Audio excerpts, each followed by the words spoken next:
Well, shit. There was me trying to get to the actual game in time, and I didn't manage it. But okay, there we go. Good morning, everybody. Welcome to the stream. I hope you're all having a lovely day. If you are, we're about to ruin it. We're gonna cry our eyes out and be depressed. Just looked at chat on my phone and the membership message was there. Yeah, no, I managed to find out how to turn it on yesterday. It turned out it was something that I was supposed to turn on. I did not realize that. It must have done automatically before in the past for me. So yeah, I managed to turn it on, so you're all good. Hello, Sensei. Don't worry, the scuff is healing. Oh, I'm glad to hear that. And thank you for everyone who warned me that DVR was on. It's back off, so don't worry. It will disappear whenever you like refresh. You won't be able to rewind the video. So if you got in early and you have DVR on, enjoy it. You have it until YouTube does its inevitable crashing and reloading and freezing thing. So yeah, some of you have secret DVR. You can rewind a little bit and listen to the song if you don't want to like dive immediately into the story. Can't be popping in here after going through 13 chapters of Road to Empress. You did the whole game? Wait, no, 13. So that's almost the whole game. You did almost the whole game within the last day. That's actually amazing. I hope you enjoyed it. I'm really looking forward to it next week. What's DDR? Not DDR, not Dance Dance Revolution. That would be very strange. If there was just a random option to just suddenly make Kuchan be like, bah, bah, bah, bah, Night of Fire. No, no DDR. DVR, which just means during a live stream you can still rewind things and like go back in time as if it was a normal YouTube video. Kuchan DDR stream when? Oh god, never.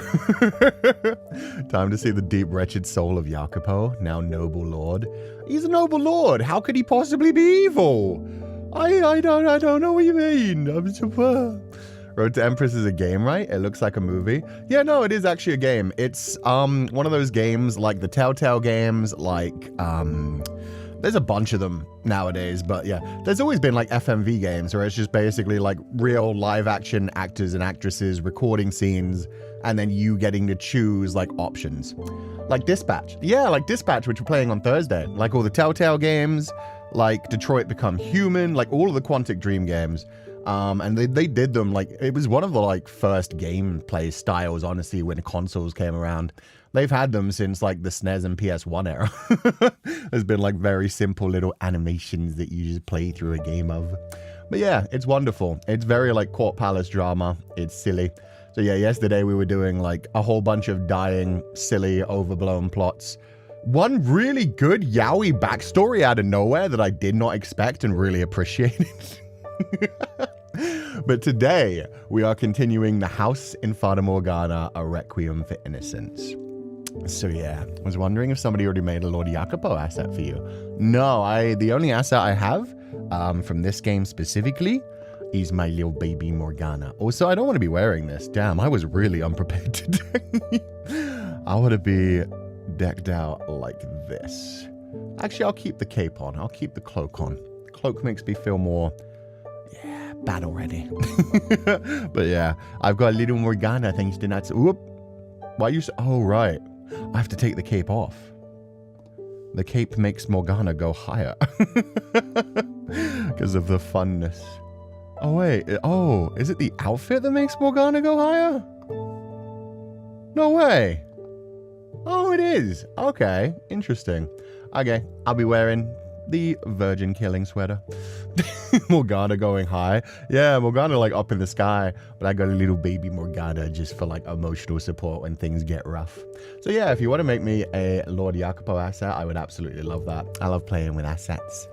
Road to Empress is really fun, not to mention it's a cinematic game, aka most of it is actually filmed. Yeah, the acting is so good. The voice acting is incredible. The storylines are great. I just wish they had a few more like silly and unique deaths. So far, most of the deaths have just been us being poisoned or us taking our own life in simple ways. They needed some more over-the-top ones, because we've got like we're not supposed to be talking about this, but I'll just run through it quickly. I liked when we like got our throat slit and were like choked and stuff. They've reused the brothers choking us way too many times. And considering they had that like one moment of breaking the fourth wall and like the main actress just being like, I hate this game, I can't progress, like shouting at the viewer essentially, was great. I wish they leaned into that a bit more, and I wish they leaned into the silliness a bit more, and there were a bit more like silly things that could happen for bad endings. Anyway, we're not talking about that today. Fata Morgana, a Requiem for Innocence. This isn't going to be like last time where we literally had a 45-minute chat section in the middle of the game. Where we left off last time, Jacopo had just murdered pretty much everybody at the Lord's mansion. He killed the Lord. We found out that Jaren was the one who betrayed us and let people into the brothel. So yeah, Jaren was actually the traitor. She was a very mentally unstable girl who had a lot of shit done to her by the Lord, and oh my god, my internet is breaking. Are you serious? Why is that happening? It says it's doing fine, but YouTube is going weird. Hey, we love yapping. I'm glad you guys love yapping. I love yapping too. Hopefully that doesn't keep happening. If it does, I just have to restart my internet. It always seems to happen during winter. There's some more dropped frames. What the frick? Stream seems to be fine. Okay. Okay, so it's only like a regional thing. That's so strange. It's still being weird. Okay, we'll get over this right out of the way. I'm just going to restart my internet real quickly, so hopefully it won't do this again in the future. But yeah, I'm sorry that we're going to disappear for a second.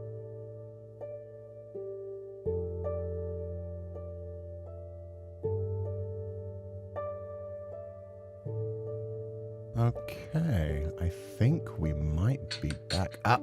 Yep. Shut up, other Kuchan. Had it loaded up on my phone, but I can't get my chat grabber working again. That's so weird. Let's try it one more time. Maybe I have to restart the entire thing. Welcome back. Thank you. Hopefully that'll fix it for like now. I don't know why it's like this. I don't know why it'd be like that. It was amazing that it was like completely stable up until the point where I was like, okay, now we're going to begin. I was like, yeah, let's actually do this now. Kind of amazing, honestly. Kind of cursed. Kind of cursed. Okay. Done a full reset on that, so let's see if that fixes it. Yay! I can comment grab now. Awesome! Thank you for all the donations, and oh my god, yeah, no, there were so many gifted scholarships, as well as an Arca Super, 2 orange supers, and a yellow super. Happy Oshi Day, everyone. I hope you're all having a lovely day. Thank you guys so much for being here. Internet powered by the yapping. Yeah, apparently internet wanted me to talk about Road to Empress some more, but we're not going to. We're not going to give it that satisfaction. If anything, I'm going to rush ahead to make sure we don't miss more time on the storyline. That was freaking hilarious, though. But yeah, I was doing a rundown. Jacopo became the new lord. He killed the old lord. He cut straight through Jaren's neck and sliced his way to victory. And now we're doing like an interlude, Recollections of an Outlaw. So I don't know who this is going to be for sure, but I think it might be Yuki Meow Meow on his little story with Morgana. We'll find out. We don't know for sure, but yeah. Happy Oshi Day, everyone. Let's dive into this. Sorry that I'm so late. I was late setting up the stream. I was late talking about things, and then my internet said, haha, just kidding, you don't get to do shit. So let's do this. Road to Empress, Melrose style. How dare. Recollections of an Outlaw.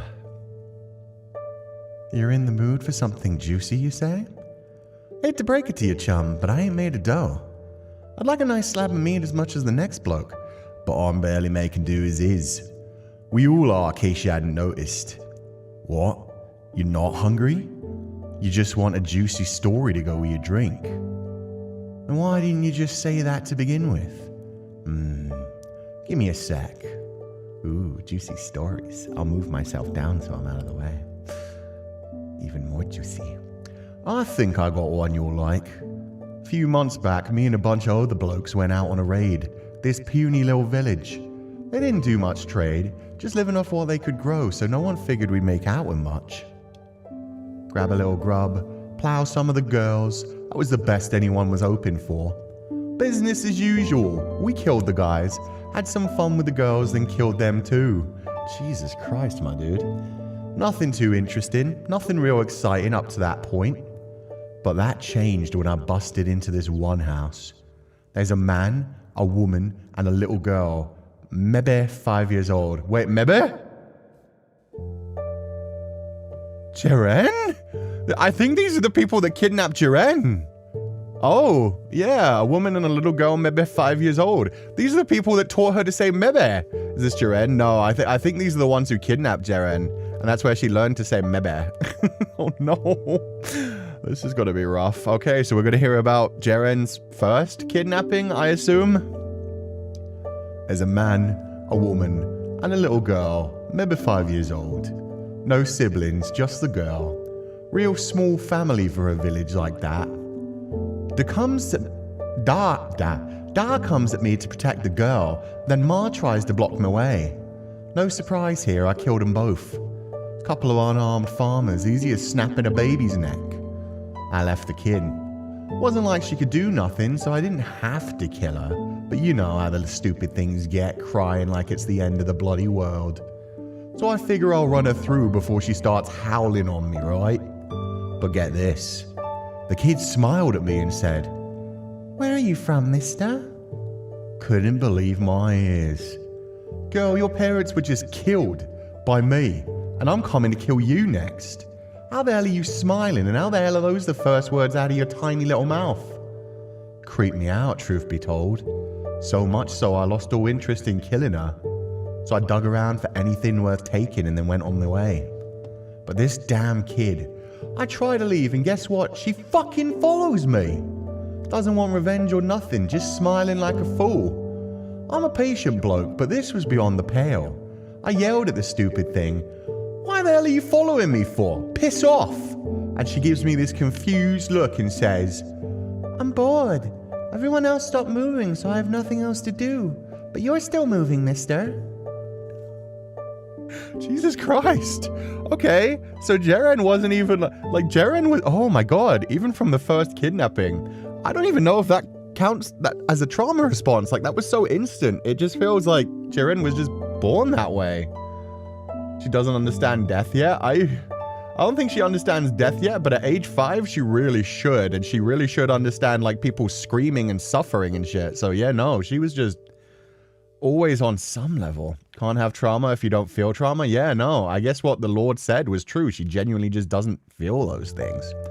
Thank you for your donation. Is that Mao? Thank you so much, and I hope you're having a lovely day. She doesn't understand. Yeah. My damn head was spinning. She was maybe 5, yeah? I could understand her being a little stupid, but she should have known right from wrong enough to know to be scared of me. You'd have to be out of your mind to come trotting after the bastard who just offed your parents. I'm pretty sure that's exactly what her problem was. She wasn't right in the head. I tried to get her to piss off, but she wasn't hearing it. The other guy started talking. Maybe we should just neck her, right? Then one guy says with a big smile, "What we... Oh, fuck. This has got to be really dark. We'll say we take bets on what it'd take to make the kitty cry." So we did just that. We started placing bets. Oh, good. They're going to escalate how much pain they cause her to see if they can make her cry. Give her a good yell and she'll cry. Knock around some, that'll do it. I say yank out a tooth or two. Rip off her nails, one by one. And finally, plow her till she breaks. Oh, fuck me, the 5-year-old? We went round and did everything we could think of. Our absolute worst. Jesus! Not like we ever pretended to be good people, but it ain't every day you see a bunch of grown men taking turns knocking the hell out of a 5-year-old girl.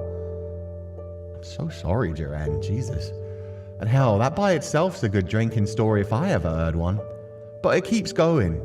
She never cried, no matter what we did. Not once. She would groan and twist her face when we hit her, so she did feel pain. But even that was only for a second. After that, she'd be back to smiling like an idiot. Tell you the truth, she seriously creeped me the fuck out. I wanted to just end it there and forget all about her. But the rest of the guys, they took a liking to her, wanted to bring her back with us. I tried to talk him out of it, but one guy, he says, "What's the big deal? Ain't like we're adopting her. We'll have some fun, and when we get bored, she's gone." And it's pretty damn hard to argue against that. If I kept fighting it, I'd look like I was trying to be the good guy or something. So now we got this kid in the crew. First month or so with us, everyone's treating her like their plaything. But after a little bit, that starts to change. They start being kinda nice to her. Giving her extra food, letting her join in on conversations, that sort of thing. She managed to break down her abusers' hate and violence. She still creeped me out, sure, the way she never stopped smiling. But she wasn't ugly or nothing. Could be kinda cute even. Once she started talking with us more, I realized something. None of us knew this damn kid's name. So I asked her, and get this. She says, "I'm me." Dead fucking serious. Now, like I've been saying, the girl's never made much sense. But this was on another level. So I press her, "No, what's your name?"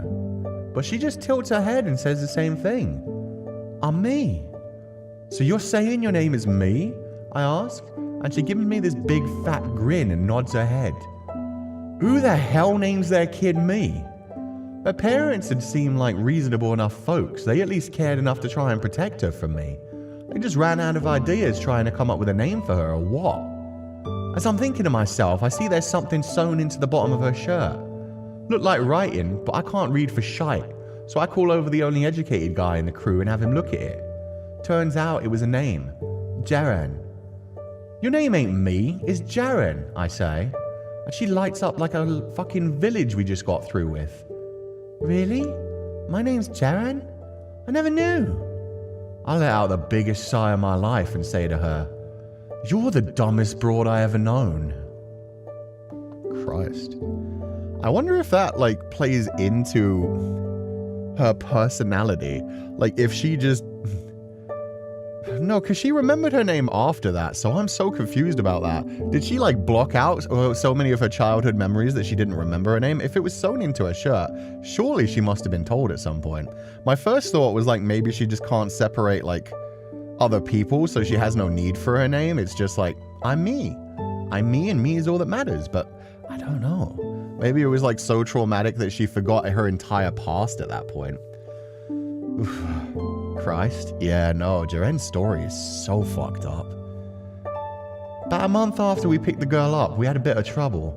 There's this chubby bloke by the name of Marcos, and he starts getting this thing for her, yeah? I ain't one to get on a guy about what gets his rocks off, but a 5-year-old girl? That just ain't right. Marcos was kinda slow in the head, always at the back of the pack, and mostly useless when we went out on jobs. Only reason we kept him round was because he made a good pack mule. He was annoying as hell besides, always saluting and saying, "Aye aye," like he thought we were a bunch of pirates or something. Muffu no. And he called everyone boss, because apparently that was the only form of respect he knew. Day after day, "Oh, aye aye boss," and "I'm on it boss," and "let me massage your back boss," was enough to drive a man mad. And cause he was the first one to talk to her, Jaren immediately started imitating him. That's why she said aye aye. She learned a lot more respectful things than just boss, though. She learned a few different ways to say respect. She got an education. So now we got 2 buffoons running around talking like that. Obnoxious as it was, though, end of the day, that's all it was. But that changed when Marco started getting real fond of the girl. Oh, God. Every little thing we did, he'd go around telling us to be nicer to her, yeah? But far as we saw it, compared to when we first took her in, we were treating her pretty damn well. Of course, that's all relative. A proper slave probably still got less hell from their masters than we gave the girl. But remember, we only brought her along so we could have fun. We never intended to make her part of the crew, but Marcos wasn't having none of it. Son of a bitch actually snapped at us. "You'll pay if you don't stop right now, boss." Idiot wanted a fight, so we gave him a fight. A whole lot of us beat the ever-loving hell out of him, stomped his face in so bad you couldn't even recognize the poor bastard anymore. But that wasn't enough for him. His face a big bloody mess. Marcos said, I won't let you lay another finger on Jaren, boss. Tell you the truth, I didn't think he had the sack.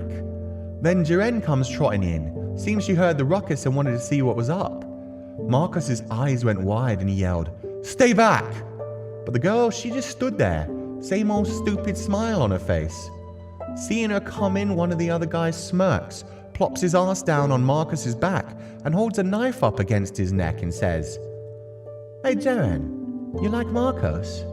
And with a big grin she answers, "Hi boss." Through the swollen, bruised up mess his face was, you could just barely make out Marcos smiling. Next, the guy on his back says, "And wouldn't it make you sad if we roughed him up a bit more?" She's just not even going to understand. She's got to be like, "No, go ahead guys, whatever you want to do." "What do you mean rough him up?" "Cut off his fingers, scoop out his eyes, you know, have a little fun." "Fun is fun. Why would that make me sad?" You hear that? I ain't making this up.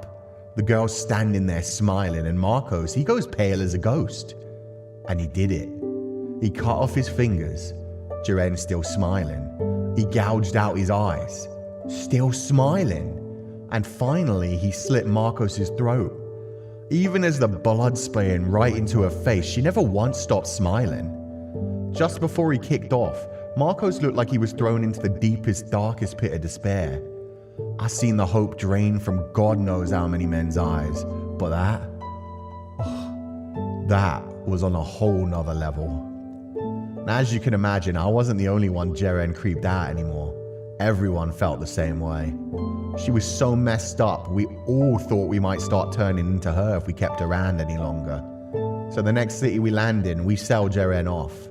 And we all lived happily ever after, minus one twisted little girl. And Marcos. He doesn't even mention Marcos, which fair enough. Oh God, what a horrible fucking story. What do you think? Juicy enough for you? You feel sick? Sorry about that, chum. I thought you had a stronger stomach. I do wonder what Jaren's up to these days. She's still smiling like an idiot, or... She ain't smiling. Well, actually, she died with a smile on her face. And we beheaded her, so that smile was forever on her face until it broke down. She scared them off as crazy, yeah. They murdered her entire family, then took turns abusing her to the best of their fucking abilities, trying to break her. Finally gave up on that, and then was so creeped out by how little she cared about anything and how she just smiled through everything, that they finally sold her off just to be rid of her, kind of creeped out and scared. She didn't know other emotions. Of course, she's still smiling. Yeah. That's wild. Poor Jaren. Poor fucking Jaren.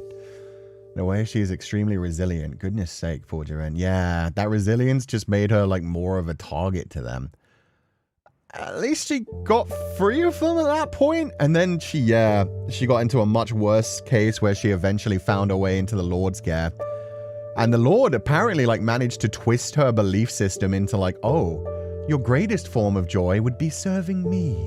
You only exist to serve me. And she really took that shit to heart.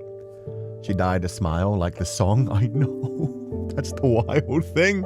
For her, she won. She had an incredibly happy life the whole way through. And she died with a smile. Jaren to me is like, I'm going to be happy until I die. I don't know what I am besides happy. It makes you wonder though, like, oh, if you always feel happiness, if you feel nothing but happiness, are you ever actually happy? Or do you just basically not feel anything? Because at that point, it's just the default. And she died with the Lord. Yeah, she did. The Lord got what he deserved, honestly. He raised her to be that way. From what we've seen, Recollections of a Vassal's Wife. So I don't know who this is going to be. I really thought we were going to be getting like Yukimasa. I'm glad that they're diving further into Jaren. Because it turns out I completely...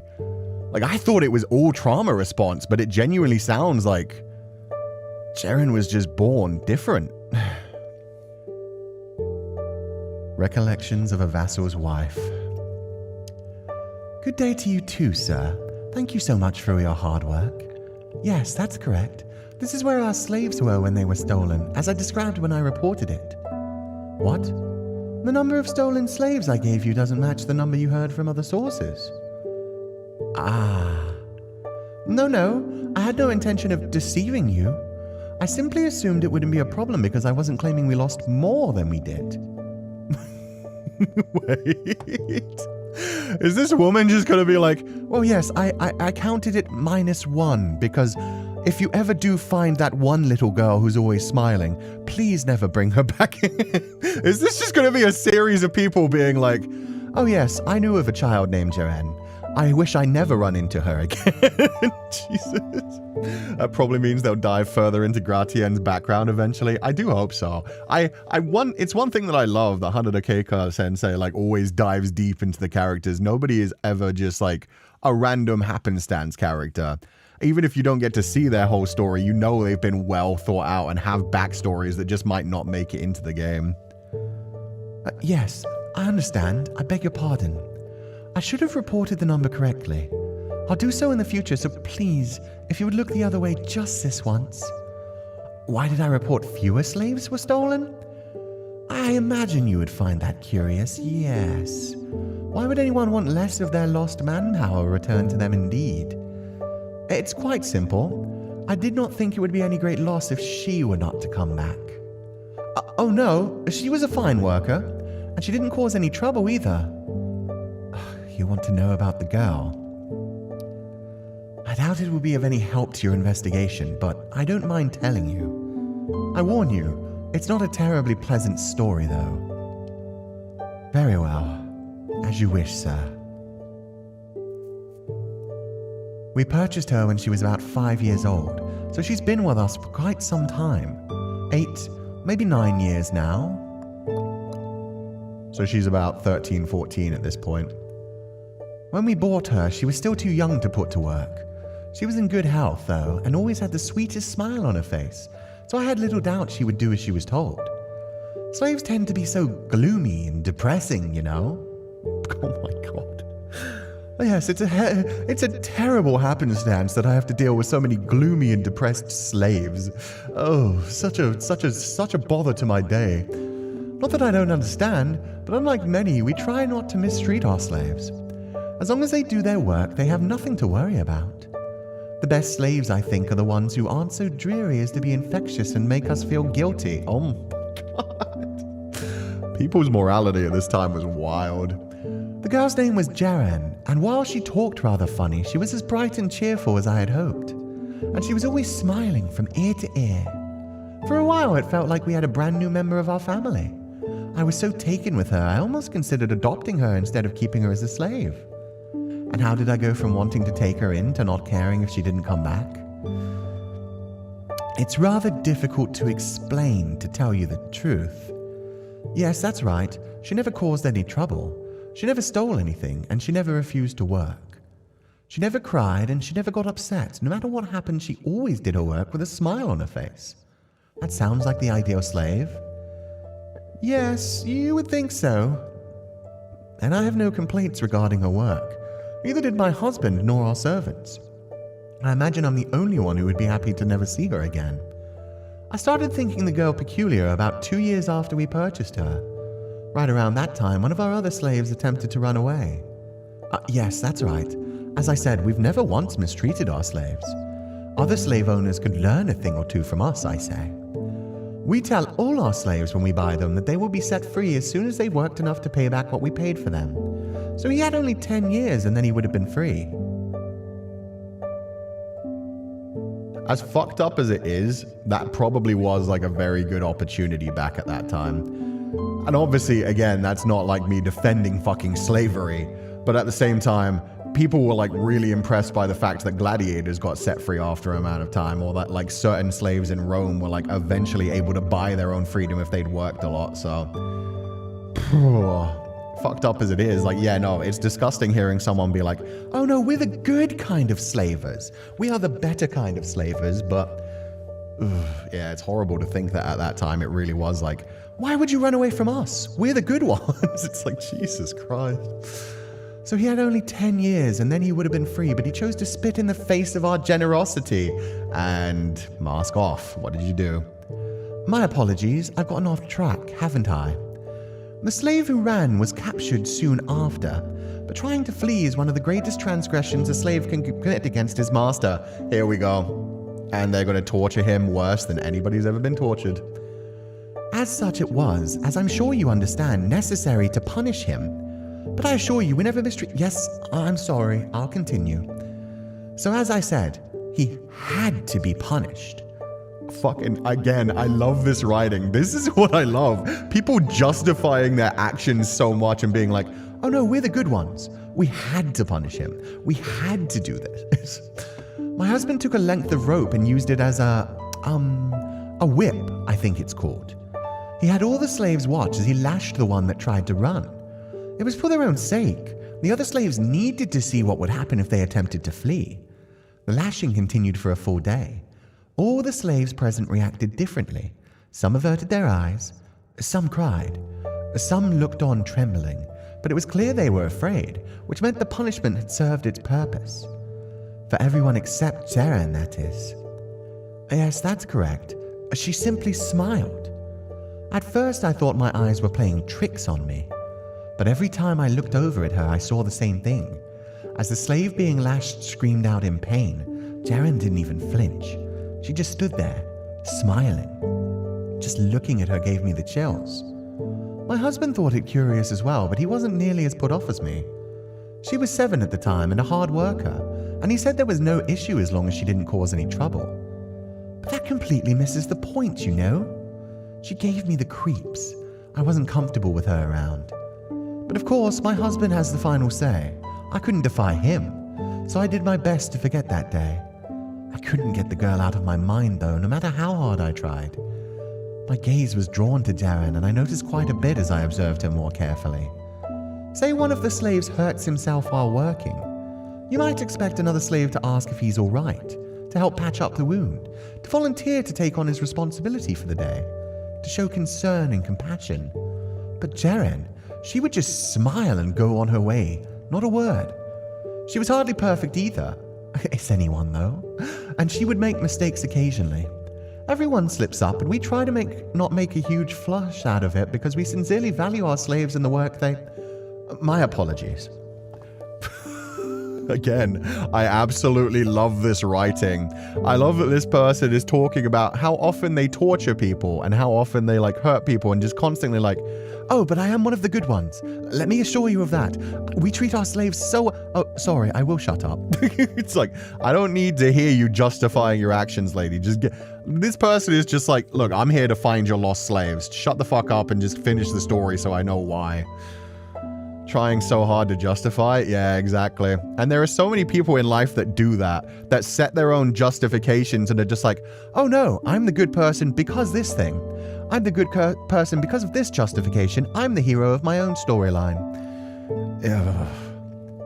In any case, we can't simply brush such mistakes off, so we make sure to admonish them whenever something happens to ensure things run smoothly. But even as I scold her, Jaren's still smiling. As I'm sure you can imagine, it's hard not to feel as though you're being disrespected. So once I lost my temper and smacked her. A 7-year-old girl, who, as I said, was very hardworking and very dutiful. But I'm still one of the good ones, as you know. It was only the once, though, I swear. I'm not a violent woman. I hate raising my hand to anyone. I was sure that if nothing else would make her cry.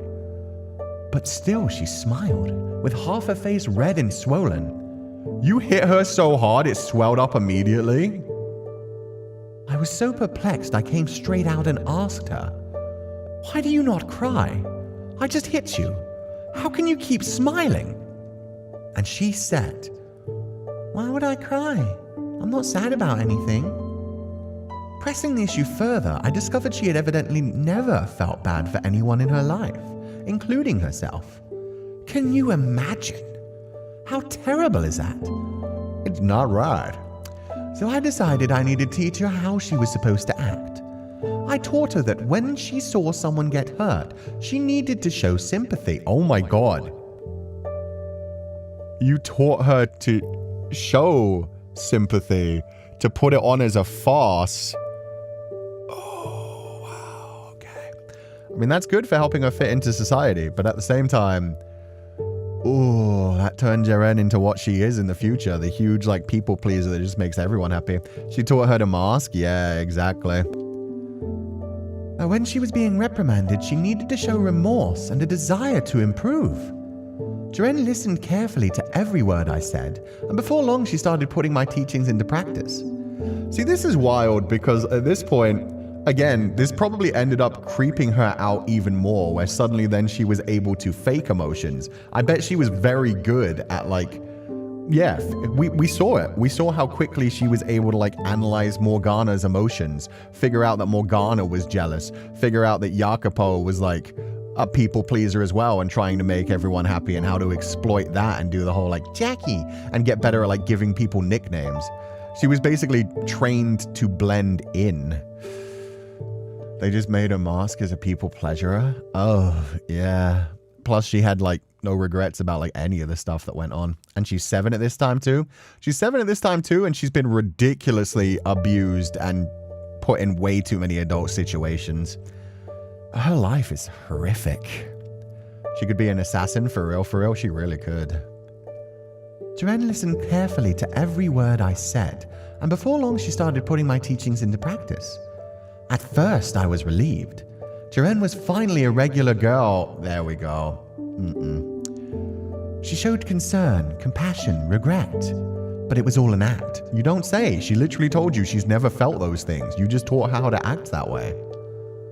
She acted sad when someone got hurt, and then she turned around and was smiling again. It never lasted more than a few moments. Emotions were but a flash, there, then gone before you realized.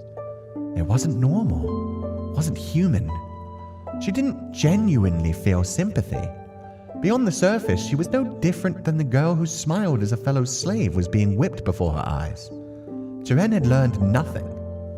She learned every one of your lessons. None of this is her fault, that sucks. That's the exact thing. She was just born this way. She was just brought into this world. And as sad as it is to say, there are so many people who, you know, do feel things, but make sure that they go out of their way to also pretend that they feel a lot more. Like, I love that this is being taught by the woman who is a wife of a slaver who has abused slaves, but it's like, that's what I love about this writing. This woman is constantly saying, like, oh, I'm one of the good slave trainers. Like, yes, I punish them, and yes, we occasionally have to torture one for a whole day. So the point where he probably died, let's be honest. If you whip someone for a whole day, 50 lashes only takes, like, what, 20 minutes? So for a whole day, that person was not getting back up. That person bled to death. There's no fucking question about that. And that was just a message sent to all the other slaves, just to be like, if you try to run away, you absolutely fucking die. Like, that is a fate worse than death. It's a slow, torturous death. Like, oh, being here is fine, right? It's the better option.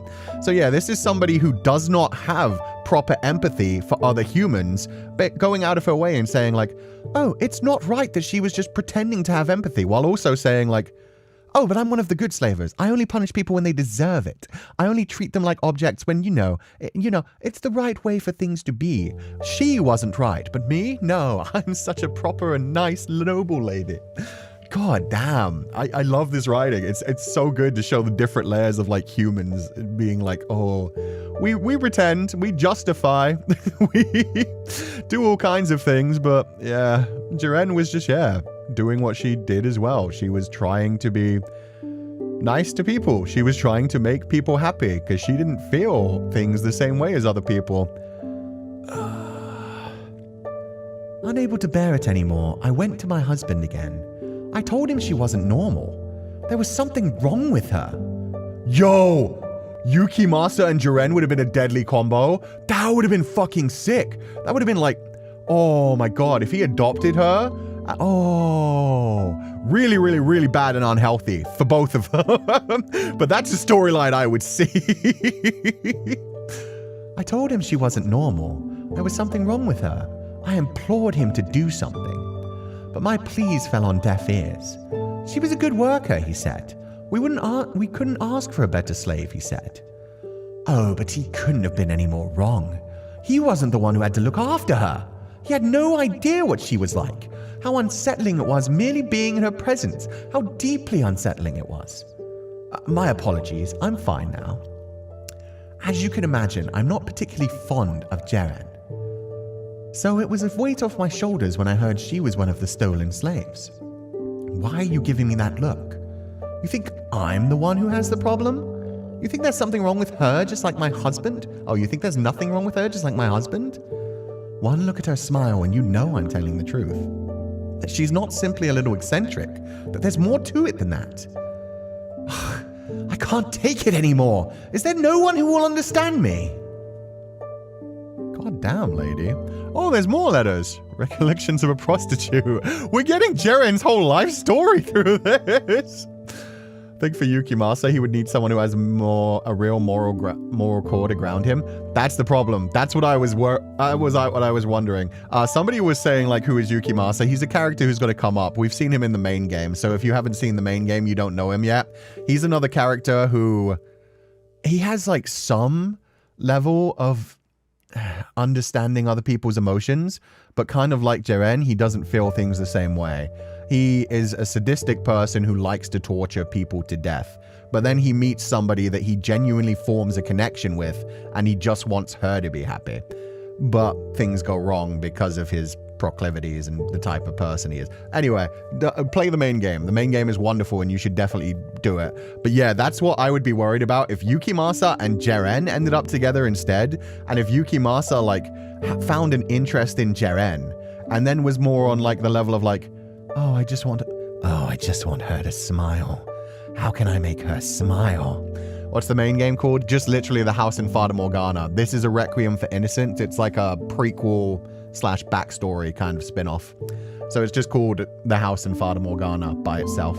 But yeah, if they worked together, if he like wanted to make her happy instead of Pauline, and she was just happy all the time, yeah, he would have never like had that same kind of feeling of like, oh, these kinds of things make people unhappy and scared, and I need to like try to do better.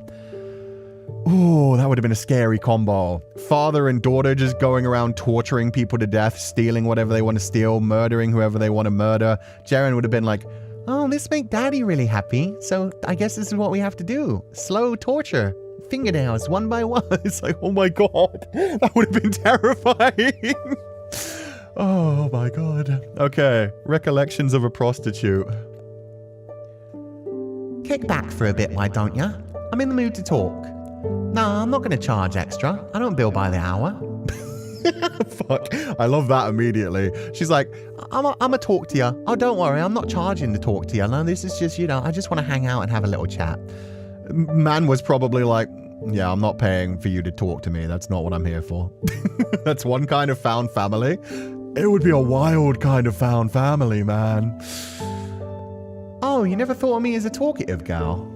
Guess that just goes to show how much I've taken to you. No, I'm not trying to butter you up, I swear.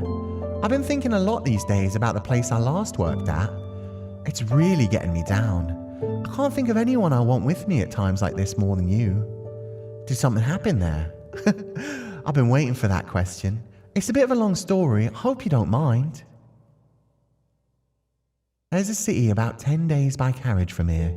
You know the one, right at Lord Barnier's doorstep. The place I used to work was there, and every so often the Lord would summon a few of the prettiest girls to come to his manor. I'm hardly the best looking girl around, even out here, so I was never one of the chosen. But honestly, I'm lucky for it.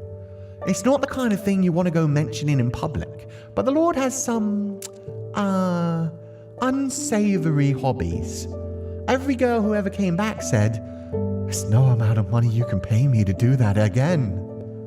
Word is, the Lord has a taste for torturing and killing his slaves. Not just if you screw up either. If he's in the mood and he so much as sees you, you could be dead. He's got a dungeon under his manor too, they say, and you can hear wailing coming from down there at all times of the day. The Lord enjoys all different kinds of torture. Flaying, dismemberment, boiling, the water cure. What's the water cure? That's the one I don't know. I'm sure he uses others, but I've only heard bits and pieces secondhand. He only ever killed the slaves though. The girls all came back in one piece. On the outside at least. Being forced to watch people get brutally murdered did a real number on most of them. Some were so broken by the experience they couldn't work anymore. Probably waterboarding? Oh wait, water cure is a form of torture in which the victim is forced to drink large quantities of water in a short time, resulting in gastric distension, water intoxication, and possibly death. Jesus, okay. So just being like force-fed water? Being pumped full of water. And yeah, I know like just drinking a ton of water can cause your brain to swell too much and you can die that way. Oh God. Thank you for donating to the Féileacán. Okay then, I hope you're having a lovely day. Even though this is some really dark shit we're starting the day on. So the Lord, apparently he hosts banquets at his manor every so often. But here's the kicker, he only invites nobles that are into the same sort of thing. He's not the only one. We're being governed by God knows how many twisted freaks. I don't even want to think about it. Exactly. Again, this writing is so good. It's the layers upon layers of like, oh, those lovely nobles who would never do anything wrong. They're so noble, so right, so proper. And meanwhile, as soon as they get behind closed doors, they're all torturing slaves to death in the most painful ways possible. Anyway, something like 2 years ago, I think it was, a couple girls came back looking a good 20 years older. And they told us about one of these banquets. Most of the time, it's just him and his noble friends torturing slaves, but this one was different. There was a girl, oh, this is Morgana's time, maybe 10 years old, chained up naked on this makeshift altar. But here's where it gets crazy. The girl, who they called a saint, was covered in scars, head to toe. They cut her up and filled their cups with her fresh blood. But she didn't cry. She didn't even flinch. She just sat there quietly. And when she did speak, it was to condemn them as blasphemers and sinners. Can you imagine? Chained up like that, and she's scolding her captors, telling them God will punish them for their actions. I wouldn't have the guts. Maybe she was raised at a church or something, but I'm guessing that's got something to do with why they called her a saint. Oh yeah, the slave revolt was right around that time too. You hear about that? Just rumors? Well, they're not just rumors. It really happened. Because of the revolt, the girls who'd been there made it out in mostly decent shape. And for a while afterwards, the lords didn't send for anyone. I'm guessing he was too preoccupied patching up the holes in his manor and finances to spend much time fooling around. Oh, there's more. Fair enough. Sort of changing topics for a sec, but about the same time, this dark-skinned girl, the kind you don't see too often around these parts, started working here. Name was Jaren. She was pretty, always had the widest smile on her face and real friendly. Seemed like the kind of girl who'd draw in a lot of business. And I was right. Within a couple weeks, she had already picked up a few regulars, and our manager was going on about how happy he was with her purchase. About a month in, though, we started getting complaints from one of her customers. He said she was being condescending with him. I brought it up with Jaren, but she said she had no idea what he was talking about. So I assumed the customer was just imagining it, or full of it. You get guys like that all the time in this business. No, don't worry, you're not one of them. But the complaints kept coming in, which made me think, maybe there was something going on. So I decided to talk things out with the guys making the complaints this time, get a better picture of what the problem was. Most of them were pretty useless and vague, but the common issue seemed to be that her behavior didn't make sense. One guy came in after bungling a huge trade deal, hoping to find some comfort, and he spilled his guts to Jaren. But instead of trying to console him, she laughed. You can see why he wouldn't be thrilled about that. When I asked Jaren about it, she gave me a confused look and said, I thought he was telling a funny joke. There was no malice, nothing. She genuinely didn't understand how the customer wanted her to act. Can't run a business like this without a solid customer base, so making sure everyone leaves happy is crucial to operation. Which is probably not something I should be talking about with a customer, but, well, you're special, so cut me some slack, okay? Anyway, something had to be done about Jaren. We couldn't risk more dissatisfied customers. So I figured the best thing we could do was give her some training. So Jaren's entire life was people trying to use her and people not really caring to understand her, but instead just being like, Let's make her better at pleasing other people and blending in and telling them what they want to hear so she'll better serve us. Everyone teaching her how to mask? Yeah. Here's how you should react if a client brings up such and such. And here's what you should say if they're looking depressed or upset or whatever. Now, how and when to be reactive and when to be proactive. Jeren was a quick study, so it wasn't long before she was putting my lessons to work. I could have been happy with just reducing the number of complaints to a more normal level, but Jeren improved so dramatically we heard nothing but praise from then on. Say a patron was looking a little blue, she'd give them a big pouty face and say, "What's the matter? You can tell me anything." "Oh no, that's terrible. I feel awful for you. Is there anything I can do to help? Anything at all?" So she became a master manipulator. Oof. Just this constant stream of comfort, almost to the point of being excessive. She'd gone from bright and energetic to sweet and sympathetic as well. On the surface, anyway. Every condolence she offered was completely fake. She was acting, and I knew because I was the one who had taught her how. There was nothing wrong with that, though. We're not in the business of genuine human interaction, after all. Thinking back on it now, though, I probably should have taught her what the real thing felt like, rather than just how to fake it. Yeah.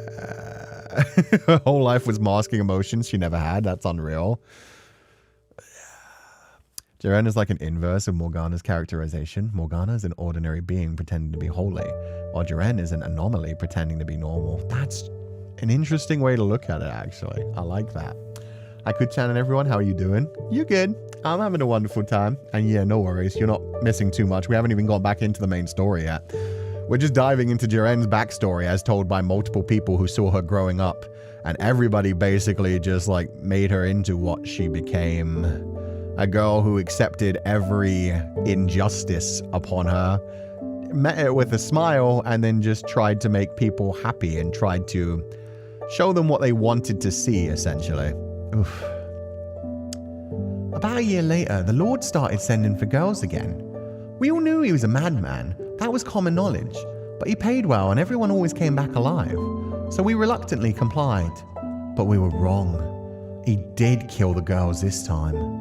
One came back alive, but she was missing an eye and half an arm.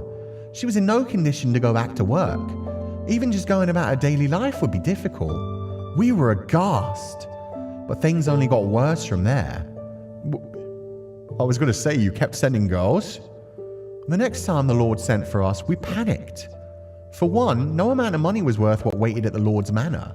And two, it was impossible to run a business if your employees kept getting killed. So we attempted to turn him away. Whose POV is this? Just a prostitute who used to work with Jeren and be summoned occasionally. The people at her brothel used to be summoned to the Lord's manor. But his messenger simply said, "The Lord will not take no for an answer." We either complied or we were all executed for treason. Jesus. So at one point he at least hid his proclivities by just using slaves, which isn't any fucking better, don't get me wrong. But yeah, after the slave revolt, he became even more murderous. I wonder if he was afraid of keeping slaves in his mansion, so he instead only started bringing girls in and like went through like prostitution. Or he just became more like aggressive in general, and it was just like even the prostitutes that he was around took like, yeah, the brunt of his craziness. What little hope we had left crumbled. We were screwed either way. So we fought among ourselves like a pack of wild animals. I'm too ugly, you go. I've more regulars, you go. No one likes you anyway. Pure chaos. I was, of course, part of the brawl. And here's where she comes in, Jeren. Everyone's in a big mob clawing each other's faces off, and she just tilts her head and asks, "Why are you so afraid of the Lord?" Seeing that stupid, clueless look on her face, just about everyone in the room burst a vessel. "All right, we'll send her," we said, and it was decided. And if I was any one of those girls, I would be fleeing that fucking brothel and that entire city and getting away from that Lord. Jeren smiled, not bothered in the slightest, gave us a cheery "see you later," and went off to the Lord's manor.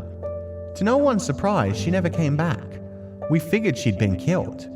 A week or so later, the messenger showed up again asking for more girls. By this point, the manager was furious. He demanded to speak with the Lord in person, saying if something wasn't done, the whole brother would collapse and he'd put his life on the line to prevent that. I think you did just put your life on your line. Seeing him so resolute, I felt a newfound respect for him. I also thought he was a complete idiot, but I still respected him. After all, there was no way the Lord would be open to negotiation. That much was obvious from everything he'd done. The manager and a few assistants set off for the Lord's manor, and about 2 weeks later he returned. Or his head did. His assistants managed to avoid death, so they were able to tell us what had happened. No one was exactly thrilled to hear more twisted tales about the Lord, but we listened anyway, and no one could have imagined what they told us. Jaren was there, with the Lord, alive and well. Not only had she not been killed, he'd apparently taken quite a liking to her. The manager was surprised to see her too, but he figured it was as good a chance as he would ever get. If Jaren would speak up in his favor, the Lord might actually listen to her. So emboldened, the manager pleaded with the Lord, begging him not to harm the girls, that we wouldn't be able to send anyone else otherwise. And for attempting to oppose him, the Lord ordered the manager be executed. The manager, however, entreated Jaren for help. If you have a heart, Jaren, please, tell the Lord not to take my life. I have people who need me. Without hesitation, Jaren nodded, saying, you think you can maybe let him live? That seems a bit, I don't know, disrespectful for a whore to speak to the Lord like that. But he didn't get upset with her or anything. He really had taken a liking to her, apparently. The Lord nodded and said, I'll offer you a choice then. Jaren, you may have whichever one of the following you prefer. Either I spare this man's life, or you can have my full attention for the rest of the day. The manager and his assistants were all baffled. How was that even a decision? How was a man's life, a man who had employed her for more than a year no less, comparable to a little attention? But they even more baffled by Jaren's reaction. She thought about it for a second, and then blushing, she said, I want your attention. Everyone's jaws dropped. The manager about burst into tears. He begged her to reconsider, to have pity. He asked what he had ever done to wrong her. You never did me wrong, she said. Then why won't you have him spare me? I just want his attention more. And you're willing to let me die for that? What's so scary about dying anyway? Jesus Christ. So the Lord started having fun with the fact that he could use Jaren to freak people out even more and use her to hurt people. Oh my God. She wanted the Lord's attention. She really did fall for him. She really found somebody who made her feel happy on some level, who I guess it's because like everybody else would always like feel emotions that confused her. Whereas with the Lord, it was just like a constant stream of like, I do what I need to for pleasure. I take my pleasure wherever it comes. I believe that I deserve whatever I want in the world. So Jaren kind of like was like, oh, this is a person who doesn't like bog me down with like silly things that I don't understand. I can just like be happy all the time with this person. I don't have to like pretend to feel sorry for people. I don't have to pretend to put on airs and show that I care about people. I can just be like having a good time. The Lord spends his time with me. I enjoy my time with the Lord. Oh, there you have your terrible combination. Yeah, for real. Not only did she not comprehend sorrow, she seemed to be devoid of anything resembling fear as well, which explained why she had so much trouble sympathizing with people suffering, why she was always smiling no matter how bad things got. Without our manager, the brother went to hell. His son took over, but he didn't give a damn about any of the girls. All he cared about was if he had enough booze to keep himself perpetually smashed. So, figuring I had a better chance elsewhere, I left everything behind and ran, leaving my future in fate's hands. Smart girl. I feel bad. Oh God, I really feel bad for all the girls that didn't have a chance for that. The fact that they'd already seen one girl come back missing an arm and an eye and a bunch of them just dying, and yet they didn't think they could go anywhere else. They thought they were just like, this is the best we'll have. Like, we just have to hope we aren't chosen by him. Oof. Fate was kind to me and I managed to make it here. They come to me in my dreams sometimes though. I still see the faces of the poor girls we sent off to the gallows. Love the world building in this game. Yeah, no, it's so freaking good. Oh, and here's Jara. In a way, because she always masked, it probably felt like a breath of fresh air to be able to let the mask down with Barnier in a very twisted way. Exactly, I can imagine that. I can imagine that she was essentially like, because she didn't take like the sadistic pleasure in other people's suffering, but at the same time, she was just happy. And so for her, it was just like a relaxation kind of thing of like, oh, I don't have to pretend to be sorry in front of this guy. I don't have to pretend that I feel other people's like empathy and emotions. This person's just fine with me just being the way I am. This is so relaxing. This is even more comfortable. So yeah, it was just like a very comfortable place for her. And because he took so much joy in her and in all of the sick things that he did to other people, that probably to her was just like, oh, he really cares about me. He really likes me. Everybody else is always just like, you need to do this, you need to do that. But him, he's just kind of like, he enjoys the things that I actually do. And it had told us multiple times Jaren is his favorite character. That speaks a lot of his character. It speaks a lot of like, yeah, very fascinating character. This is, yeah, a girl who had a lot done to her and God, led to some very interesting and twisted stories. Because you do. You fall into exactly what everyone else does. You're like, oh, she's so cute. She's so energetic. She's so happy all the time. I just want to pat her head and tell her, yush, yush, yush. The world is fine. You're going to be a good girl. Everything's fine. And then meanwhile, when you find out, like, oh, she was just so happy with everybody else being killed around her and stuff. It's like, whoa, that's a very unique character. Also, it's because the torturing reminds her of her childhood. Could be as well. Like, those men took sick, twisted delights in trying to break her every which way, and they were having so much fun with it. If they have fun while doing that, and she doesn't feel any of, like, the bad emotions, she's probably just like, oh, so this is what fun is. It reinforces that for her. Speaks of Hanada Sensei's prowess as a writer. I bet it really was fun figuring out Jiren's character and bringing it to life. Yeah, no, taking a character like this and being like, how would they get to this place? How would they get to the place where they're willing to betray everyone with a smile on their face? It's such a well-written character. And the fact that he created like this deep a backstory for it, where it is just like, she was born this way, yes. But then her whole life shaped her into like, this perfect, like, manipulative mask who didn't really ever get taught you should probably still care for other people. Just because you don't have those feelings doesn't mean, you know, you shouldn't try to find a way to not want other people to experience things that they don't want to experience. Yeah, I'm not sure if she would have been able to understand that, but all she was taught by everyone else around her was just like, oh, this is how to pretend. This is how to fake it. This is how to fake it so you don't creep other people out. This is how to fake it so that you make more money. This is how to fake it so that things go your way. It was never like, this is why this is important. It was just, here's how to fake it and blend in a bit better. My God. And then finally she found her way to the Lord's Manor, and the Lord had so many fun ideas that he wanted to play with.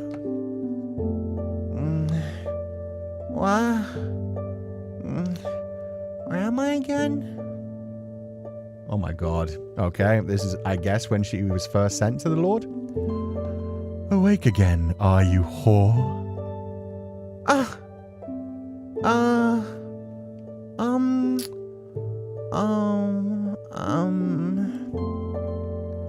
Who are you, sir? I'm sorry. It shouldn't be so funny to me. But the way he was just like... it just side eye. It was like... It would seem your memories have not fully recovered. Allow me to remind you how you got here then. No, wait. It's right on the tip of my brain. Let's see. I was at the brothel, and then I was invited to the Lord's place. I got brought to a big city. Then I was taken to the Lord's castle. The Lord called me into his room, and then he strangled me. She's so happy. His CGs are so expressive. Yeah, no, this game is incredibly expressive. What did he do to make you forget? Yeah, no, I thought it was like blunt force trauma. But okay.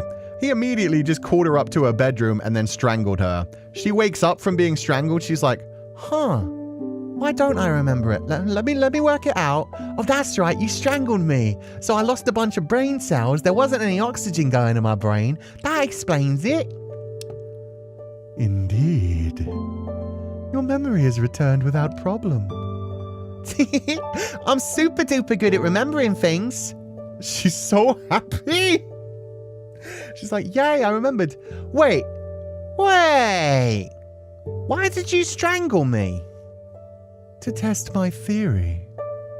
Your theory? Of what? That you're mad. Mad? About what? Not that kind of mad. First of all, I never bring just one whore to my quarters. I brought you here because you piqued my personal curiosity. You mean you're having orgies in here every day? Wowzers, you got some serious stamina. This is such an interesting meeting of minds right here. Barnier's like trying to creep her out and try to like make her uncomfortable, and she's just like, wowzers. Not being alone with one person reduces the chances of an assassination attempt. Ah, that makes sense. It's pretty tough being the Lord, huh? And there she goes, immediately kicking into like, oh, he's scared. Okay, this is when I pretend that I should be worried about death and it must be hard being him. So, what are you so curious about little old me for? The other day, you and a handful of other whores attended the torturing of a slave, if you recall. I made you all watch as he died, but you didn't seem affected in the slightest. Ah. Crap. I'm so sorry. For what? I wasn't sad enough, was I? The nice farm lady and the girl at the brothel taught me how to be sad and how to be angry. But if I'm not careful, I forget. I'm sorry for not being sad like I was supposed to. Yeah, that's... oh my god. She's just been taught that you have to pretend these emotions to make other people comfortable. God. As I said, you piqued my interest. Had you sobbed and screamed like any other whore, we wouldn't be having this conversation. What? So me not being sad wasn't bad? That it wasn't. Huh. No one's ever said that to me before. I always thought you unusual, but I couldn't be certain about what you were without getting more personal. Which is why I brought you here to test that theory. You don't fear death, do you, whore? It's not just death. I've never really felt sad or scared or about anything, ever. I didn't even know sad or scared were things people felt at all until someone told me. But now I know all about them and how you're supposed to act when you feel them. I just don't know what they actually are. This is so fucking well written. So yeah, no, I see why Hanada Sensei likes this character so much. This is a character that just does not understand those emotions. But she does go out of her way to try and make other people feel comfortable. And you can imagine how hard that must be for her. She's a tragic character despite the fact that she's done some really horrific things to the characters that we also care about. Like, in her mind, it just doesn't, she just can't comprehend it. She just doesn't understand the idea of fear, the idea of pain, the idea of suffering. And so she probably was genuinely enjoying her time at the brothel. She genuinely was enjoying getting close to Jackie and Morgana, Morgs. And she genuinely liked Boss Lady and was saying like, oh, no, you genuinely, like, this has been the best place I've ever lived. Everything is happier than it's ever been. Like, I'm treated so much nicer than ever. Even more than Lord Barnier. But what they couldn't give her was just this pure acceptance, this pure like, no, you can relax and be yourself around me. You don't have to feel emotions. She's just so tired from having to like fake this all the time, from having to go out of her way. Like she thinks that she's completely alone in the world. And that she has to pretend to be something else to blend in at all fucking times. She never gets the time to actually relax and be herself unless she was actually alone. And she's never been alone in her life. She's never had a quiet moment because she went from living with her parents when she was 5 years old and obviously being taken care of all the time, to being kidnapped by men who tortured her for 2 years, to being worked as a slave for years. She's never had any time alone. She's never had time to think about anything. She's never had time to ever be able to take the mask off. I can't even imagine what that's like. Because that's the thing, you can only really empathize with people that you can kind of get to grips with. Try to put yourself in their position, but so the closest way I can put myself into this position is by just being a strong introvert, where there are times when I have to just tell people like, look, I'm sorry, I can't be around people right now. Like, I do not have the emotional energy for this right now. And yeah, I felt that feeling of like the pressure of like, wait, I have to be there for this person right now. Like, they need me to be strong and like give them emotional support. Because a lot of people do like rely on me for emotional support.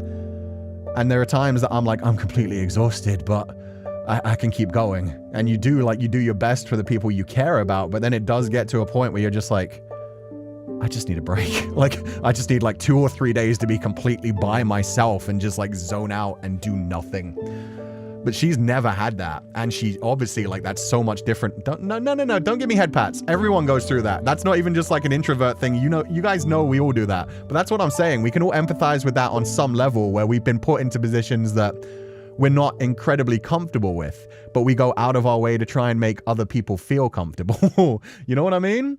So yeah, she, in her mind, like, she's just always doing that. She's always going out of her way just to try and appear, quote unquote, normal. So yeah, for her, like, Barnier being fine with like, oh, you don't fear any of that. You just enjoy everything. It doesn't matter to you that like people are being tortured and murdered and decapitated. He found joy in that. And so for her, she was just like, oh, you're okay with that? Everybody else has always told me what I have to do, how I have to pretend.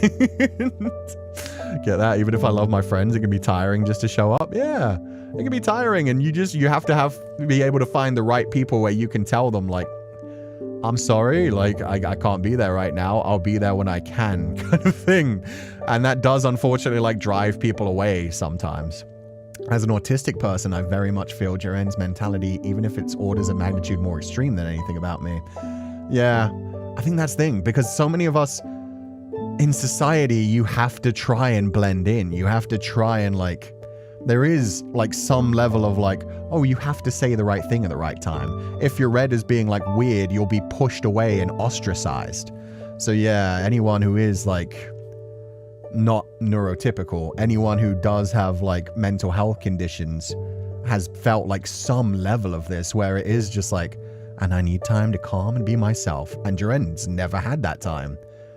You have to blend in or you'll be an outcast. Yeah, exactly. Which is why it's so good nowadays that we're able to better understand these kinds of things. And that psychology has come so far where we can be like, okay, well, let's try and manage these things and make it like more comfortable. Like, I wonder if Jiren hadn't found the Lord first. If Jiren had instead of being sent to the Lord, had found her way to Maria's. If she'd been there first, it would have just been like, wow, this is really my happiness right now. If it hadn't been like, I've been sent here by the Lord to intrude so that I can be useful to him. If she instead been like, this is more relaxing. Yeah.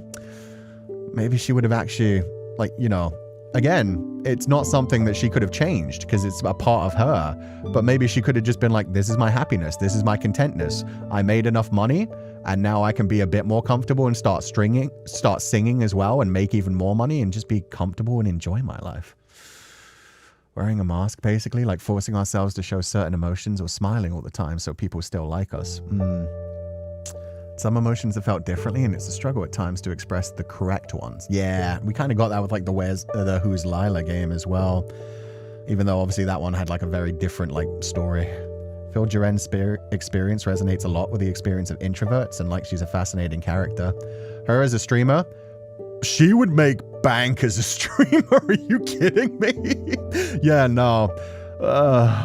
Sort of say that Sensei's stream was exactly that for me. I can be weird here and hide in socks and don't feel criticized. I think that's the thing. It's more like my mindset in life has always been just like, don't yuck other people's yum, don't hurt other people.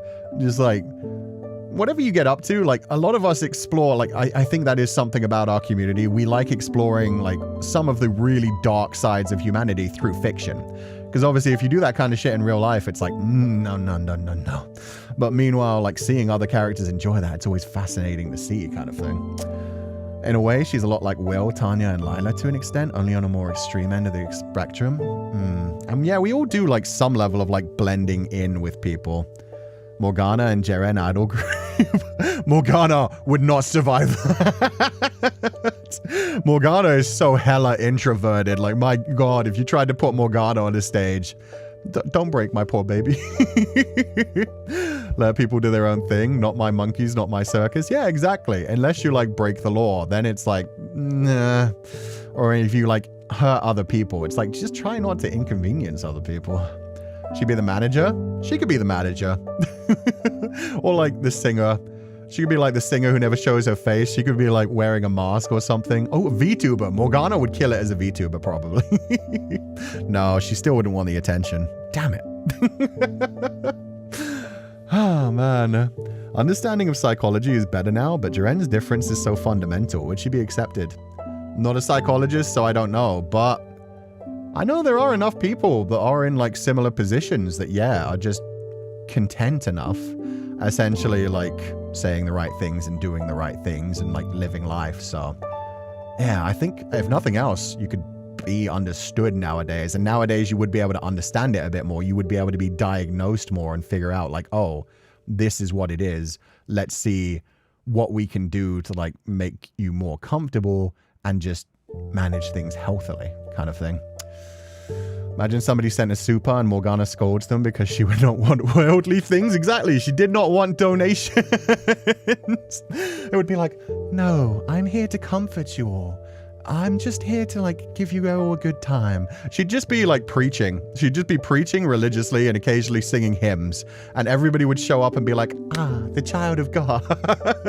She'd never open a membership. She'd never accept any money. How would she survive, though, is my question from that. Like, she only really survived that as a child because her mother was taking care of her. Oh, my God. Anyway. I just don't know what they actually are. Truly fascinating. Tell me more. Huh? What do you want to know? Let's see. Tell me your whole life story. Tell me everything. As far back as you remember. Wow! No one's ever been this interested in me. This is super nice. Alrighty then, I'll tell you everything. Don't hesitate to conk out if you get bored.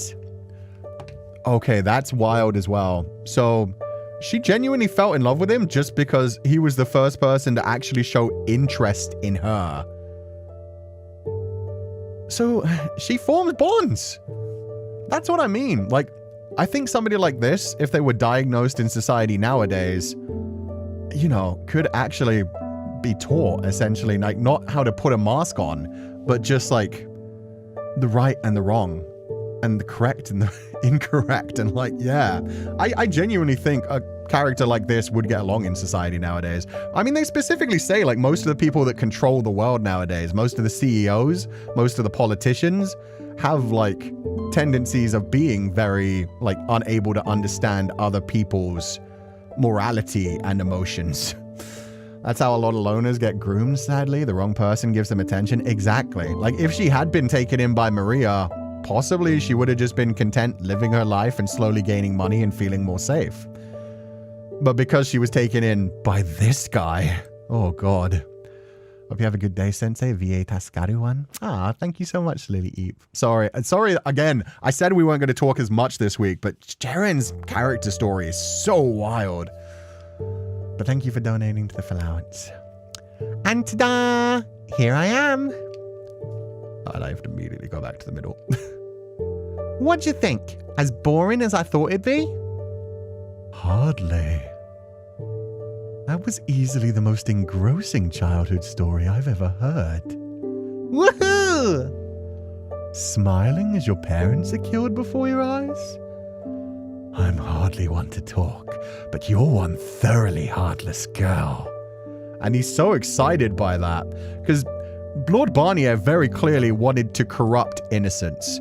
And with this, he was able to see a way of like, oh, this is what looks like a pure and innocent child who smiles and looks so adorable. And she will continue to smile and look adorable while she sells away other people. Like, he must have absolutely loved doing the whole, like, I tell you what, Joanne, you can save this man's life, or you can have my attention. And her being like, I'll take your attention, condemning a man to death, him losing all hope. Yeah. Still wish I could do that over. I really love my mom and dad, and the nice farm lady taught me you're supposed to be sad when people you love die. That's why you want a do-over? What? Yeah, again, she doesn't understand it. She's not like, I wish my parents could have lived and raised me properly, and I could have had a happy household. Because she doesn't see anything wrong with what happened, so she's just like, man, I know now that I'm supposed to be sad when they die. Damn. Should have done that. Should have looked sad. Should have cried. You're incapable of experiencing sorrow, no? Feigning it for the occasion won't change the fact you don't actually feel sad about losing them. I guess you're right. I can pretend, but I still don't know what it feels like. I don't understand why people are so afraid of death to begin with. I mean, pain isn't fun. I get that much. But if you don't let it bother you, it's not that big a deal. Plus, once you die, you get to go to heaven. So I don't get what there is to be afraid of. Not everyone goes to heaven. Oh, that's right. But still, I'm sure there are plenty of fun things to do in hell. Fascinating.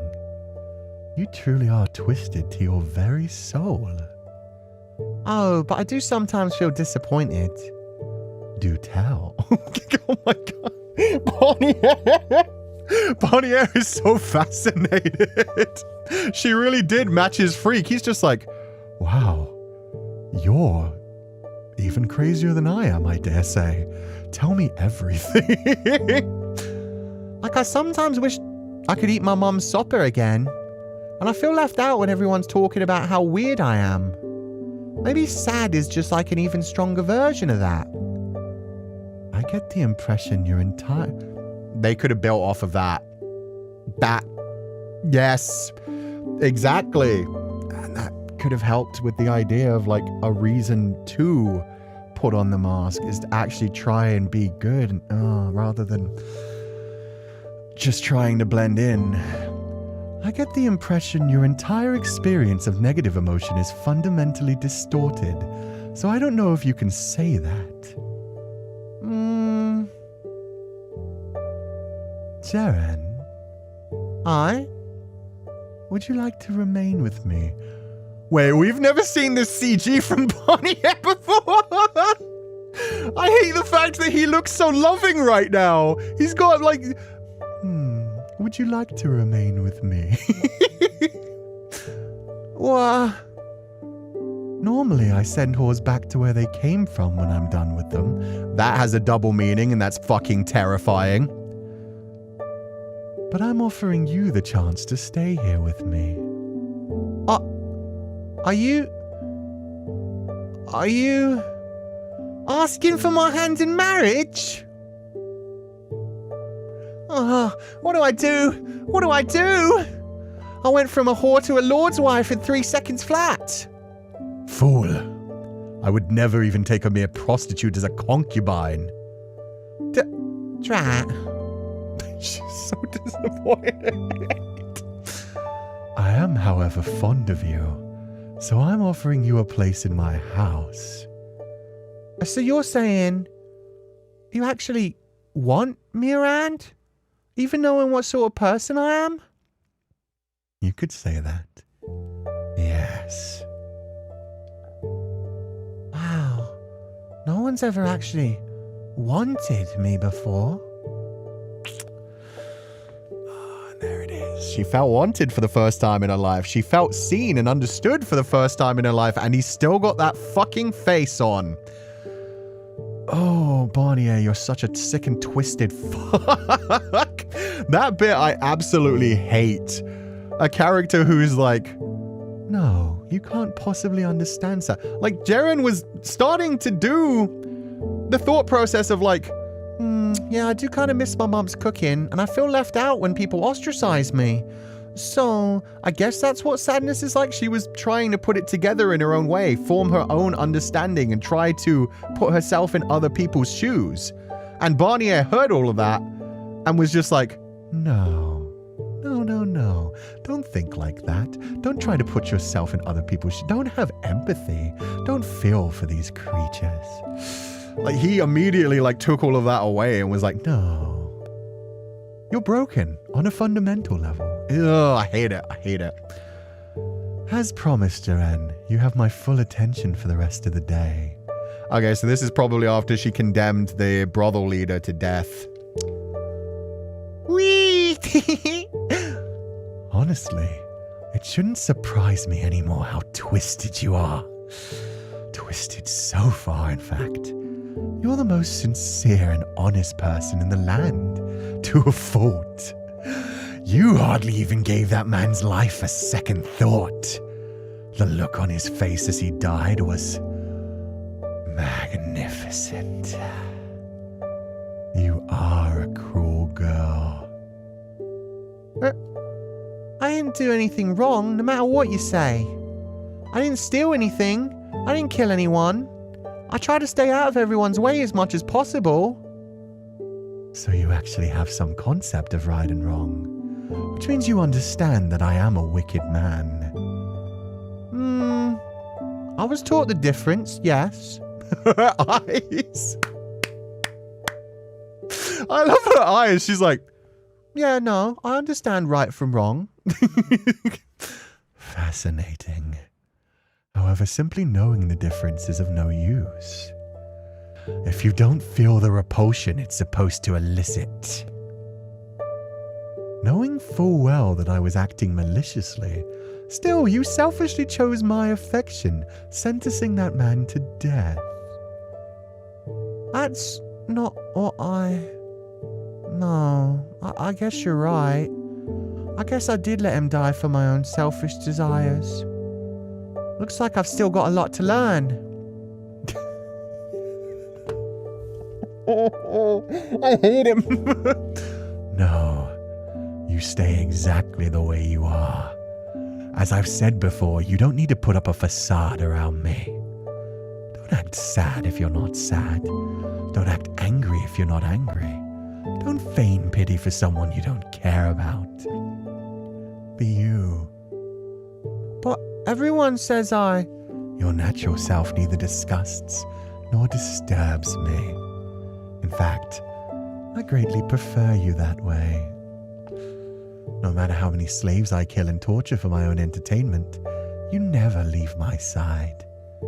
You'll happily accept me no matter what I do. That face.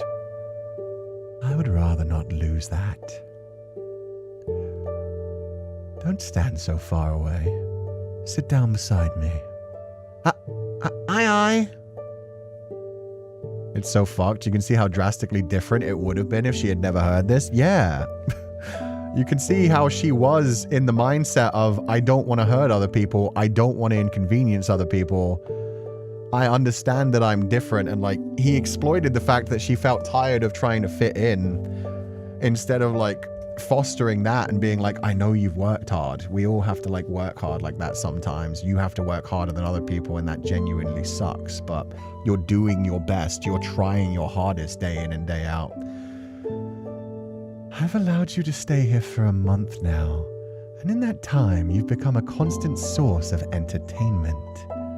And you've expressed no desire to leave either, despite being well aware what kind of man I am. Same goes for you, Barnier.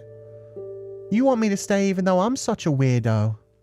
The difference between you and I, though, is that I kill and you do not. You know, I've been wondering, What?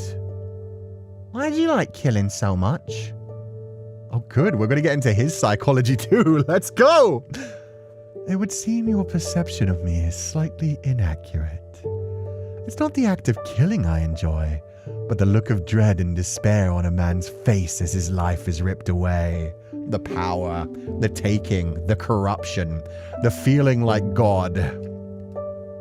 There's a difference? In your mind, perhaps not. I kind of like to know what it's like in your mind then. I told you my story. Maybe you could tell me more about you, Barnier.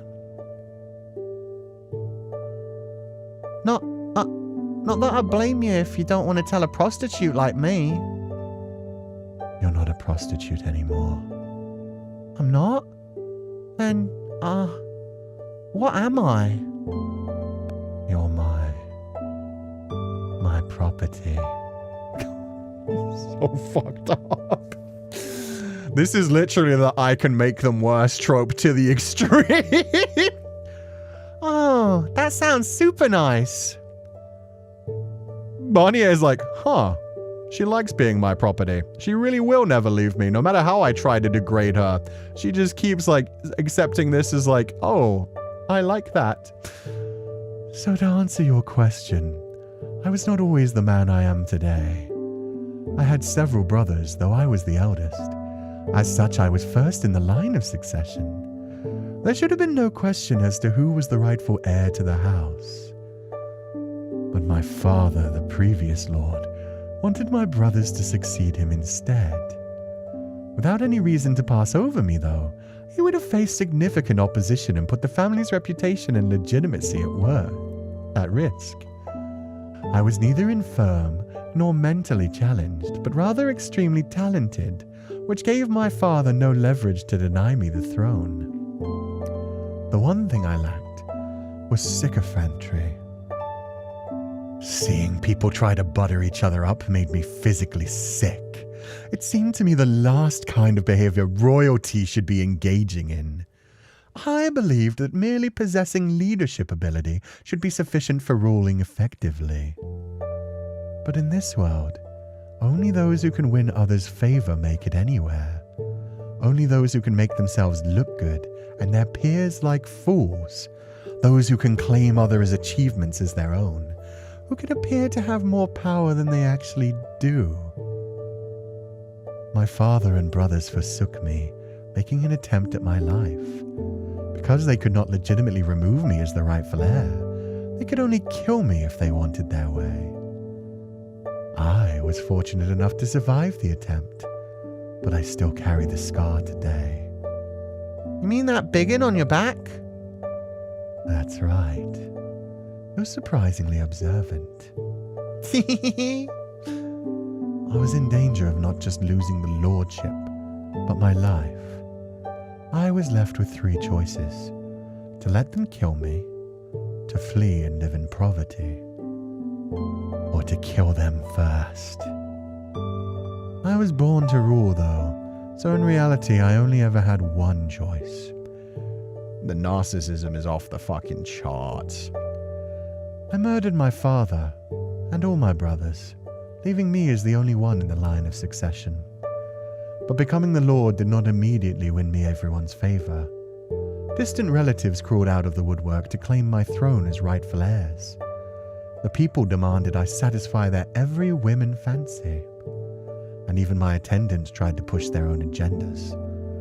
The whole affair quickly grew tiring. Dozens were clamoring for a say in matters I could easily handle myself. So I silenced them. Before long, the prodding voices had become corpses. And it was somewhere around that time that I found myself intrigued by fear. Fear is a wonderful thing, an incredibly effective silencer that spreads like a plague. Sufficient application would preemptively stop everyone from interfering. Fear strips man of his will. When it becomes apparent to me that one did not have to be a great leader to rule effectively, All the time I had spent in my younger days working to improve myself felt like an incredible waste. Fear became the centerpiece of my rule, and as I continued to employ it, I began to derive great pleasure from the despair it instilled in others. Men trembled at the sight of me. They bowed their heads and abandoned their dignity. They begged me to spare their lives.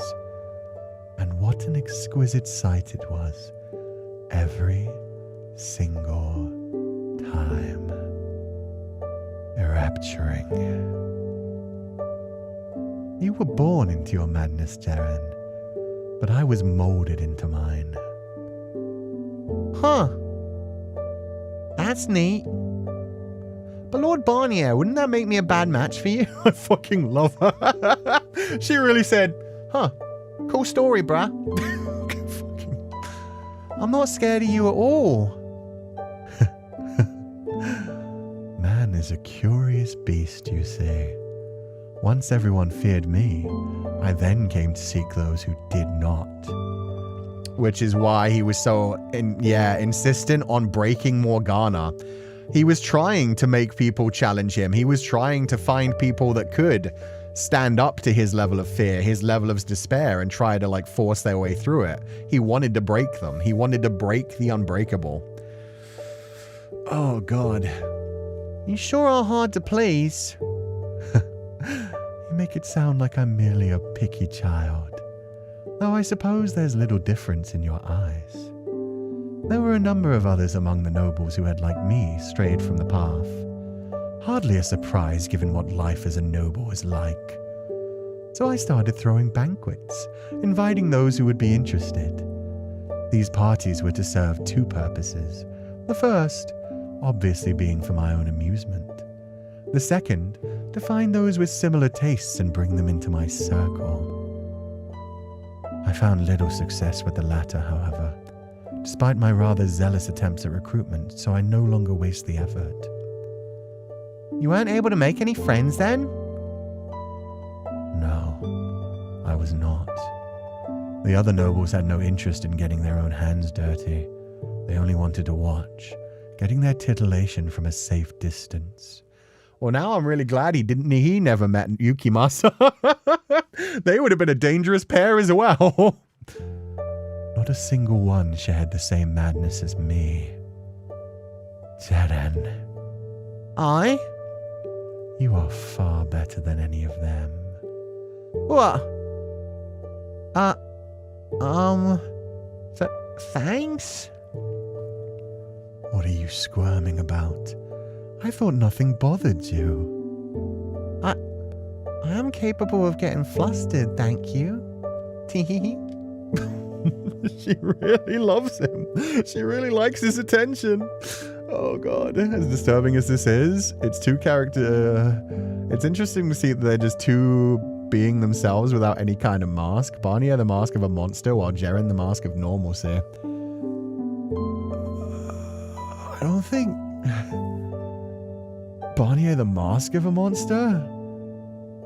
Barnier is a monster. Barnier genuinely loves torturing people. Barnier the mask of a noble. That's what I would say. What is normal?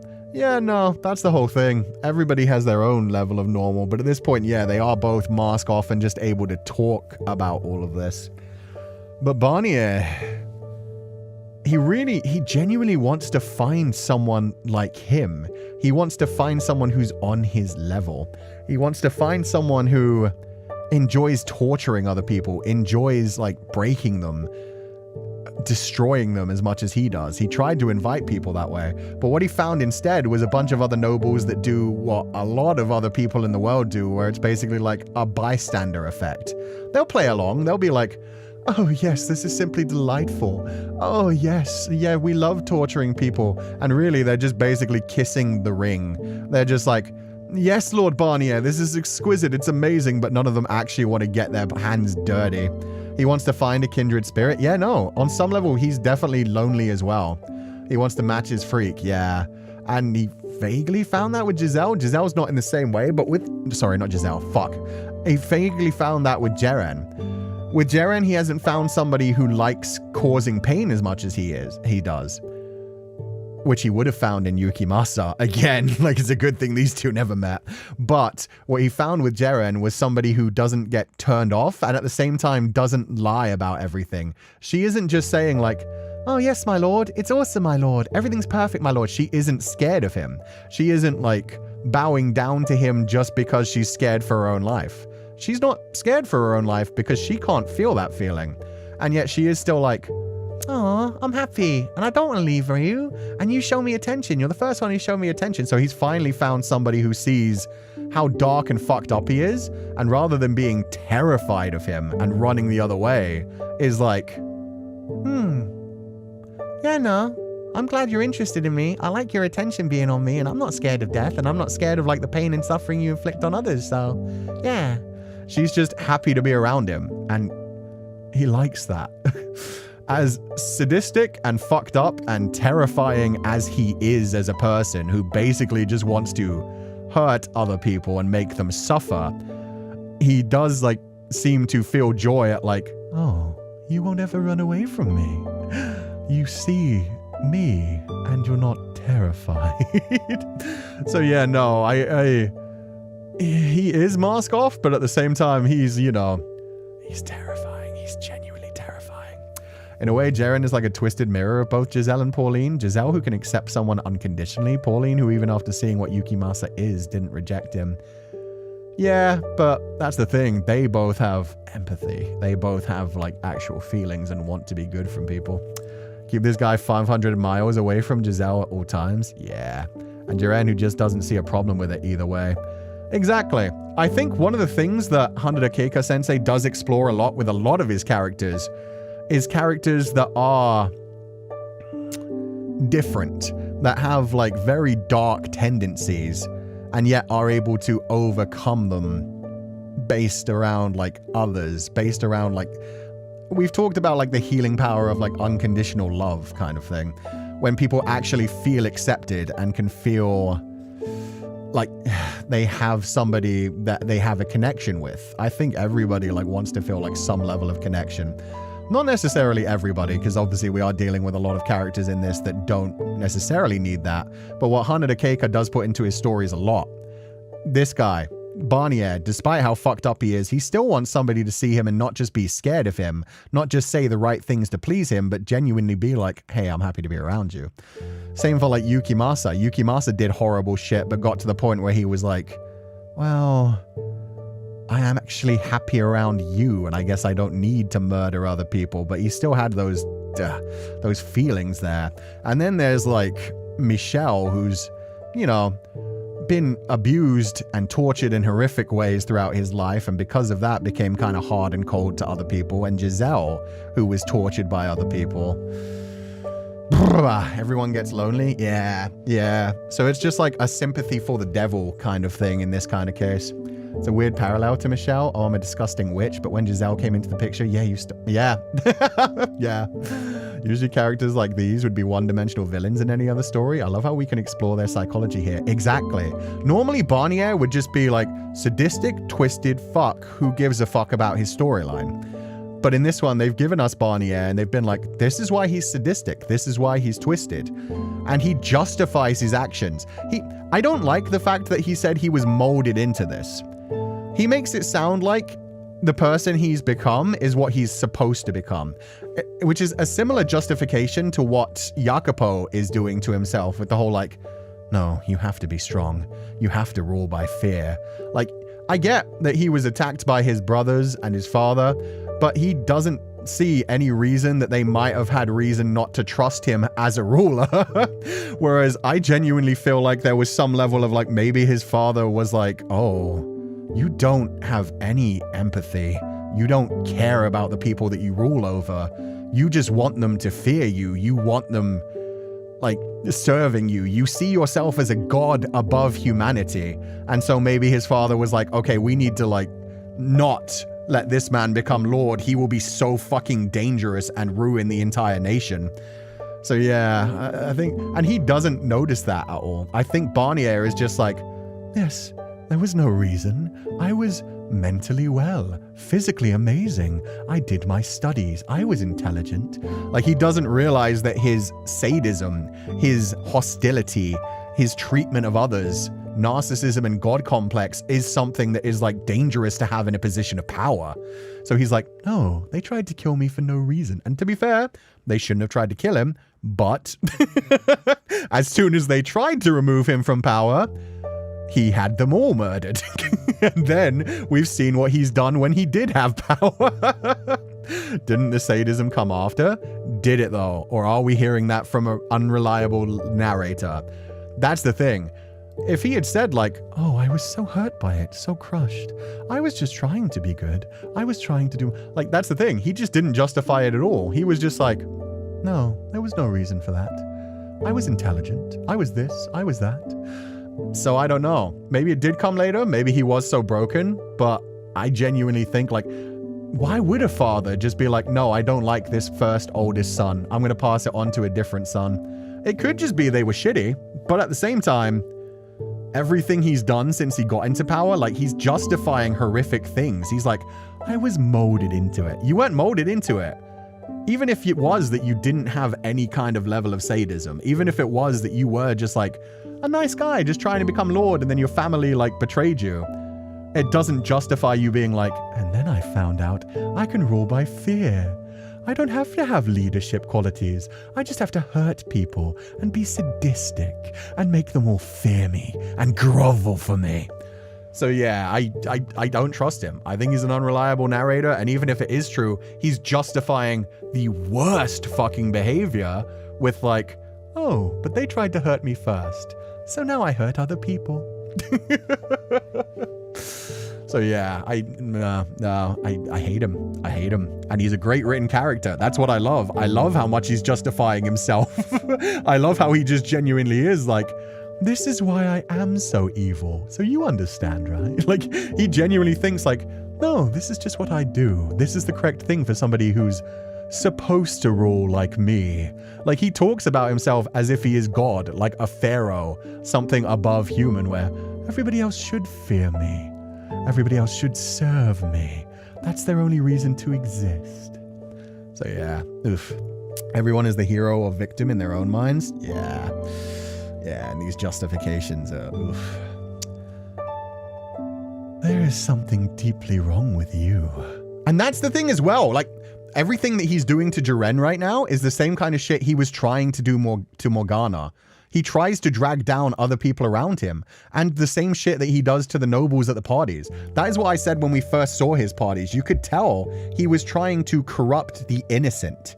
He is constantly trying to be like, no, you're just like me. If you felt the absolute pain that I felt, you'd want everyone to suffer too. So yeah, he's constantly like trying to drag people down to his level, kind of like the Joker with Batman, actually. People have said he kind of acts a bit like the Joker, and he does, because Joker's whole thing, he does it to Jim Gordon, he does it to other characters, he's constantly trying to do it to Batman. He's trying to say like, hey, just a couple of bad days, a couple of bad things, if you had life as bad as me, you'd break too. He was trying to turn Morgana into a second Jiren. Well, that was before Jiren, which is wild to me. I didn't realize that Jiren had only been there for a little while. But yeah, when he saw Morgana, he was like, oh, you think you're this hallowed saint? You think this about like innocence and purity and God? No, let me show you the truth of the world. And part of that was probably because he's trying to make other people sink down to his level. He is trying to find someone else like him, whether it's among the other nobles or just anyone else. The bigger, like the more innocent they are that they can be torn down, the more he can break them mentally. He's trying to get somebody on his level that he can actually vibe with. And he's not found it.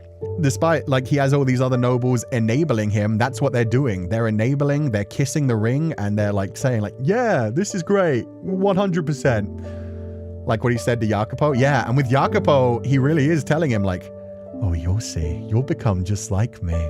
And Jacopo is also justifying his actions already as he moves forward, so...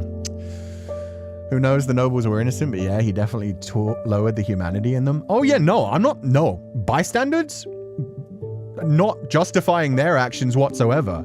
You come to one of those parties and you see the horrific shit that he's doing, and you don't immediately be like, oh, this guy is twisted as fuck. I need to talk to everyone about this and like get people out of this situation. No, they're not as bad as him, don't get me wrong, but they enabled him. They let it go on. They celebrated it. Ugh. Anyway, yeah, no, fascinating character. I love that they're diving into his mentality. Seeing his justifications and everything else going on is wonderful. You're the one who decided to throw that curveball, Lord Barnier. Enough with the formalities already. You're not a whore anymore. You're allowed to use my name. Huh? That is your name, though. You don't know your own lord's full name, do you, Jaren? What? Answer the question, girl. I'm sorry. Allow me to help. I will only say this once, so don't forget it. My name is Jean-Francois Barnier, firstborn son and rightful heir of the Barnier family. Got it memorized. That's a really long name, though. Jean-Francois? Fancy. I think I'll call you Franny. That rolls off the tongue nice. Franny is amazing.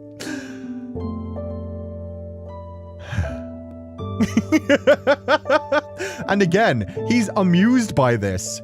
He's constantly used to people being like, wow, I get to call you by your first name. Of course, my lord. I mean, Jean-Francois. Of course, it's a true honor. But her just being like, oh, that's a long name though. I'm going to call you Franny. He's just like, this girl's wild. That's the thing. He's just like, she treats me like a normal person. She isn't fucking terrified of me at every second. I would be terrified of him. I assume I can take that cryptic chuckle as an okay. Only if you wish to be hanged. Call me Francois. The little like slow bow. It's like, good enough.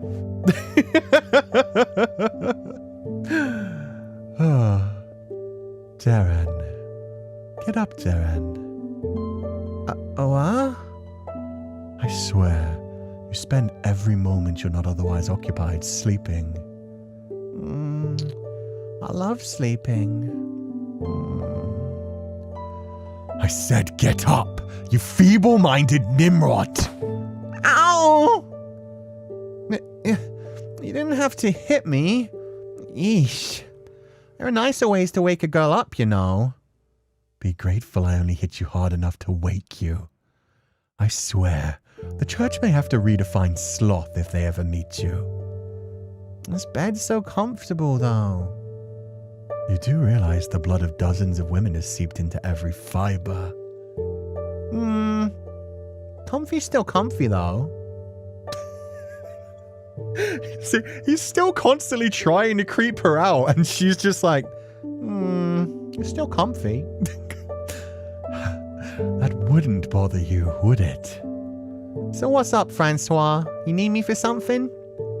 Yes. I have a favor to ask of you. What? A favor? Of me? What is it? I'll do anything. Without even hearing what it is. It doesn't matter what it is. You say the word and I'll do it, Francois. And what if I asked you to take your own life right here? Just give me the knife. I should honestly be more used to this by now. Why wouldn't I do anything for you, Francois? I love you. No one's ever cared for me like you before. No one's ever wanted me as much as you. You're happy with me as I am, despite me missing the most important pieces. Again, I really shouldn't be so surprised. Fear not, though. I won't be asking you to die today. She literally can't fear, my dude. Your vernacular is not, like, leveling up despite how long she's been here. How much harder is it going to be, then? I hope you don't want me to kill anyone. It'll be my first time, and I'm not sure I could pull it off properly.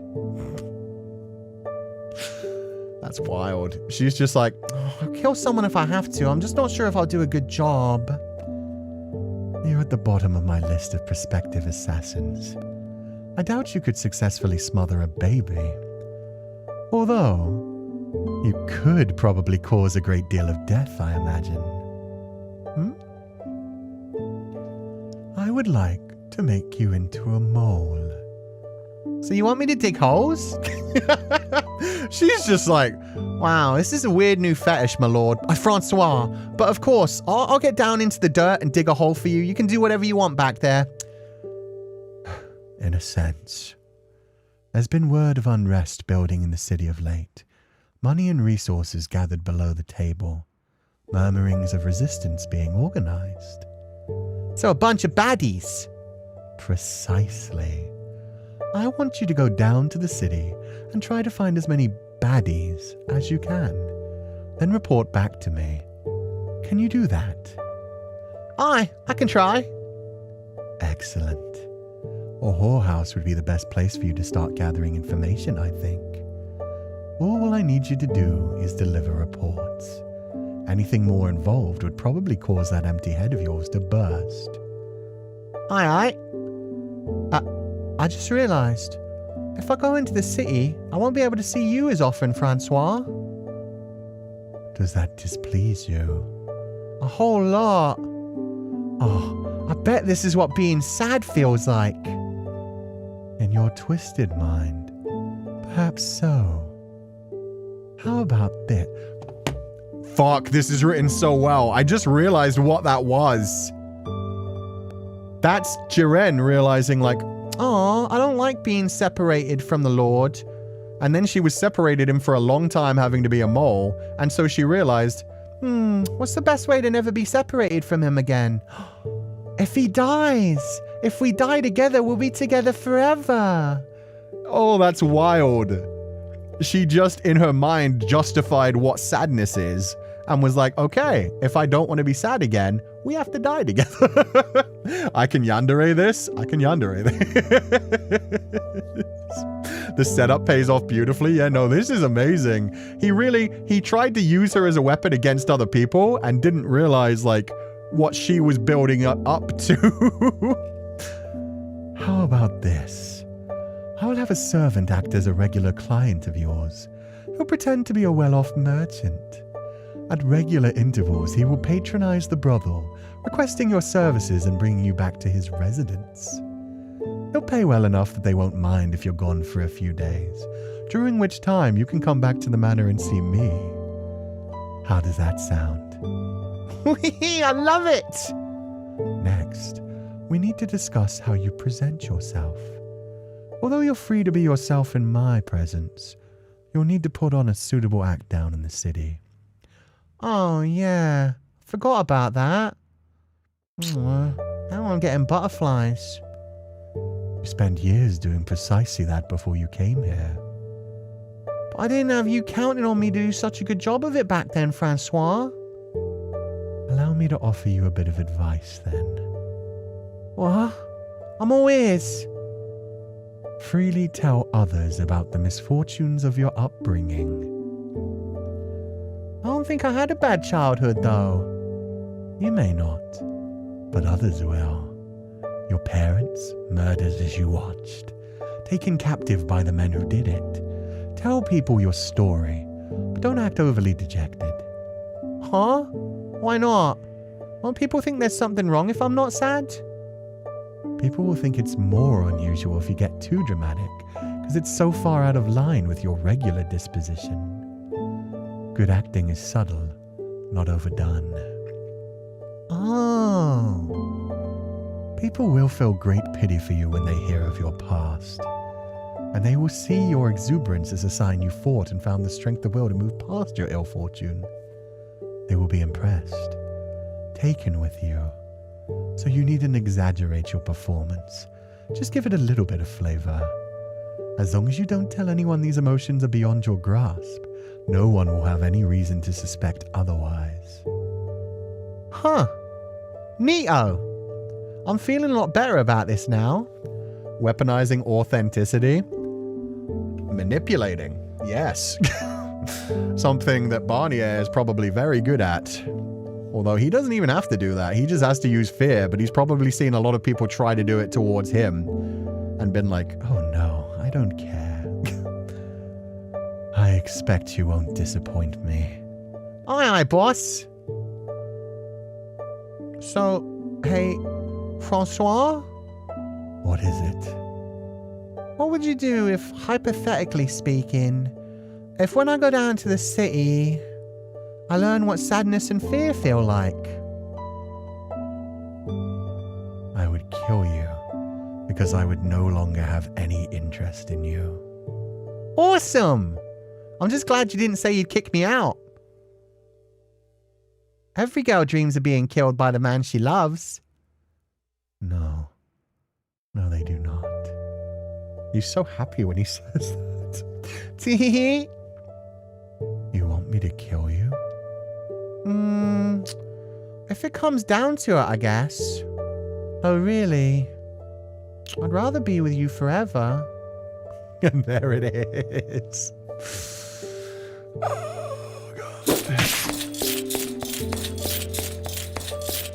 When the fuck was this? Into the room, Jeren. Now! Okay, I'm going to turn that down. The music is very quiet in this scene. The sound effects, not so much. Ow, ow, ow. You're going to tear my arm off. I wouldn't have to if you would move. Listen very carefully. You stay in this room until everything is blown over. Do not open the door for anyone. But, is this what I think it is? You are only to leave the room if I tell you it's safe, or the manor goes completely silent. And if someone breaks down the door, tell them you're being captive by the Lord. My predilections are well known among the people. No one will suspect you're lying. Is he protecting her? To a point. As he said, he genuinely likes her being around. He likes having her attention. So yeah, he actively protected her when the rest of the men were coming in and breaking shit down and murdering everyone. I must go now. Farewell, Jan. I rather enjoyed our time together. What? Wait, don't go.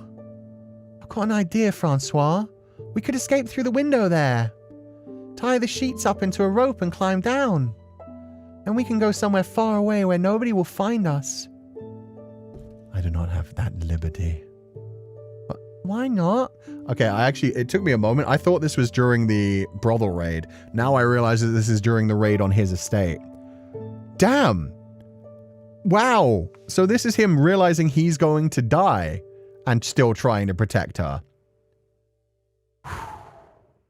Okay. That's a hard pill to swallow. That's wild. A character that's this fucked up that is genuinely still at this moment able to be like, well, I want her to live. He found a tiny shred of humanity. That's crazy.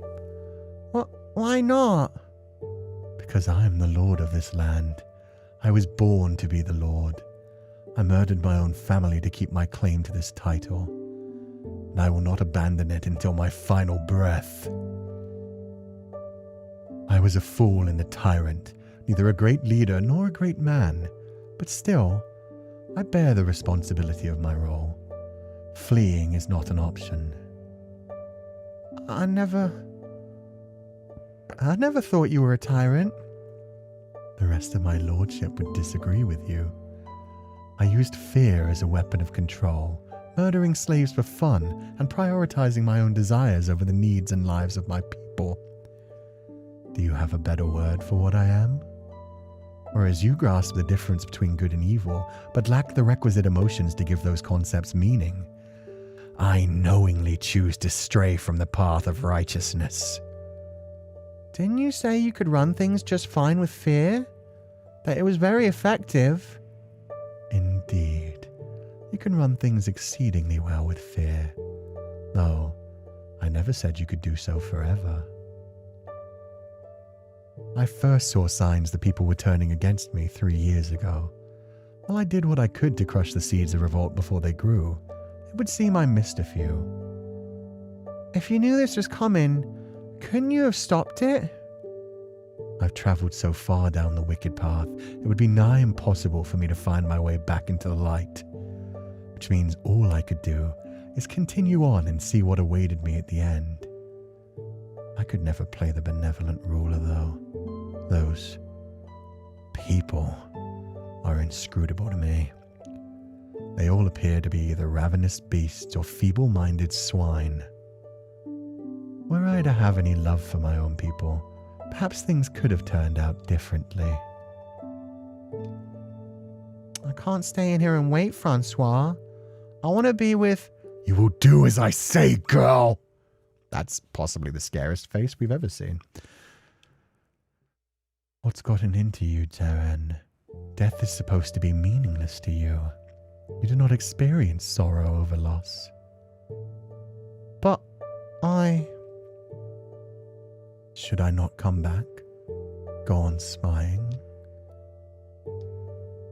Do not think I will simply let them walk in and kill me. I have dozens of skilled guards, and I can handle a sword myself as well. Far better than any mere peasant. They're getting closer.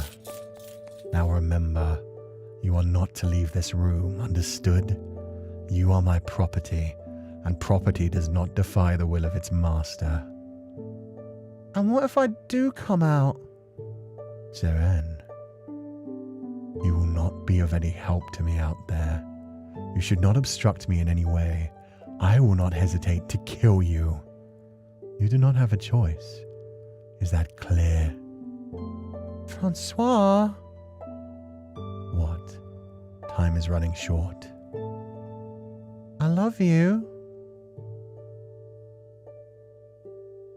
I will always place myself, the Lord Jean-Francois Barnier, above anything else in this world.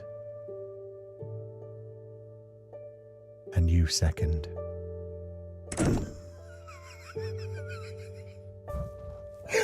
Fucking tsundere running away like... I only care about myself. And I guess you to a point. Yeet. Aw, I know, it's cute. That line, holy fuck. Yeah, no, that's actually adorable. It's so... He fell in love. Despite how fucked up he is, he did fall in love. He wanted her to stay alive. He was like, oh, I'm going to die. And I know what I did. I'm very happy dying in this way. That's good by me. But you, live on. Just tell them you were kidnapped. Also, Jaren fell in love too. Jaren, he's right. She's never feared death before. She's never had a feeling of like, oh, well, people just, she's normally just like, people just die around me. It happens. When people die, there's nothing to be sad about. I don't feel sadness. But in this moment when she's like, but wait, that means you're not going to be here anymore. You're going to be dead. I won't get to be with you anymore. I won't get to spend time with you.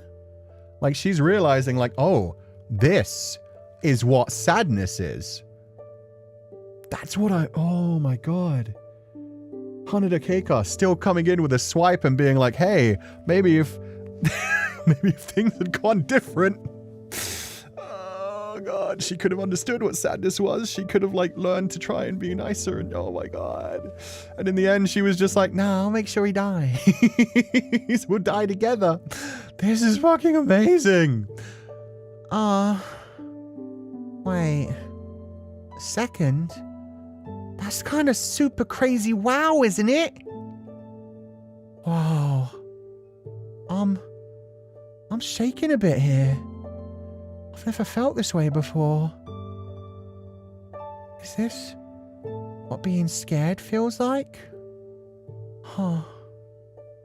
This is a lot worse than I imagined. It hurts real bad, like someone's sitting on my chest. I could hardly even breathe right. But... wonderful. No, I can't do this. I can't be away from him. It's kind of really wonderful. That's such a good line too. A Requiem for Innocence, Part 2. What's past is prologue. So that was all just the prologue. Wherefore should the heathen say, where is now their God? But our God is in the heavens. He hath done whatsoever he hath pleased. Their idols are silver and gold, the work of men's hands. They have mouths, but they speak not. Eyes have they, but they see shit.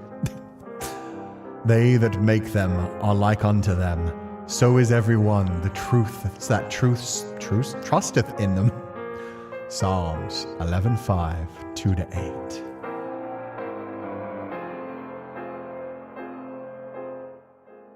But yeah, that line. Ooh, what was the line? Fuck. Baby's first emotions? Right. 1 second. Let me run back. Oh, I could even read the psalm that way. There we go. But it's kind of really wonderful. She finds being scared really wonderful. She has a feeling of like, oh, this is what sadness feels like? This is what fear feels like. Wow, humans feel this all the time? She finally learned what attachment is. Even though she was like scared, sad, she realized like, oh, that's because I do like him. I love him. I enjoy spending time with him. And realizing that he's going to die and I'm never going to be able to spend time with him again. I'm never going to be able to be accepted by somebody with my mask off and just be myself and be cared for, even though I'm so different from everyone else. She was like, oh, so this is what sadness is. This is what fear is. It's wonderful. That's such a beautiful way to put it. The idea that like fear, sadness, pain, all of these come from loss, from grief, from the good parts of life. It's the loss of that kind of feeling. Oh, that's amazing.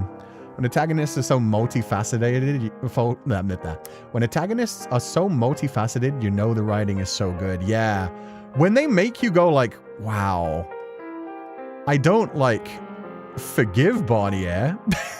I don't have any kind of understanding of just like, oh, wow, Barnier at least had like a shred of humanity, so maybe he could be redeemed. It's just like he knew what path he was going down. At the same time, even a monster like him could be like, I guess I care about you second of all. I mean, they did already make me care about Yukimasa, so why not? The parallels between Jacopo and Morgana and Michelle and Giselle sure are paralleling right now. It's the first time she ever experienced these emotions. Exactly. It's something new for her. It's something outside of just like, oh, everything's just good all the time. When you suddenly realize like things can change, it's like, oh, Surprised she was able to identify those emotions when she's never felt them before. Yeah, I think that's just because she realized like, oh, there's like, she described it so well as well. Like, it feels like someone's sitting on my chest. She felt like despair, that sinking feeling that a lot of people get from like thanatophobia or anxiety. You feel your chest like tighten like that. So they described that so well. And she was like, this must be what sadness is. He finally taught her fear just like he wanted. Exactly. He taught her fear. She was scared of having like lost him. And because of that, she actually helped him die. He would have died anyway. They would have been overrun anyway. Just Barnier surviving, they still would have been overrun. It's just he would have killed Jacopo as well if she hadn't grabbed the sword. If she hadn't stopped Barnier from finishing Jacopo off, Jacopo would have died and then he would have been killed. So that's fascinating. She just didn't want to be left alone, so she died with him. Jacopo wishes he was as romantic as Barnier. Yeah. No redemption, but kind of understanding. Yeah. It's just, well, not even fully understanding, because, like, I can't understand someone who can do that much pain to other people, who can take that much joy in that much suffering. He has killed probably hundreds of people, slowly and in the worst ways possible. He took a fucking 7-year-old girl and sliced her body up in so many different places to drink her blood, tortured her in every imaginable way he could, fed her the flesh of another human, fed the flesh of that, like, killed the boy in front of his brother and had the brother present that meat to Morgana. Like, yeah, no, it's not even a question of redemption. It's a question of like, bro, no. You are in the deepest depths of hell if any kind of afterlife exists. It's what I like. They never really try to redeem him. He's still bad and he did kill her, like you said. That scene, this just shows he is human too. Yeah, it shows that he has a moment of slight fear as well. And honestly, that's the worst thing, is a more fucked up person having found that out about Barnier. Like, imagine if Barnier found out, like, oh, this is how I can make you hurt. Like, would have gone after her at that point. Would have dragged her out and been like, oh, so you don't fear death of yourself. But you didn't want this girl to be hurt, did you? And then torture them in front of Barnier and finally show him what true despair looks like. Have her tortured and murdered in front of him. That's the type of thing he would do to other people. He would find a way to break them. But yeah, he finally found out that there was a point where it was like, oh man, this is how we could have actually broken this man. Rather than him getting to die with like a... I guess he did still see Jiren die. Her head was cut off before he was murdered. So good. I'm glad he got that bit of suffering. To be honest, I don't think she'd care if she was tortured. Oh, she definitely wouldn't care if she was tortured. But I wonder if it would hurt him. Probably not with the torture, though. But anyway, I forgot that, yeah, he did literally see her die before he was murdered, so he got to sink into his own depths of hell. Didn't seem like the kind of guy who'd want to change after everything, especially when at the very core of his being, it was just pure selfishness. Yeah, no, he straight up said, like, I'm irredeemable. I know what I've done. I've walked down this path and I'm not coming off of this path. I'm going to die as a noble. Like, I knew that this could eventually happen. Like, he was very happy to go out the way he did. But I'm glad to know that the one thing that he tried to do, the one thing he tried to protect in the world, got taken away from him. A little bit of suffering right there. Even then, he was still cursing Jacopo in his last breath. And also, Jiren still didn't deserve to be hurt for his own sake. Oh, God, it's all so fucked up. Love the writing of this game. It's so dark on so many levels. Kanumi, thank you so much for the gifted scholarship. Took comfort in the idea that she wouldn't care that he died. He wanted her to keep smiling as always. Yeah. And he did try to protect her. There was no reason for him to do that. He knew he was going to die, so there was nothing that he gained out of that. It was just one moment of like, no, you should survive. Somebody who actually, because that's the thing, he liked being seen as well.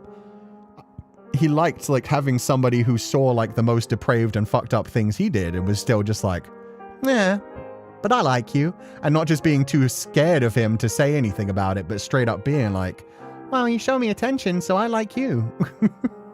He was crawling for his life with Jacopo on his tail when Jiren was killed, screaming with a sword in his throat, but I don't think any of it was because of Jiren. Nah, he was still trying to fuck with Jacopo at that point is the thing. It's a shame. So yeah, even in that moment, Jiren wasn't his biggest, like, issue at that point. It was still just, no, you're just a miserable worm, and you'll see the world just like I do eventually when you become Lord. When you rule, you have to rule by fear, and you'll slip into this as well. So yeah. Okay, let's keep going. But yeah, no, that was fascinating. I didn't think they would put us into the mindsets of those two characters that deeply, and it was fucking sick. Enjoyed the acceptance, but it still wasn't enough given all that we saw him do with Morgana. Again, Jiren was after Morgana. Morgana and the slave revolt happened, and then Jiren came into his service. But yeah, no matter what, it's not like, oh, well, he became human or like he learned. That's the thing, he is human.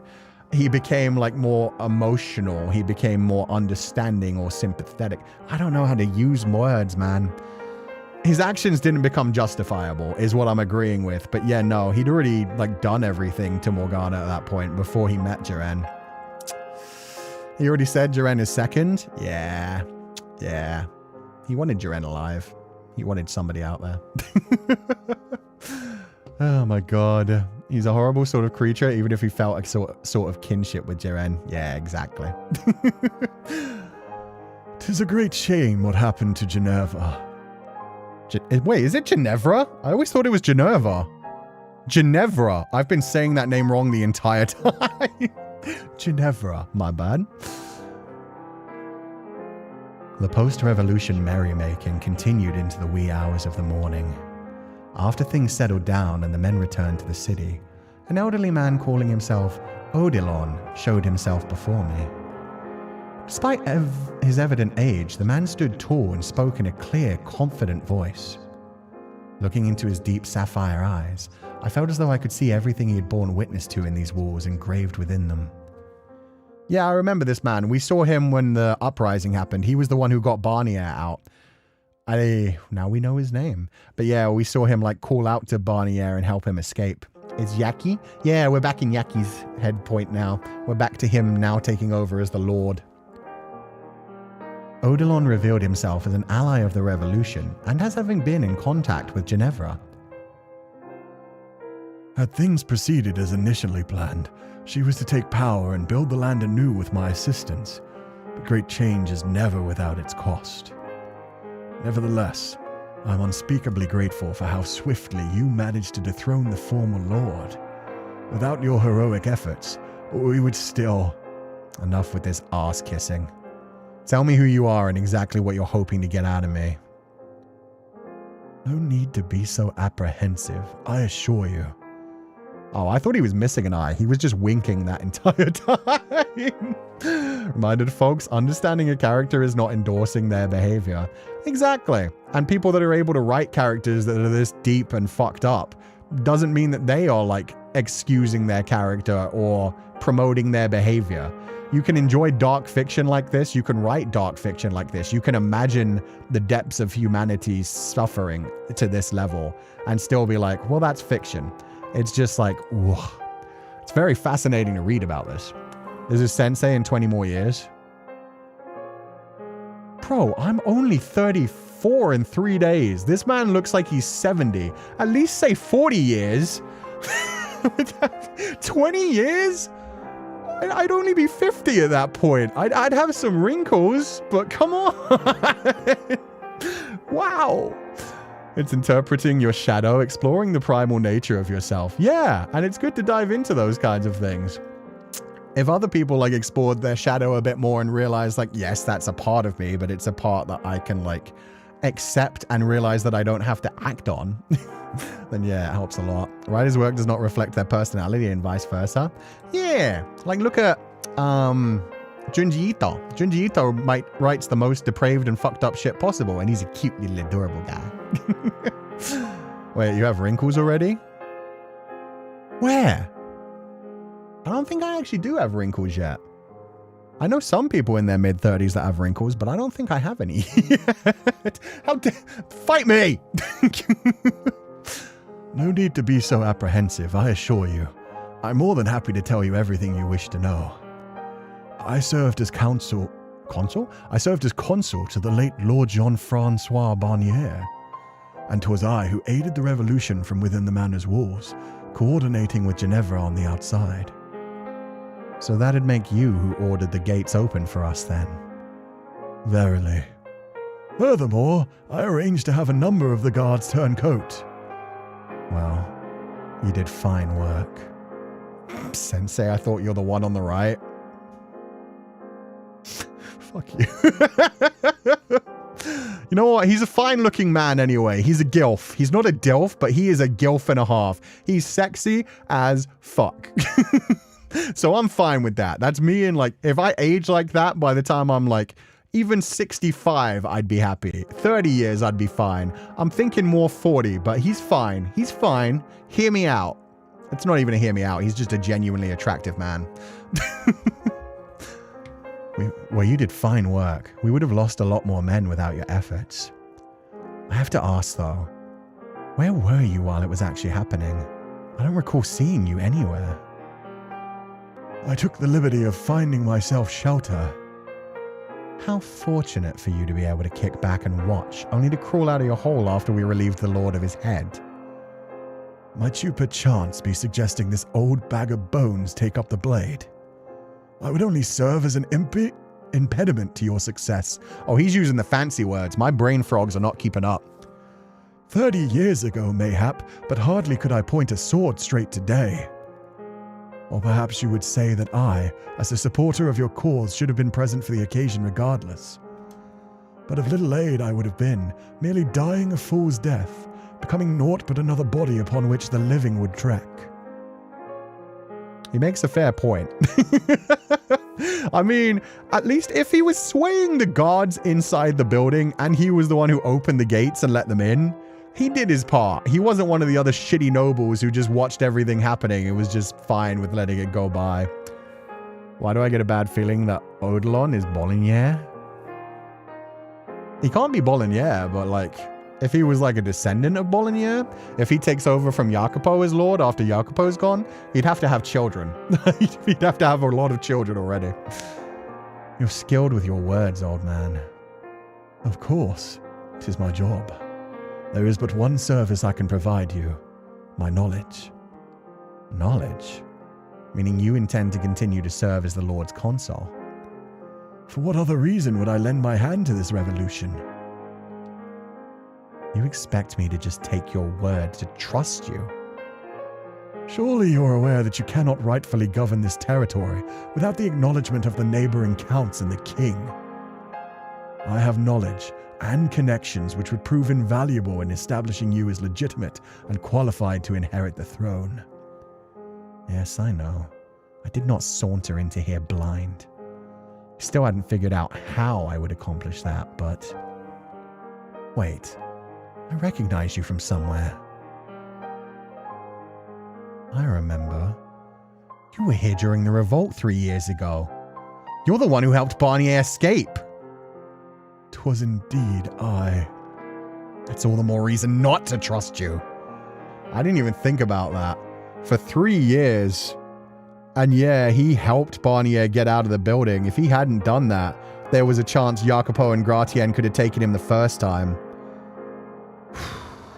But maybe he was smart enough to realize that if they had killed the Lord then, it would have just left a power vacuum. And he wanted to find a way to like find somebody better to put into power. The Boliniers lived in Paris, no? Yeah, I guess so, actually. They just owned the estate that eventually Jacopo ends up... the actual mansion, like the house in Fata Morgana. That eventually Morgana gets trapped in. So I don't know. Maybe they started here. But yeah, no, it wouldn't make too much sense for him to necessarily become Molinier. Besides, he's got a different name. That's probably his last name rather than his first name, I'd imagine. You sat back and watched, not a damn peep, as that clown of a lord left his people to rot. Like hell I'm letting you be my consul. You are an astute young man, but still far too green for your own good. And you fail to fully separate yourself from your old life. Excuse me? I assure you, I was no more fond of Lord Barnier's predilections than you. But I am sure you are aware he was quick to send his opponents off to the gallows. And he would be no more merciful to his consort than a slum dweller. My objections would have ensured but one thing, a swift, meaningless death. Moreover, you knew it was not yet the time and stayed your hand, nay? I too had reached the same conclusion and was awaiting the appropriate time, the perfect time to rearrange the board. Could be a distant relative. Michelle's birth and Requiem is only 80 years time gap. Yeah, no, that's why I said he could, like, if he had children. Because I think he's too old. I don't know, man. People have children quite old in life. Men can still, like, you know, get things done really late in life. But yeah, no, I'd imagine if he was like a Bolinier descendant, he would have had to have children by now. That's what I was insinuating with that message, was like, he's not the Bolinier and he'd have to have children by now, because making more children at this point is kind of a hope. You must dispense of this childish emotion that controls you. Act exclusively in service of that which most benefits you. And you cannot do so without someone to guide you. You're still merely a fledgling young man. You know not up from down in this vast new world, and you have neither an army nor the weapons with which to defend yourself. Should you go out into that world unaccompanied, it will snap your neck before you feel the hands upon your skin. And what benefits are you hoping to reap from this? He gets to be second in the command again. He gets to keep living his cushy life. You're not acting out of a love for the people. That much is obvious. A chance to fulfill my duties as consul to the Lord. My expertise went largely unused under Lord Barnier's rule. 'Twas a deeply frustrating time for me. Though if I may be blunt, Perhaps I should say that I would like to die knowing I've accomplished something worthwhile with my life. Aww, that's actually a sweet way to put it. I can promise you I have no intention of mistreating the people for my own personal amusement. You've still given me no reason to actually trust you. Allow my work to speak for my words. Allow me to proffer unto you my knowledge, that it might be of service to you. Yeah, and if he isn't useful, he did tell you. Just do the things that give you more power and stability. End him if he isn't useful. Is he old or does he just look very old? I think he's like 70. I have a 60-year-old uncle who just fathered a baby. 60 isn't even that nuts. Who was it? Didn't Robert De Niro just have a baby sometime recently? But yeah, there are people men that manage to have babies in like their 70s and even 80s. I don't completely trust this man, nor do I think I ever will. He's after something. Probably wants to use me as a puppet under the guise of assisting me as consul. He makes a good point though. I'll need someone to show me the ropes if I want any chance of governing effectively. Have you come to a decision? Okay. It's a pleasure to have you, Odilon. At your service. That said, try anything and you'll be out of the door faster than you can blink. Understood. Good. Now, if I may, I would like to offer my first instruction. And what would that be? You'll need to make a formal proclamation of your succession. There are still many among your people who know not who you are. Thus, you must declare yourself the rightful heir, the lost son of Lord Barnier's predecessor. You must assume a new name. Say again. The name by which you were known before is but a veil behind which you guarded your noble identity. And the time has come for you now to reclaim your true self. Is he going to become Jean-Francois? Oh no. This game gives me so many trust issues that any other new character that comes up feels sus to me at first glance. Especially a character like this, who served in the old house, betrayed his first lord, and is now wanting to serve in this house. It could be because he genuinely wants change to happen. That's the thing. A guy like this could manipulate me incredibly well. If he just said like, "You have no idea the things that I saw that man do. I just want my life to have meaning. I want some redemption. I want a chance to make a better world for tomorrow." That kind of thing would be like, okay, you're a good man. I am very... Yeah, that's what this game teaches me.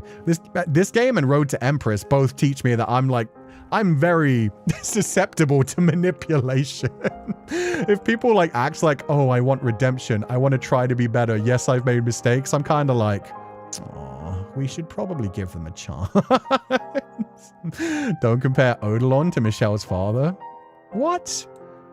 I didn't. I said what? I said possibly like an ancestor. That's not comparing their personalities whatsoever. Chill, guys, chill. You can have family members that absolutely fucking suck. Look at Michelle. Michelle somehow came out of fucking Michelle's father. Just because you're related to someone doesn't mean it's like, they're on that level. He can't get his sword to stand straight. I'm pretty sure they had that medication even back then. They had some things. We're having a discussion among ourselves, Koo. Oh, god damn it. Okay, I missed it. That's my bad. Oh, okay. I feel like Odilon looks how I'd imagine Michelle's piece of shit father would look. Okay, I get it. I get it. No, I don't want to think Michelle's father was that good looking either. Fair enough. I'm gullible too. Yeah. Consort Elegance Auntie made a fool out of all of us. I knew immediately what she was up to. It was our sister right at the beginning that fucked me over. Oof, and Jaren. Chat, stay on topic, please. No, they're fine. Little like side topics like that is fine. I just didn't read the first one, so that's my bad. I thought it was me saying like, yeah, they could be family. Remember Michelle's family didn't have white hair? That was just him. Yeah, but Michelle's father was also like, not super old. He was more like middle-aged, I'd imagine. So yeah, it was just a Michelle thing. And the time has come now for you to reclaim your true self. Hold on a second. I'm not... Yes, I'm aware of your lineage. I like that. Odilon is just like, yeah, no, I know you're not actually nobility, but you've got to act like nobility. Okay then. What name do you suppose I should take? You shall assume his name, Jean-Francois Barnier. Oh, that's rough, dude. Is this some kind of sick joke? You're insane if you think I'm taking on that psychopath killer's name. Why on this green earth would I ever want to call myself after the man I dethroned? Because Jean-Francois Barnier was a narcissistic sycophant. He would 100... No, not a sycophant. Narcissistic God complex. He would 100% want his son to take on his name. It adds credence to the whole, like, you are his son. Among the nobility, names are oft passed on, from father to son, from brother to brother. But why his name? A name associated with fear and tyranny. Are you trying to hobble me before I take my first step? You will remove the stain his deeds have left upon the name. Lord Barnier killed his father, brothers, and all their families and attendants, as Ginevra likely told you. Why do you suppose he killed them? Are you mocking me, old man? He killed them because he was a damn madman. Lord Barnier was not the rightful heir. Excuse me? He was merely a stand-in, to be disposed of and quickly replaced when came the time.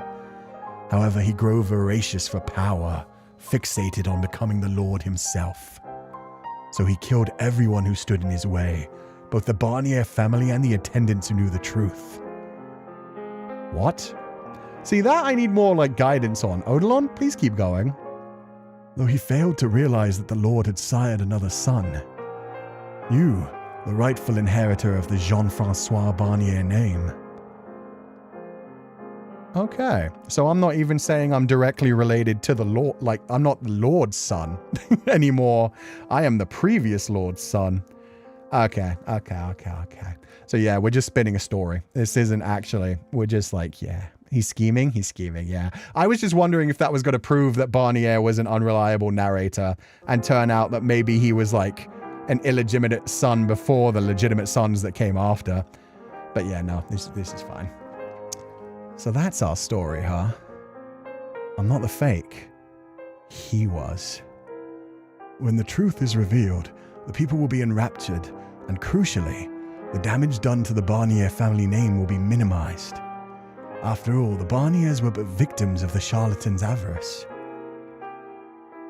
As you are to take on the Barnier family name, it is to your benefit that the reputation you inherit is as unblemished as possible. Furthermore, you have nothing to gain from keeping your present name.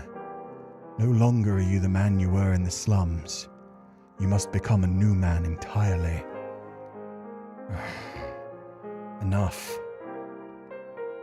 I need time to think. A day. Give me just one. I cannot. 'Tis a matter of the utmost importance. You must act swiftly, for the opportunity will pass and the tides turn against you anon. The people are on your side for now. However, should you fail to expeditiously demonstrate that you are the new lord, are likewise on their side, you will find yourself with more than the counts upon your doorstep. You must decide now. Sir. All right. I'll swallow my pride. I knew there would need to be some changes before I embarked on this road, so this isn't unexpected. Just moving quicker than I was prepared for. A wise decision. Now, before we move on to the next order of business, I must ask, are you physically well enough to remain on your feet for a short while longer?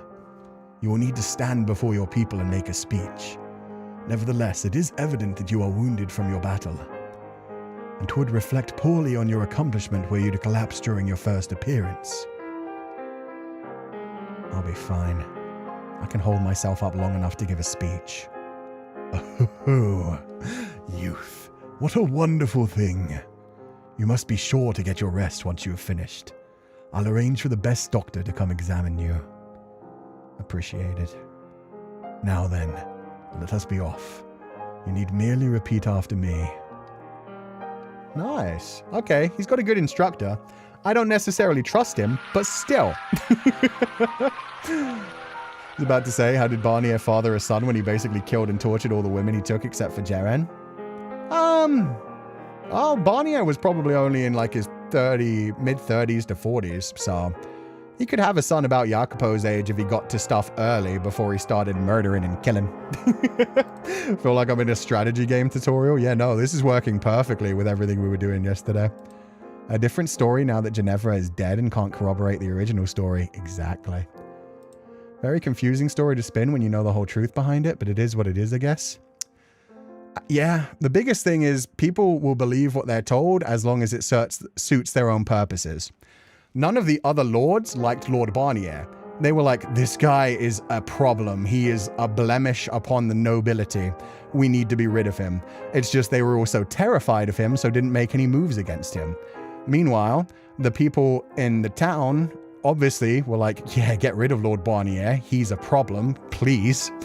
So yeah, everybody will just be like, huh, that doesn't quite make sense, but at the same time... I, for one, like our new lord, and I completely believe his story. Think how Jacopo doing the logical thing and taking Odilon's advice and calling himself Barnier contributed to Morgana not recognizing him later on. Yeah. Contributed to Morgana just being like, oh, I was captured by the same Lord Barnier. Hey, did you hear the new lord's speech? Barnier was a fraud the entire time. What? No way. But God, I should have skipped work and gone up to the manor to see it. You still got a chance. Go down to the square. The town crier's spreading the word of the whole thing. Did you hear? The new lord led the charge on the revolution. And he was the real Jean-Francois Barnier. I heard. I was there for his speech. He's so young. And easy on the eyes to boot. They say he spent years living in the slums, hiding his true identity. That must have been so difficult for him. At long last, we're free from our suffering. Free from the terror of Lord Barnier. Cheers for the new lord. Who is also Lord Jean-Francois Barnier. Oh, Maria. Sorry, I'm in your way. Let's see how she's feeling about this. Agree. He is pretty. He is pretty. And that helps as well. Pretty privilege helps people, like, win hearts and minds, too. Oh, give me a break. You're no damn lord. Hey, big boy. How goes it, Maria? You look like you ain't slept in weeks. Where's your smile, girl? Today's a day for celebrating. Oh, go fuck yourself. What? You're the one who pushed him into this. Huh? What are you getting pissy about?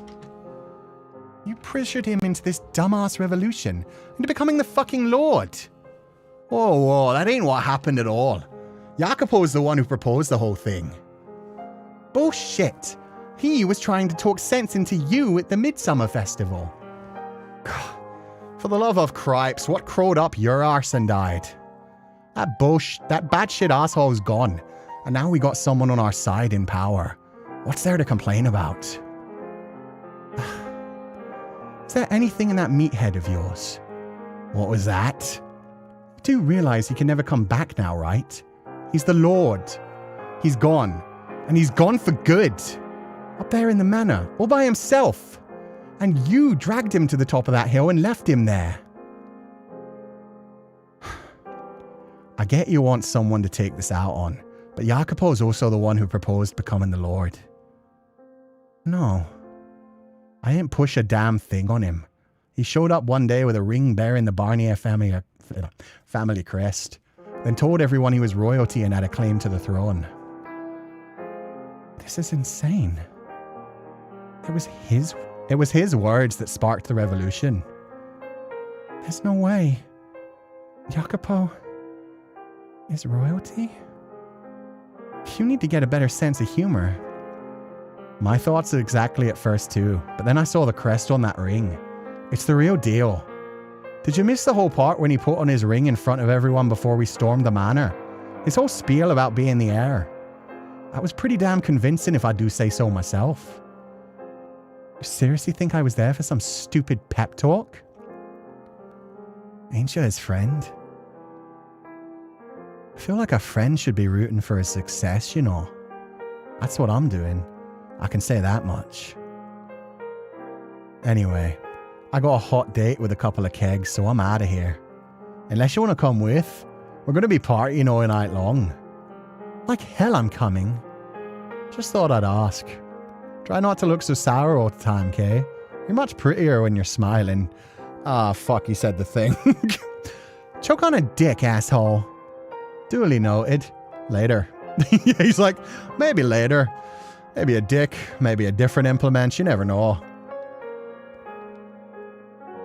I can't root for him because he's my friend. I know better than anyone that he's in over his head. All I can do is pray for you, Jacopo. Pray that you'll always be the Jacopo we know. That this won't change you. We're still friends, right? Even if we're worlds apart now. Yeah. She knows how human he is. She knows how gentle he can be, even though he tries to bury it deep down. Point is that people, aka the general public, don't know the truth, and in the end the truth doesn't matter as long as people believe in a certain version of reality. Exactly. If you can get them to agree to it, it's fine. The masses love a good story over the truth sometimes. Yeah, and sometimes a good story at the time just becomes history once it's written into the books. Till the point where someday, like centuries later, people are like, wait a minute, that didn't make sense. That probably didn't happen. Think Maria is upset because Jacopo might make things worse for himself, or that he'll lose himself from the power? Both. Both. I definitely feel it's a thing where she's like, I want him to stay Jacopo. I don't think he can stay Jacopo and stay in power, and now he doesn't have us by his side. That was one of the biggest things she said, was like, he's up on that hill by himself. She knows that she can't be up there because she's not royalty. If he suddenly had a prostitute living with him, it wouldn't be okay. Like, it would be seen as a blemish, so he can't do that. So he's lost his support network, and he has to rely on himself and other people that are out for power for themselves. So yeah, she's worried about him. She's worried about losing a friend in more ways than one. Him losing his life and him losing himself. After giving me just enough time to recover, Odilon quickly got to work, instructing me in everything I needed to know to be a lord. My first priority was to revitalize the city, cleaning up the mess my predecessor had left it in. As much as I wanted to ensure that everyone had food and water, it simply wasn't possible to make happen overnight. We would need to significantly expand our farmland, build additional granaries, repair existing irrigation canals, not to mention crack down on crime and disorder. There was so much to do, it was almost dizzying. The last thing I had time to do was whine. That said, none of it could happen with a snap of the fingers. It would take time and manpower, which meant we would have to use existing stores in the meantime.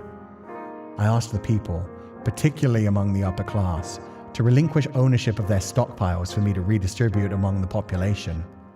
That would allow everyone to make it through the transitional period, I figured. Yeah, I'm sure all the nobles were very happy to give all their food stores for the poor people to eat. Naturally, though, not everyone was happy with the arrangement.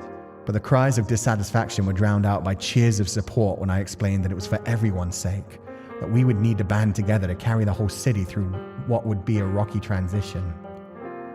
As I was patting myself on the back for a job well done, Odilon shook his head and said, "'Twill hold a year at most."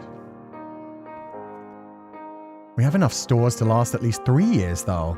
2 if we want to be extra safe. They will set your manor ablaze long before the stores run dry. Excuse me? Why would they? I'm obviously doing everything in my power to revitalize the city, and I was the one who freed them from the claws of the tyrant. The people see only the results. Though they accept your promises of improvement now, if in a year's time they do not see those words bear fruit, their trust in you will wither away. That you came from the slums is viewed now as a heroic rise to power, but your past will soon be turned against you, used to delegitimize you. You must produce for them tangible results. God, I knew this wouldn't be easy. But still, it boils my blood to think my predecessor sat around on his arse all day. Did he even accomplish anything in his entire time as the Lord? I can think of only one truly positive effect of his regime. His support for the arts. His what? Surely you've seen the numerous pieces of art adorning this manor's walls. He would often treat himself with works from the finest artists and artisans in the land.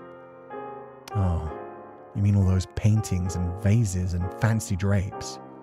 Bunch of worthless junk, every last bit of it. None of it would do anything to fill the people's empty stomachs. 'Twould seem you understand not the value of art. I did grow up in the slums. Do you know what purpose art serves?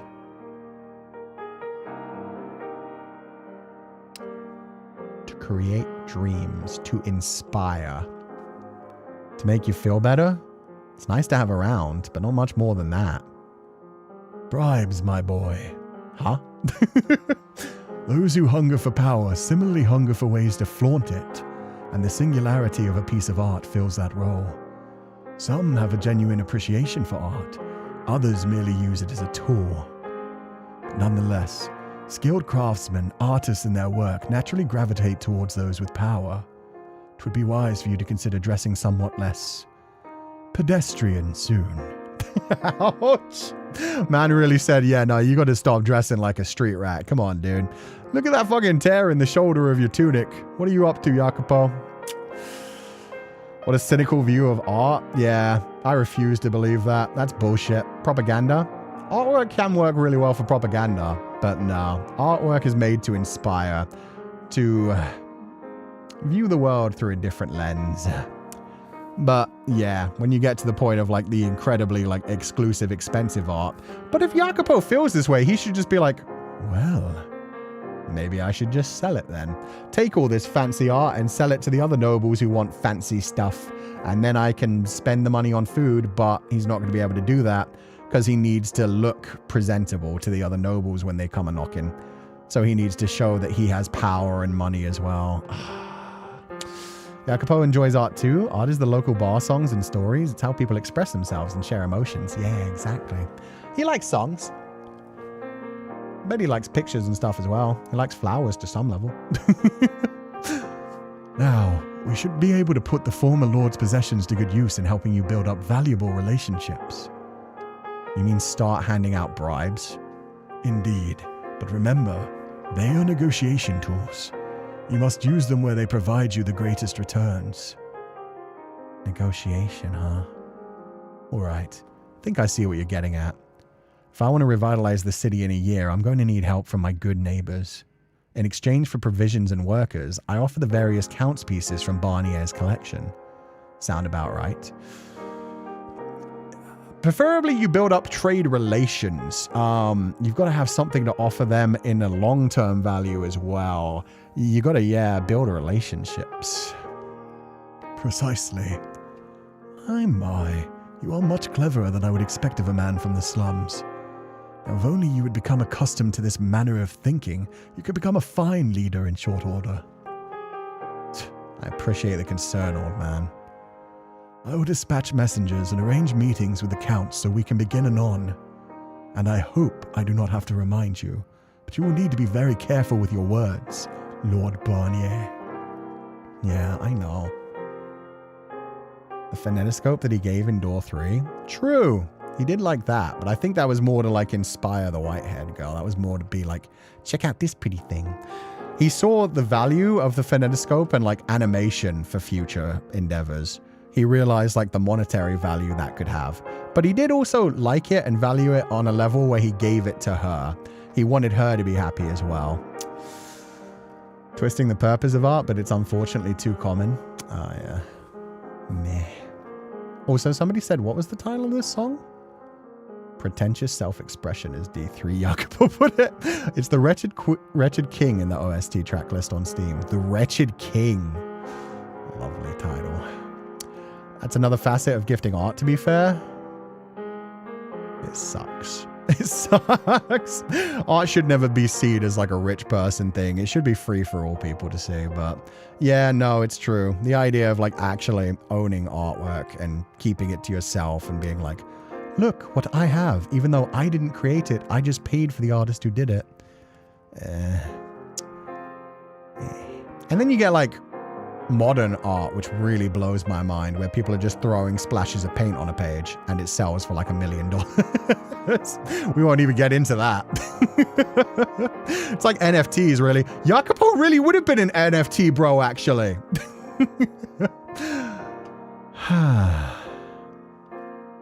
Oh, wrong button. You seem quite tired, Lord Barnier. You think? Every day I have to go meet with someone new. I spend all my travel time learning how to read and write. It's enough to exhaust anyone. 'Tis necessary nonetheless. Literacy will only... Yes, I know. You said I look tired and I'm telling you why that is. Never said I had a problem with it. I overstepped. My apologies. Your diligence has been invaluable in earning the Count's favor, Lord Barnier. They think quite fondly of you. Is that so? Because that's certainly not the impression I'm getting.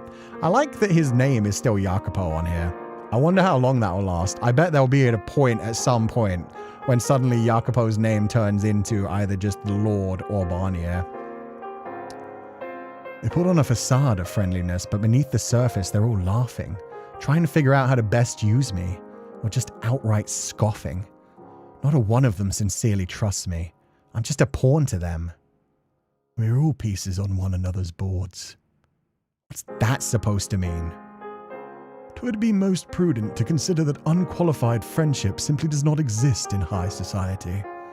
All interpersonal relationships are built upon a foundation of mutual benefit, save for exceedingly rare, short-lived exceptions. Short-lived exceptions? It's like, yeah, you don't get the benefit of like having friends when you're nobility. It's all about just who you can use and who's using you and who is mutually beneficial to each other. Nonetheless, you should not consider being used as a bad thing. We all climb atop each other's boards, offering ourselves up as a powerful piece. And so do they offer themselves to us. Should you wish to survive in high society, you must always ensure your peers see you as a piece worth playing. That would mean you're putting yourself out there as well, old man. Indeed. I am your pawn, Lord Barnier. I offer myself to you, and in your using me, I gain this position as consort to the Lord. 'Tis a far more practical and reliable system than one founded on something as uncertain as emotion, would you not say? Which is to say, I'm a pawn for him as much as he is to me. I suppose so. Then I too will have to ensure I remain useful, lest I be swept aside and another Barnier brought in to take my place. Oh, sharp words, my lord. But worry not, for I have no qualms with your performance at present. Now, Lord Barnier, we must discuss your next. Hold on a sec, would you? Yes, sir? Do you mind not calling me Lord Barnier in private? I can understand why you'd want to keep up the charade even when no one's looking, but frankly, I'm just not comfortable with it. Very well. Then, my lord it shall be. Can't say I'm surprised he won't use my real name, but still. Yeah, that'll do. Thank you. Not at all. Now back to business, my lord. Sounds lonely in his mansion. Yeah, as Maria said, he's alone up on this hill by himself. It's a shame because like when he was actually in the slums, he never took the time to actually appreciate the things that he had. He never got the time to really think like, oh, I'm having so much fun with these people. Only when Morgana started to wear him down a little bit, the festival and the birthday, did he take moments to actually slow down and enjoy himself. Every other time he was like, I need more power. I need to achieve things. And now that he's actually become Lord, it's like, oh no, you can't slow down now, my boy. Like, everybody still wants to use you, and you have to use everyone else. He has no one to call his name anymore, which he wanted Morgana to do. Yeah, he was always telling Morgana to call him Jacopo. And meanwhile, Morgana was just always refusing to use any name for him. And now he's losing his name. And I bet eventually he's going to give up on his own name as well. I am so expecting at some point, like, the Jacopo is going to turn into the Lord or Barnier or something. Because he's just going to be like, this is just who I am now. He'll be lost to the role. Exactly. I feel like if I was in his position, I would be afraid to lose myself. Having been in a position where everybody is just like, yeah. Yeah. I mean, it still happens in modern day society and not even for nobility anymore. Especially now that like social media is a thing and so much of like the younger generation is always quote unquote on the grind. You always got to be on the grind set. You have to have like so many different things going on at once. Everything has to be marketable and monetizable and yeah. So there are always like relationships where you're like, oh, this person likes me. And then you realize later, oh no, I was useful to this person. And now that I'm no longer useful, I don't matter whatsoever. It is what it is. But yeah. So sad thinking you're so uncomfortable being called Barnier, but in the first game he got really angry when Michelle calls him Jacopo. Oh, I didn't remember that at all either. That's fascinating as well. Yeah, at that point he was just like, how dare you? That's not who I am anymore. I'm not that street rat. Took long enough, but we're finally starting to see some real progress. Who knew negotiation was so much work? You should be proud of your accomplishments, my lord. 'Tis hardly an easy feat to amass that much manpower and resources in only 6 months. Doing better than expected, huh? How's public opinion looking? Reports should be coming in by now, I assume. Some dissatisfaction, but numbers are within expectations. Dissatisfied? With what? I've spent every waking moment these past 6 months working my ass off to revitalize this city, and the people aren't happy with that? They should be jumping with joy.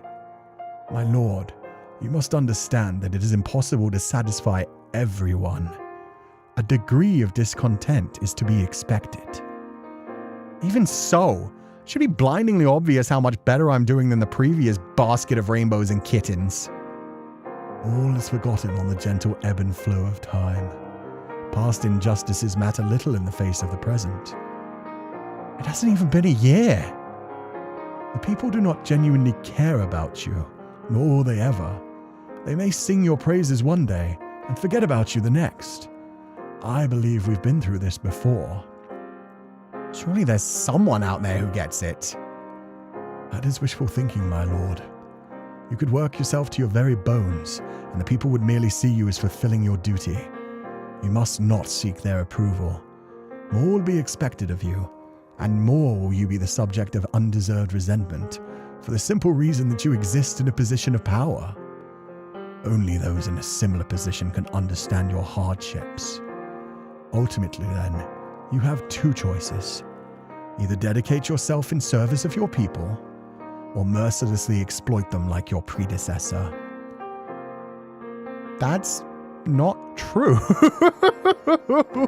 There is a middle ground there where you can balance like trying to live a decent life and trying to be nice enough to other people without overly killing yourself.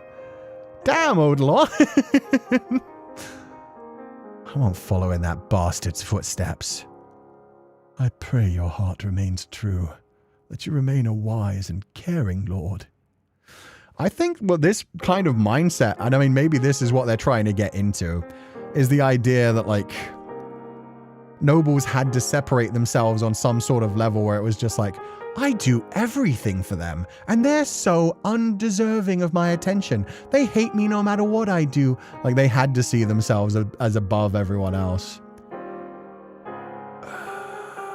Because it is true, like when you're like lower down in the rungs, you're just fighting for survival. Anything bad happens and it's not like, oh, the Lord must be having a bad time. It's, wow, he's treating us like shit.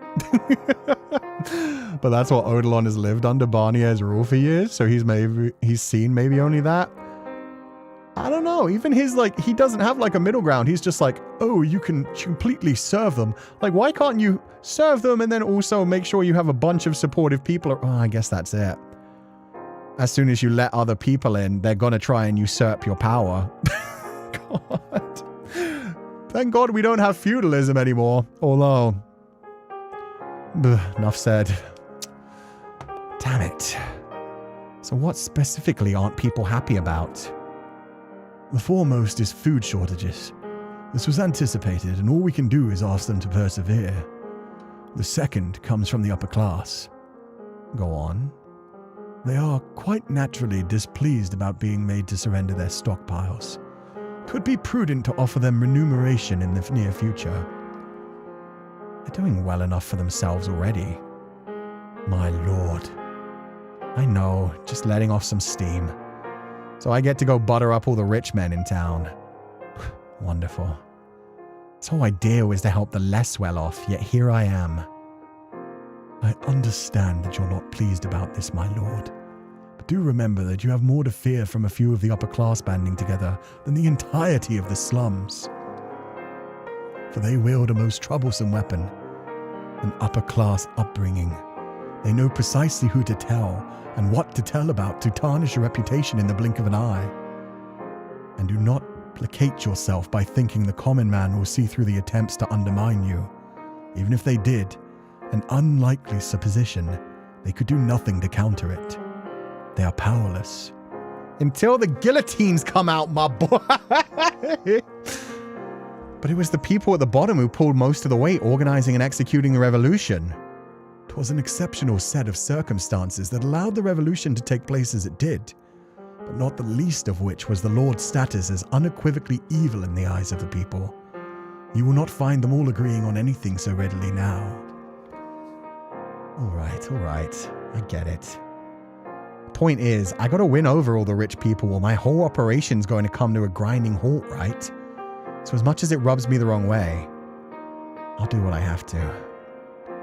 A wise decision, my lord. Was that the last of the complaints? No, I was going to say, it's never the end of the complaints, my boy. We can do this all day. For the rest of your life, even. Every day you can have audience. The influx of immigrants has caused an increase in general unrest. Of course it has. I bring them in to help with the restoration effort, and they go and cause their own new set of problems. It's like I'm chasing my own tail here. So as long as there are people under your authority, never will you be completely free of strife. You're telling me. So would increasing the guards' presence in the city help keep the peace? Most of those with the training necessary are already deployed, meaning you would need to have new guards trained from the ground up. You'll have to mobilize them where they are most needed.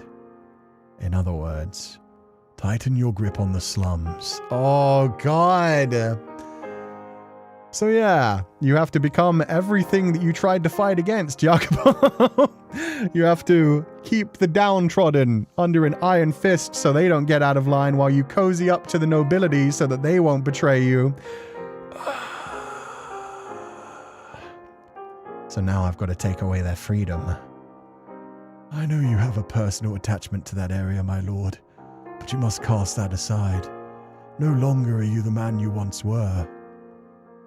The slums should have never been allowed to fall into such lawlessness in the first place. You'll merely be restoring it to its proper state. If you truly wish to bring prosperity to this land, you must eventually scale down and then eliminate the slums. But if I get rid of the slums, I'll be getting rid of their home. My lord. I know. I understand what you're getting at.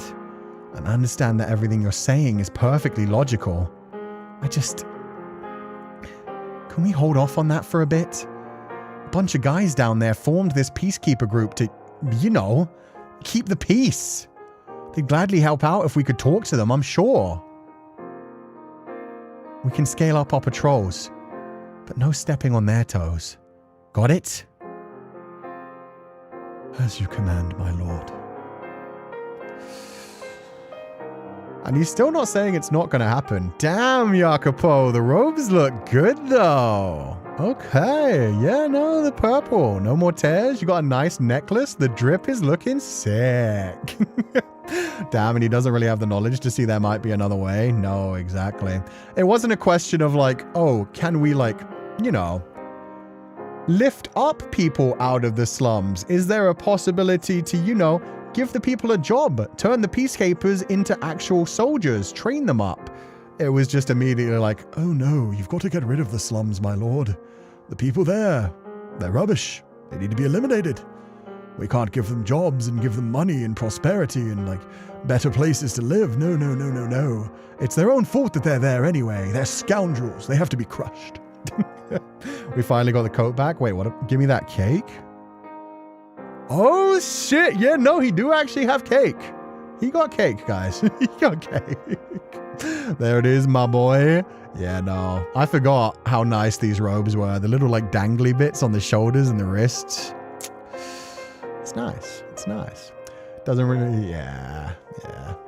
He now looks like how he looked in the first game in Door 3. In Door 3, really? I thought this was back in the past. I thought he mainly wore a suit in Door 3. My cake, that's mine. Morgana is too young. What a thing to say. Yeah, no. Take him away from Morgana. That sounds good to me.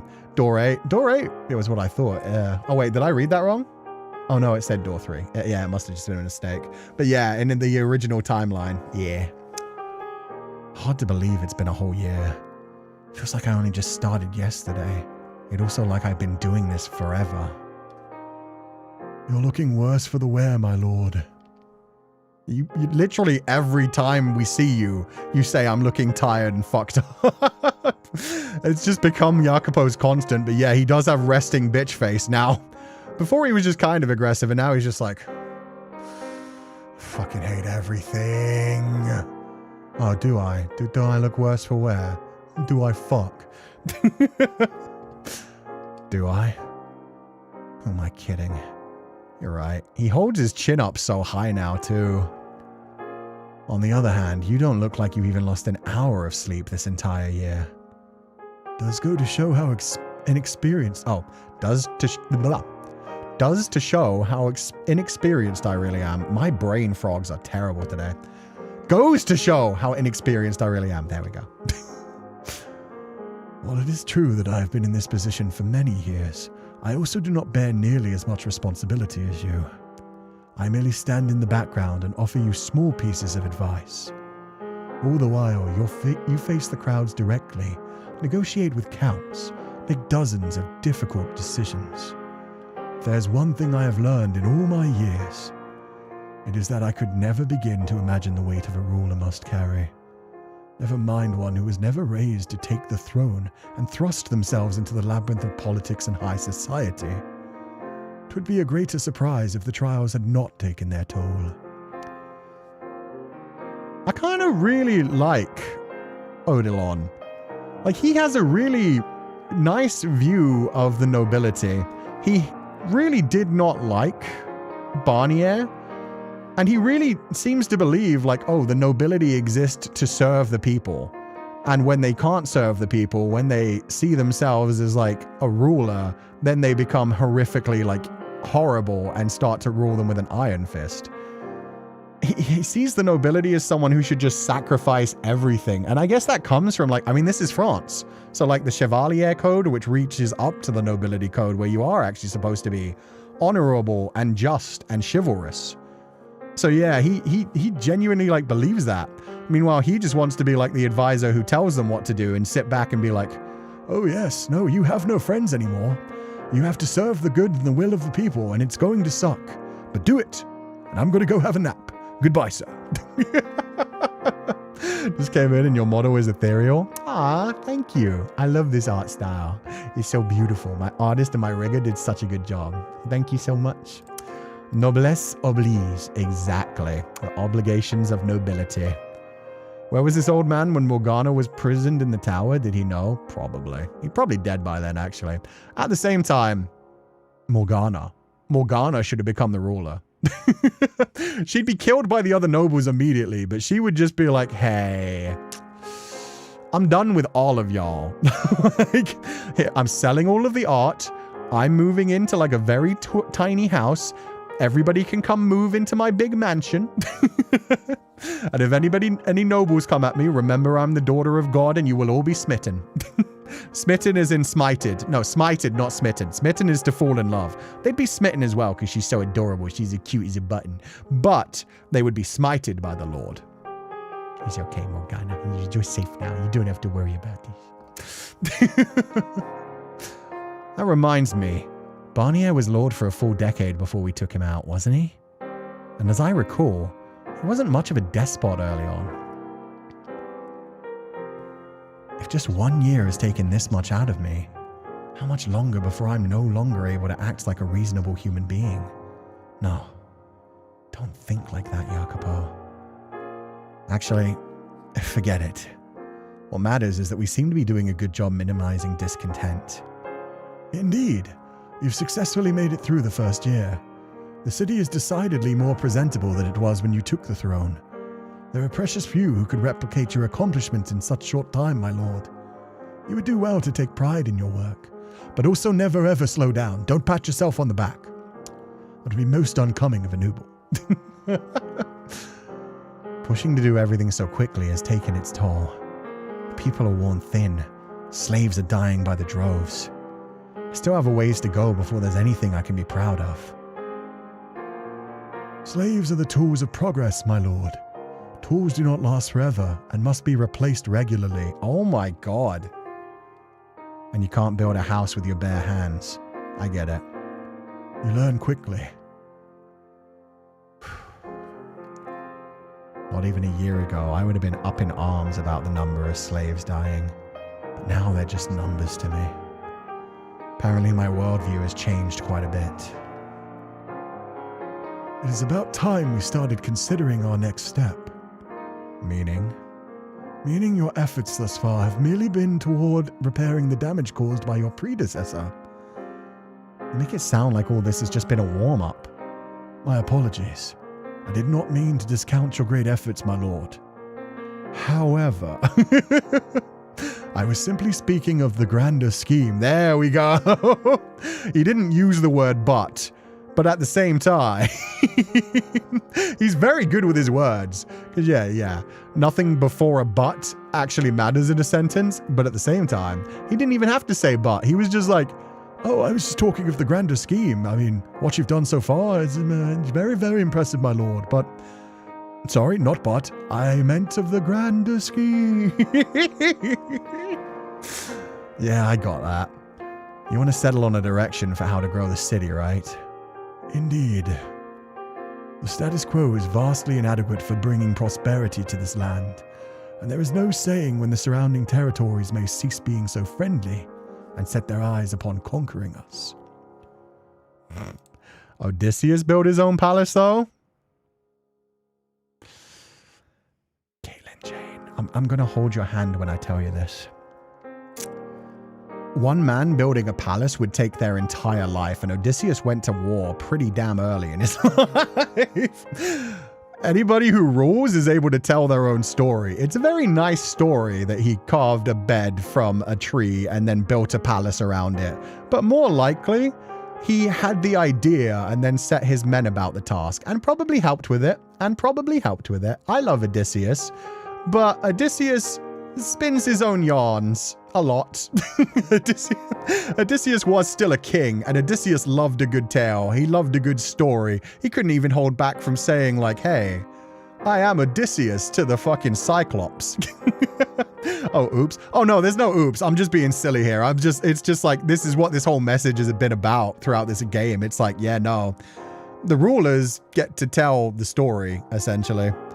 Not in the Odyssey. Odysseus actually owned slaves in the Odyssey, though. They were inherited, and he and Penelope treated them well. Yeah, but that's what I mean. It's like, you can be like, oh, I built this palace. And at the same time, you could still be like, well, I used my slaves for it. But at the same time, I'm the king, and I told them what to do. That's me building my palace. And the story gets passed down as like, yeah, no, I made it.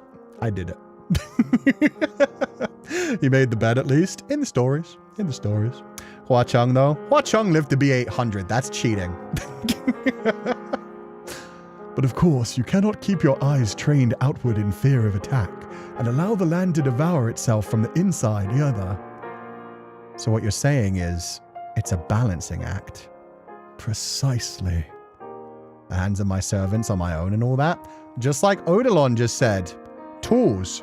And when the tools break down, you replace the tools. It's a horrific thing to say, but that's how it worked. So, what kind of advancements do I want to pursue? Science, my boy! There's something that's been on my mind. This land is ill-suited to growing crops. When I lived down in the slums, I had no perspective and figured that what we produced here was no different than anywhere else. But now I know better. The grapes used for our wine are miserable compared to what I've been served elsewhere, as is nearly everything we grow. I can only assume the land itself is to blame. Oh, ho, ho. The wine from the south is indeed exceptional. You quite nearly gave me a heart attack when you leapt from your chair in the middle of a meeting, shouting, "This is nothing like the wine from home." Enough! That never happened. Aw, Jacopo still has his cute moments. He was like, oh, this is what wine's supposed to taste like? It was my first time tasting anything like that, alright? Anyone would have had the same reaction. So you did say it. My boy is like, that never happened. Besides, anyone would have had the same reaction. Oh, ho, ho. You've grown much, but nevertheless, you're still quite green. God, I really need to watch myself around this man. In any case, 'twould be ideal if we could begin producing higher quality grapes. Not necessarily to compete with the South, but enough to be serviceable. Efforts to improve our farmland are underway, although it could take some time before we see the progress. Have you any propositions, my lord? Sure, let me figure out how to grow better grapes in unfertile soil. Good luck, Jacopo. Can I just say, how is Odilon still alive since he looks like he's about to fall over at any second? I don't know. I think he's fine as fuck. He looks old, but he doesn't look, like, decrepit. I think part of it is just me giving him a silly voice. Like if I had instead given him this kind of voice, you could imagine him being like 60. But in my mind, I imagine him to be like 70. And hey, a lot of the world has octogenarians running their countries, so what the fuck? Me when I buy something else than the cheapest bottom shelf wine. I know, right? Me when I buy anything other than the cheapest possible whiskey. Yep, you have that little grape that'll get you squashed. Hey, no, they didn't say that. How dare. Dare you wave the flag of my country and not serve spaghetti? Well, this is France. This isn't where Jacopo come from, to be fair. Actually, I was thinking it might be best to cut back on agriculture. Do elaborate. Oh, I was about to say, yeah, no, that makes sense. If the land is infertile, but we know they have boats, so they have trade routes. So yeah, Jacopo's being very smart here. Just stop doing that, start trading for resources, make it a trading hub, but then also find like the best artisans and bring them. And then you have a lot more money flowing through the city specifically to be spent in the city. Let's go, Jacopo. You know what you're doing. What if we were to build the city up into a trade hub of sorts? Meaning? You wish to open our gates to our neighbors? Exactly. One thing this city has going for it is its wealth of artisans. But for years, we've only exported our goods. I want to bring people here to purchase. We reduce taxes for merchants and give them special privileges. Set taxes, tariffs, and border taxes lower than they are in the capital, and business will naturally find its way here. The land may be less than optimal for farming, but it's more than adequate for trade. We're in a convenient location to serve as a hub for the surrounding realms. Rather than close our borders and wall ourselves off entirely, opening up and making ourselves of value to our neighbors is far more likely to dissuade potential invasion. We're all pieces on one another's boards, isn't that right? Who says that can't apply to the entire city? The best way to expand without stepping on anyone's toes is to do so in a way that benefits them as well as us. What do you think? A rather aggressive strategy you propose, my lord. He's smiling, though. Uh-oh. Okay, no, he stopped smiling. If I may be so bold, there'll be many obstacles to this plan's success. You'll need to arrange meetings with the head of each realm you intend to invite, the order and timing of which will be crucial to its success. Furthermore, the influx of outsiders will be a source of much tension among your people. So you think I'm aiming too high? You are indeed aiming exceedingly high. Your obstacles will be numerous and precipitous. Nonetheless, obstacles can be overcome. Your exhaustion is nothing compared to the weariness that awaits you down this path. Do be well aware of this, my lord. You're damn right I am. If I'm going to do this, I'm going to go all in. Look at his grin. I still respect the shit out of Jacopo. He's doing his best. I'm somehow Yaka proud in you, bro. Yeah. Don't tell Mel off for that. I like that pun. That was a good pun. Remind me where in the world Jacopo ends up when Morgana gets locked in the tower. I think he's still here. I don't know which tower she gets locked in, but I think he's still here. And then he's in America in door 3 when she gets locked in like the shed. This is a classic tactic countries use for building up investment-heavy cities. Yeah, no, it makes sense. He's literally said, like, the land here is infertile, so they can't grow their own food, so they're always at a loss. They're doing their best just to survive. But what they do have is, like, a river running straight through the town, straight through the city, which means they have an access, like a water route, which is way faster and normally safer than doing roads. So yeah, becoming like a trade hub would be a great idea. But at the same time, Odilon is right that will piss off people because people are scared of outsiders coming in, scared of other cultures encroaching on their territory. And then there's also the fact that you need to try to balance relations with other people. And if you get in bad relations with other people, then they won't trade with you. And yeah, there's a lot to go into this. He's making an extreme power play, essentially. He's going to have to be governing so much more than just his city. He has to be reaching out to people all over the world, learning about different cultures, learning to be hospitable to everyone. And yeah, investing the shit into his actual, like, the people he's talking about, his artisans and stuff. But yeah, no, I respect it. I respect the grind. I respect him going for it. The church later on is rebuilt as a manor for Michelle's family, but the tower she was in remained. Okay. I thought, thank you for explaining that. I thought it was a mansion at this time, and it was just that it was eventually used as a church by Pauline. I thought it was a mansion that they just repurposed and locked her in. And it was just because Pauline uses it as a church that they kind of call it a church. Oh, this song. This is a sad version of the romantic one.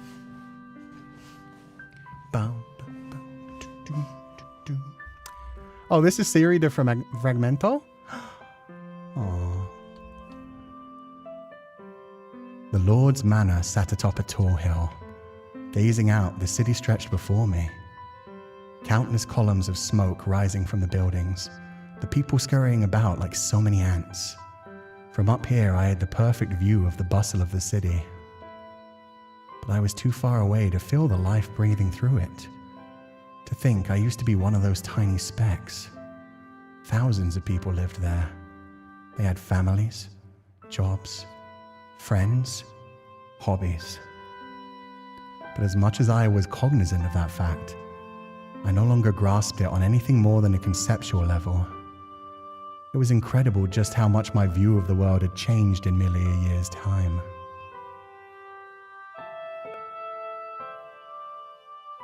I'm going to go out into the world, I said.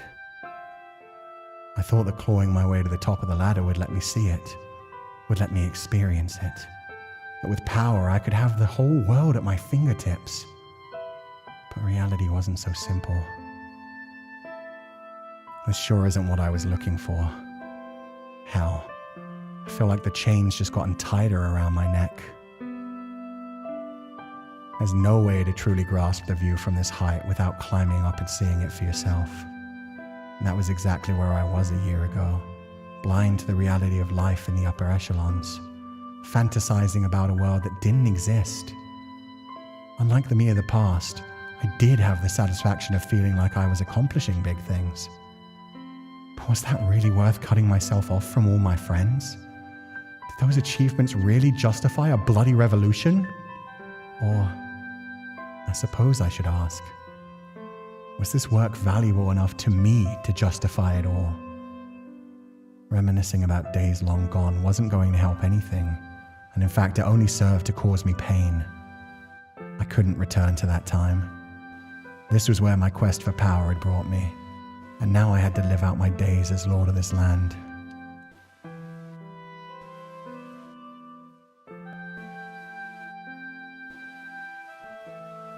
The glitchy effect in the song? It's becoming like more glitchy as it goes. Yeah, it's slowly distorting. That's creepy as shit. Telling myself day after day that it was far better than being a powerless slum rat. God, I've been so busy these past few weeks. My eyes are... He's so tired. I was going to say, he's going to dream of Morgana. He's going to dream of the day that he could actually sleep and relax. But yeah, the way the song, like slowly the distortions start to come in bit by bit. And then he finally just like falls asleep. It's just too much. Laugh at my foolish dreams. This song is so sad. From a rusty old cage to a fancier gilded cage. Yeah. Meanwhile, he's probably become like Gratien's like worst nightmare out there as well. Gratien and his peacekeepers are probably being seen as like undesirables at this point and hunted down by the actual soldiers. So he probably couldn't even go back to his friends at this point either, if he tried to. I mean, for one, he couldn't just escape and just be like, I'm done being the Lord now. That's not how it works. Oh, God. Would that line have to come off after I quoted it? Yeah, you knew they were going to twist that dagger a bit more. He wanted to show Morgana the world. That's not what she wanted to see. She was happy with what she had. He was never happy with that. And even with what he's got now, it's still just a different cage. Just a different chain around his throat.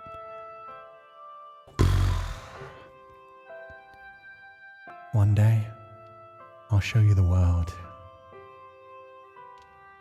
Ooh, the sepia tone. Do you ever get tired of saying that? You gotta think big. Dream. The world's changing all around us. A life just fighting to make it day to day is hardly a life at all. I don't want to spend the rest of my days confined to this tiny little corner of the world. Well, try not to let your dreams grow so big that they crush you. I'm sure I'll be fine. I'll just have you sing for me if it ever gets to be overwhelming. Why would I be there? Why wouldn't you? It's hard to show you the world if I don't bring you with me. Knowing you, you still won't know where you want to go. So I'll bring you with me. You can find a place for you together.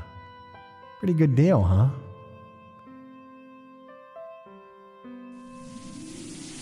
I don't need to see the world. All I want is...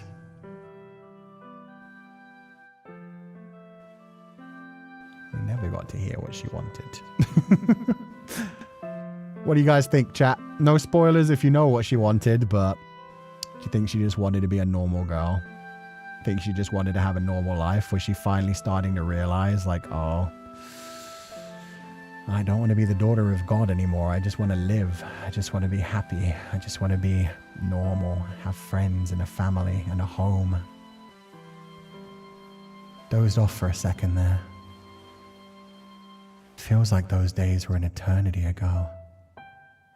I don't need to see the world. All I want is... All you want is what, Morgana? What were you trying to tell me? She wanted for misery to fall on the 3 men she hated? Not yet. Man, it feels like a whole different place here now. You think? Looks like the same old nasty dump it's always been. He's talking about the whole city, you don't? Exactly. Things are on the up and up in the city proper, but we ain't seeing a scrap of it down here. The heck's up with that? All the new shops are spilling out past the city border. The highway into town's turned into a full-blown bazaar. Ooh, sounds nice. Is there anything in that damned head of yours? We're saying, how come we're still living like rats if they got enough spare coin to build all that market space? Hell, with all these damn immigrants coming in, the slums are even bigger shithole than before. You know, I never thought much of it till now, but you're right. The gang's been a lot busier lately with all the drifters. And Jacopo, Lord Barnier, ain't showed his mug down here even once since he took over. I mean, I get that the bloody Lord can't spend all day hanging out in the slums, but he could at least visit. Instead, he's spending all his time buddying up with the rich folks. And we used to be such good friends, too. Wonder if he's planning to just not bother with us at all. I hope not. That's sure what it's looking like. You'd think he'd at least throw us a bone rather than letting the merchants and upper class take coin baths in his coffers. Guess when he becomes one of them, he became just like them too. Feels like we're in the exact same place we were a year ago. He's no different than the old Lord Barnier. He can't visit, that's the thing. Yeah, he's busy and he can't be seen to go down into the slums. And at the same time, he's just buying his time until he completely wipes it off the map.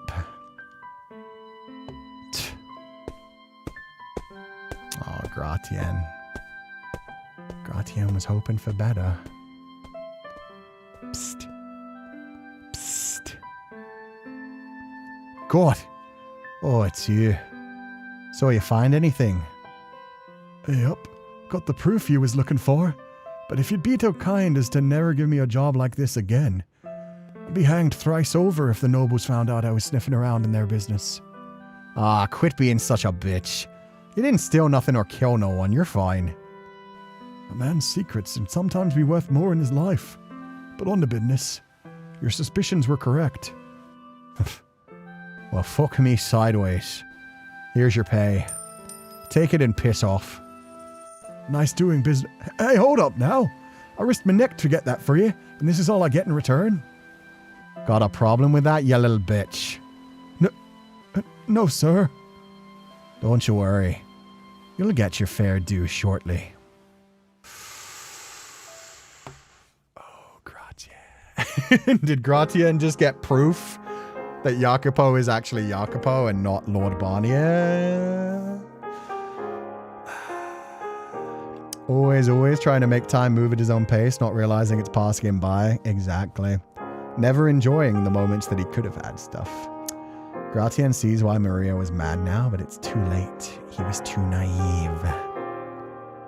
Yeah, he believed that change was actually going to happen. And with everybody saying, like, hey, he's just as bad as Lord Barnier, it's time for a revolution before they get wiped out. These construction costs are really starting to pile up.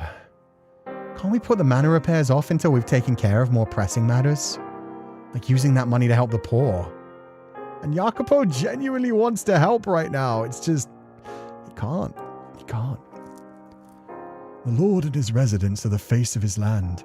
If you wish for the city to continue thriving upon the fruits of your relationships with the surrounding realms, you must maintain a minimum level of respectability, my lord.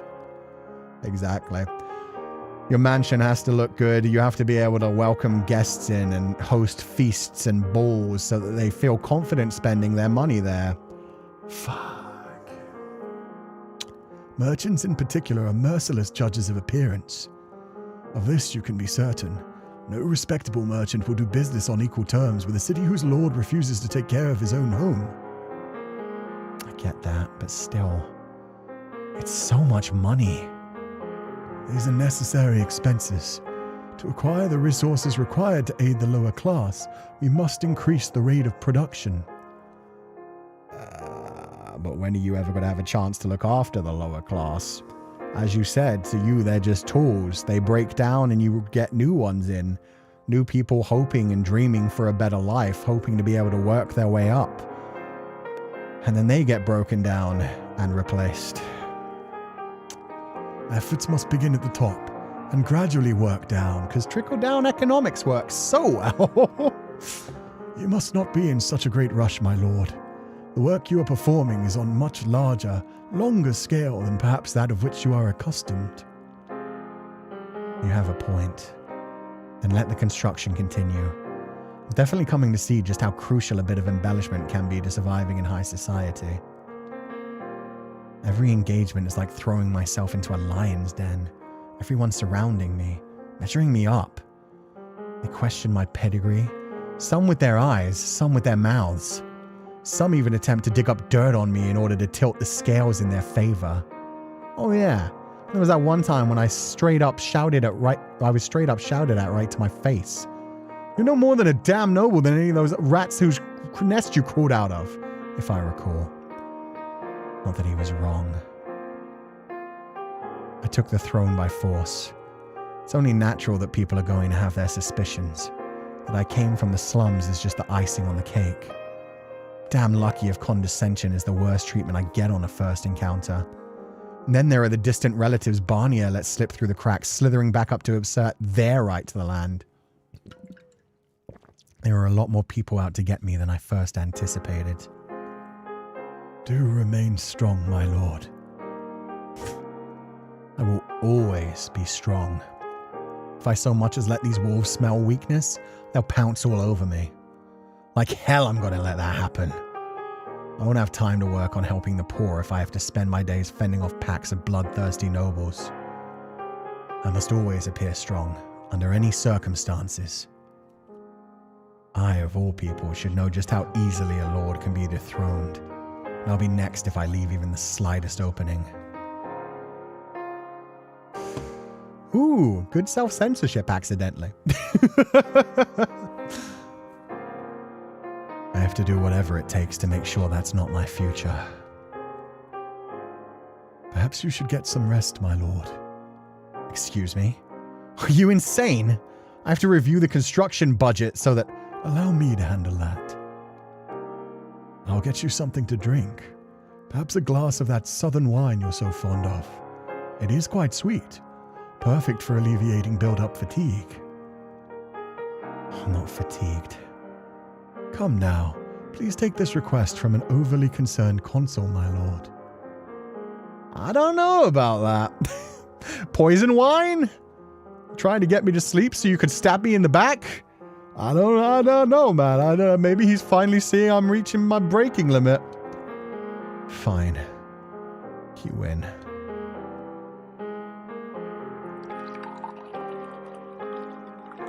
Do it, Jacopo. Do it. My first reaction would be like, thank you for the wine. Now you drink the cup first. It's hard to believe it's only been a year and a half. I feel like we go way back. We do see each other every day after all. Yeah, this is all building up their relationship. The flags are waving. I'm starting to crave some variety, to be honest. I never found a good opportunity to ask you this, but... Yes? Do you have any family? Oh, let's just say my last name is Barnier too. No. Because if you do, you're more than welcome to have them live here. I appreciate your concern, my lord. But they have all passed away. All of them? Indeed. My entire family was eradicated at the previous lord's order. Once, and only once, I offered him my humble opinion. So infuriated was he by my insolence that he had my family murdered. I would have much preferred myself killed in their stead. But he was a man who reveled in others' suffering. And you just kept on serving him? That is correct. I acted as his loyal servant, too afraid to speak up again. Acted? Recall what I said when we first met. I was sitting in wait for the perfect opportunity. Now you understand why. Well, damn. And if I may come clean about that time, I had every intention of disposing of the revolution's puppet master. Never once did I trust Ginevra. Her foolish motives were plain as day. As the new lord's mother, she planned to control her planted usurper from the shadows, acting as the effective governor of the land. Hold on a second, old man. Isn't that pretty much exactly what you're doing right now? And if you planned on killing her, for how long did you plan on killing Jacopo? How useful currently is Jacopo until you find another named Barnier that you can slip in here and be like, oh, and he has saved us from the rule of the other one, and I'm still his loyal consul. I'm going to do a wonderful job. This one's the good one. This one's great. Oh, great. Having no family left myself, the city and its people are like my children. except for those in the slums. They're tools. So I refuse to stand by and allow her to turn them into tools to satisfy her own avarice. The land would hardly survive a tyrant sweeping in to replace a tyrant. But she was removed from the board by the former lord before she had a chance to see her aspirations to fruition. Knowing she was no longer a danger, I decided I would wait and see how the successor fared before taking any further action. Okay, at least he's saying it out loud. He's basically saying, like, And yes, when I first started serving you, I was very much considering killing you. It depended on what kind of man you were. You've done good, though. So far, you're doing great.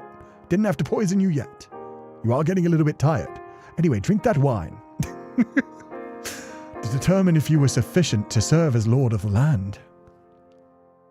And I guess I passed, huh? Are you not upset, my lord? Nothing to be upset about. You never hid the fact that you acted in your own interests. That if a piece had no value to you, you discarded it. And I always knew there was more than what you were telling me. I'll just say, I'm relieved to still be standing here. Oh, if only you knew how close you were to falling on the other side of that line. what an amazing conversation. Oh, you have no idea how close I came to killing you, bro. Am I really that on edge? After all the work I've put into this? While you do have a rare aptitude and strength of spirit, you're still much too easily swayed by your emotions. Ergo, I shall continue to instruct you until you are able to fully satisfy my expectations. I hope he's hard to satisfy, because once he's satisfied, he has no use for me. May have crawled out of the slum, but I am still a whore. I'm still just satisfying old men. 'Tis rather curious. So oft do we speak, so great our time together. I've come to think of you as my second son. Don't get all mushy on me, old man. We're not friends, and we're not family. I'm a pawn on your board, and you a pawn on mine. Strictly business. Oh, my apologies. I never said a word. Right, but never happened. Moving right along, you just keep doing what you do best. At your service, my lord. I really like this character. He's up front. He's conniving and very intelligent, very wise, a perfect, like, mentor character who at the same time isn't pretending to just be, oh yes, no, I'll look after you. From the beginning, he was like, well, you're useful to me, and I can be useful to you. And now he's just straight up like, oh yeah, you came so close to being murdered so many times. Glad that didn't happen. Terrible shame if it did. Out of curiosity, do we have any free hands around capable of riding a horse? For what purpose? There's someone I want found. Whoever it may be you wish to find, my lord, I'm obliged to remind you that. You don't even have to finish that. I know. I'm supposed to leave the past in the past. Let us see then. Your men have their hands rather full at present, though we can perhaps manage for one of them to be reassigned.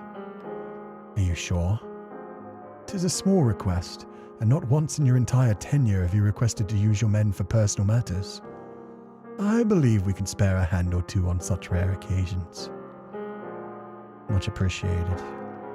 Shall I arrange for them to set off immediately? Please. I'm looking for a girl. If she's alive, she'll be around 13 or 14. She has unusual markings on her face.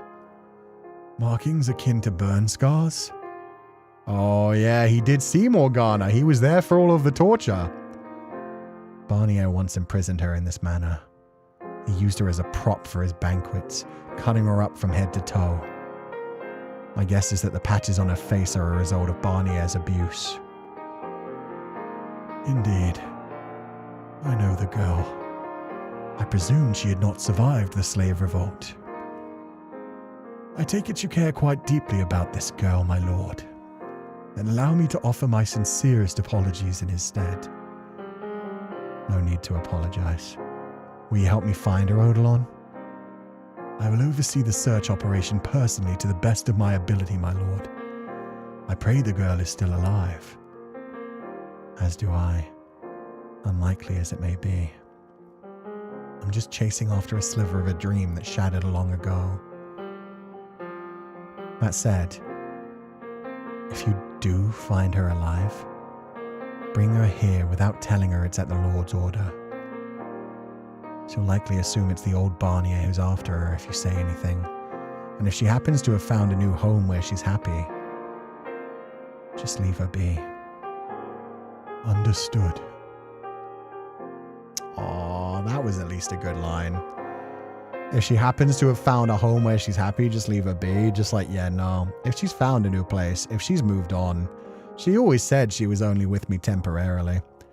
His smile, yeah, there's a hope. That would honestly have been the best ending, really.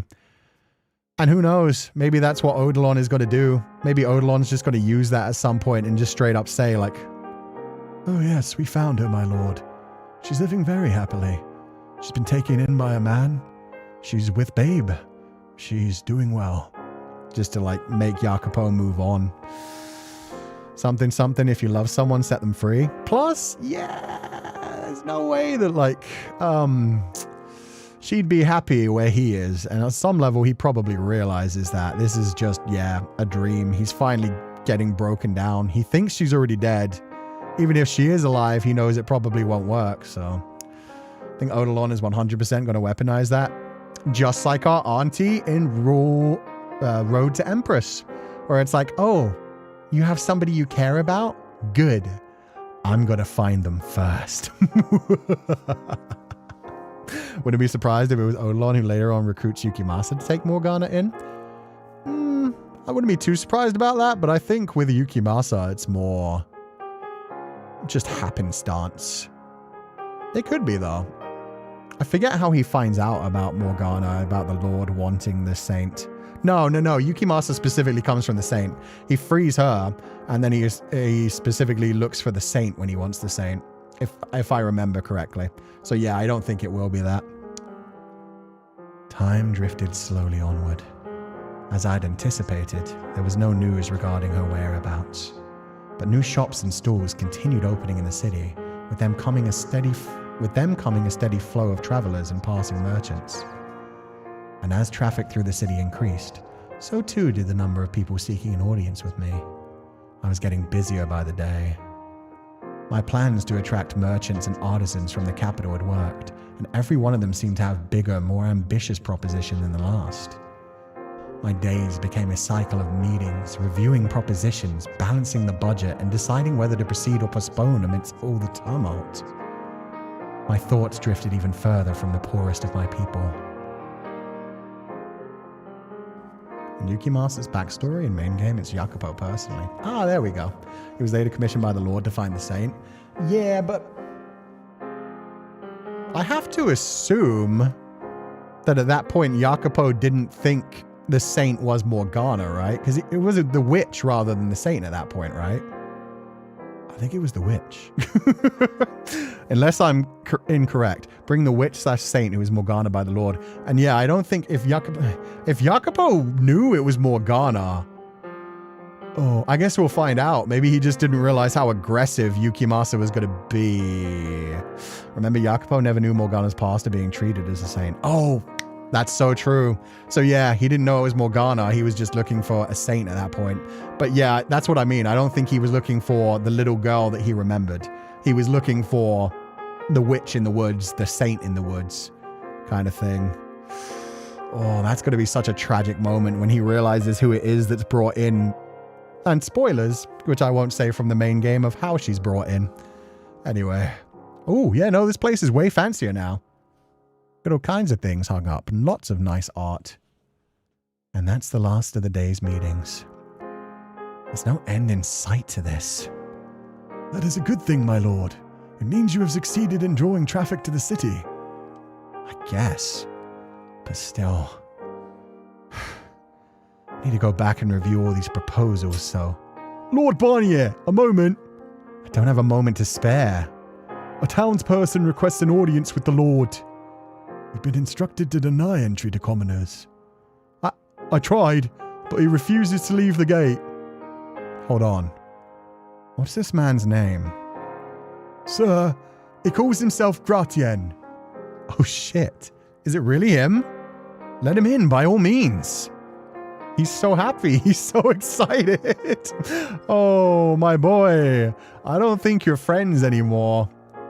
My lord, you mustn't give anyone special treatment. Guardian's not just anyone. We've been to hell and back together. He wouldn't be here if it wasn't important. I should hear what he has to say. Oh, my lord, you cannot. Your past is... He's a good friend. I'm not sending him away. That's not even on the table. Ooh, that face from Jacopo is amazing. Oh, and now I see what you mean about him looking like he did in Door 3. This is his, like, body language. It's his facial expressions from Door 3.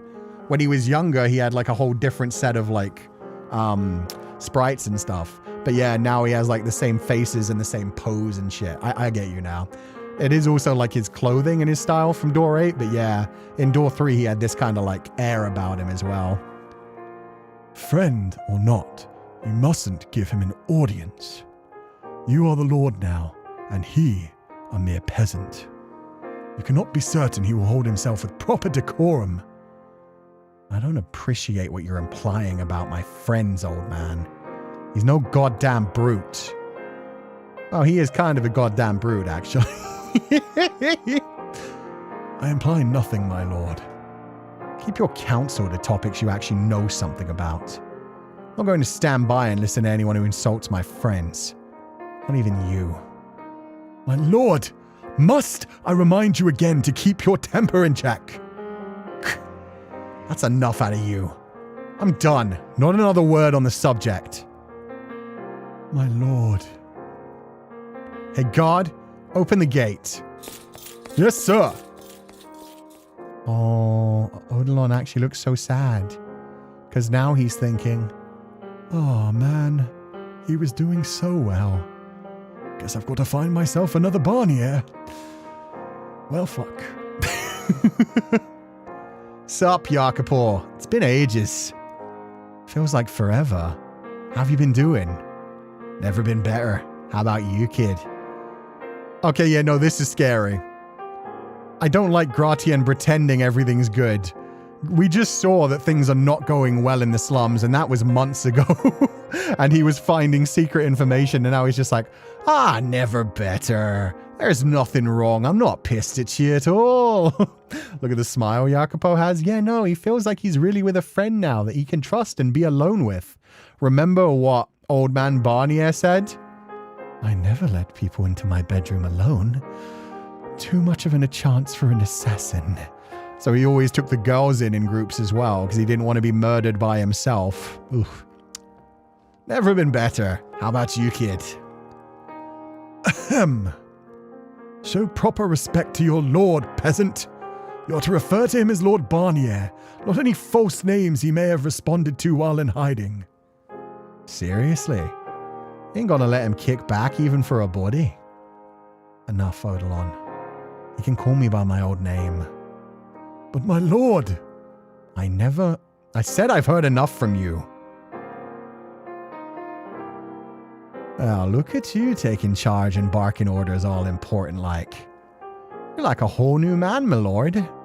Please, you can use my name. Yeah. Poor dude is having such an identity crisis. Jesus, yeah, no, he must not have been called Jacopo. For like the full year and a half that he's been doing this now. So it must be so nice to actually be called his real name again. I'm dead serious though. Hard to believe it ain't even been 2 years. So yeah, more than a year and a half. You seriously look like a whole new man. You think so? I don't feel like I've changed all that much myself. I don't know, you just... what's the word? Emanate lordliness now. Guess it don't take long in the noble's dent to turn you into one of them, no matter how far down the chain you come from.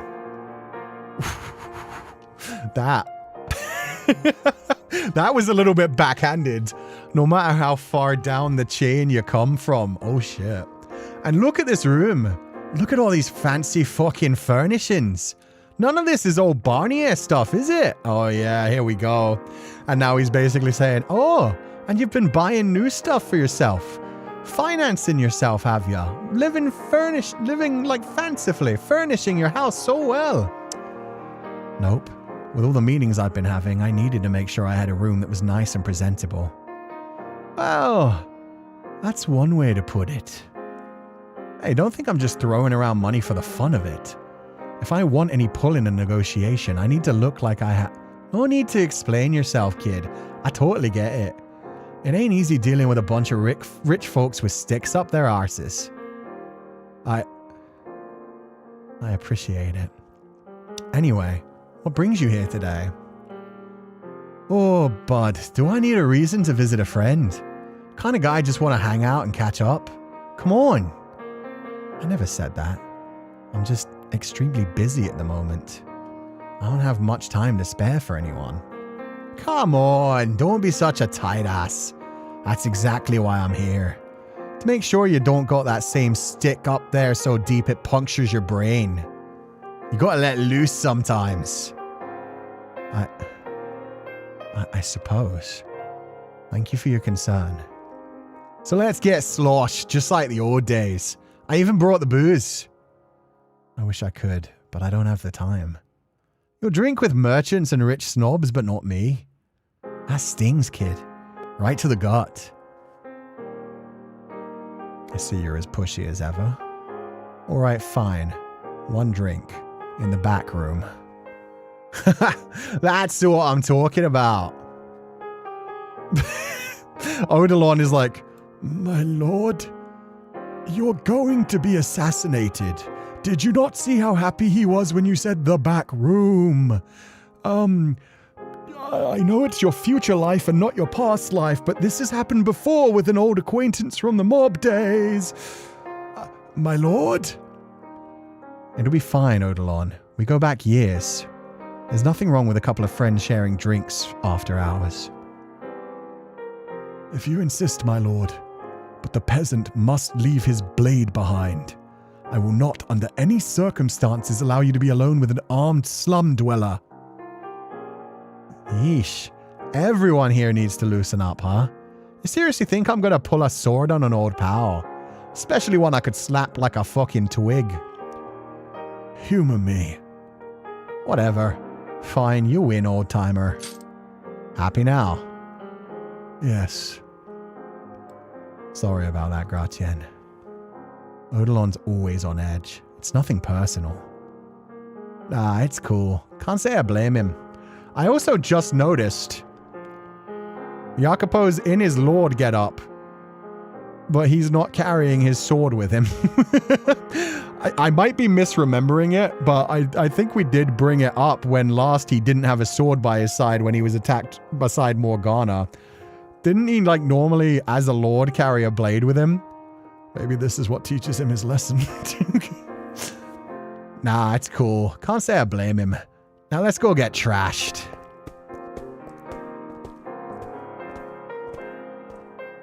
Where am I gonna go? Where am I gonna go? Where am I gonna go? Maybe it's because Morgana isn't with him. Maybe. Maybe it's because he doesn't think he has anyone to protect right now, and now he's gonna realize, oh, they could come for me anytime. I brought a little something from that pub we used to haunt. Bet you usually drink way better shite than this now that you're the friggin' lord. But it'll be like old times, you know. Oh god, now I kinda need to pee. How dare they? This reminds me of the time we had that drinking contest. Wanna go another round? I'll have to refrain. Odilon would murder me if I did that. Sounds like that geezer got you by the balls, huh? No fun allowed up here in the Lord's house. Nah, I don't need a break yet, guys. It's just... maybe after this scene. I want to finish this scene. This scene looks cool. It can be rather suffocating, yeah. Oh, you can at least let loose today. To old times, kid. To old times. Now this is a side I never dreamed of. The two of us here in the Lord's Manor, drinking together. We were both slaves when we met, for God's sake. No fucking joke. You never know what life will bring you. Been almost 5 years since then. You weren't even 20 yet. I expect we've both grown quite a bit since those days. Or are you still running around like a wild boar even now? Hard to say. I don't think I'm as bad as I used to be, but getting into shit kind of comes with the territory, you know. And the slums are still the same as ever. I see. So how's everyone doing down there? We're scraping by as usual. The rest of the gang? And Maria? The guys are still lazing around at the pub all day. Maria's rebuilt the brothel and she's getting by as best she can. Obviously not in the same place, and it's smaller in the old one. But for a chick, she's doing alright for herself. I'm glad to hear it. So tell me, kid, you and her totally had a thing, yeah? Where on earth did that come from? I believe I've already told you, no, we didn't. This seems like she's about 10 times more worried about you than anyone else. There must have been something. Don't make sense otherwise. Maybe she just had a thing for you and you never saw it. Poor girl. There were no romantic feelings on either side. It's a lot of pee. How dare. We were friends. Simple as that. Nothing more, nothing less. Have you seen those honkers? Gratian has a way with words, man. Honkers? Okay, at least it's not obese rats. What does that have to do with anything? It just don't make sense to me. How can a guy only be friends with a chick? It just means we value certain things in life differently. You know, you like to do that sometimes. Get all weirdly noble like that. Hey, I didn't mean that as a jab. It has nothing to do with being noble. Maria's special. We've known each other for most our lives, and we survived hell together. Oh yeah, you mentioned that before, didn't ya? That you two have known each other longer than anything else. What was it like back then for the two of you? Before I met her, Maria was raised in an orphanage. She said she ran off because she and the director didn't get along. Ha! Can't say I'm surprised. How about you? I love how you guys are using your membership messages. Honkers. And E. And P. Well played, guys. Well played. Happy membership. I hardly remember anything from before I came to the city.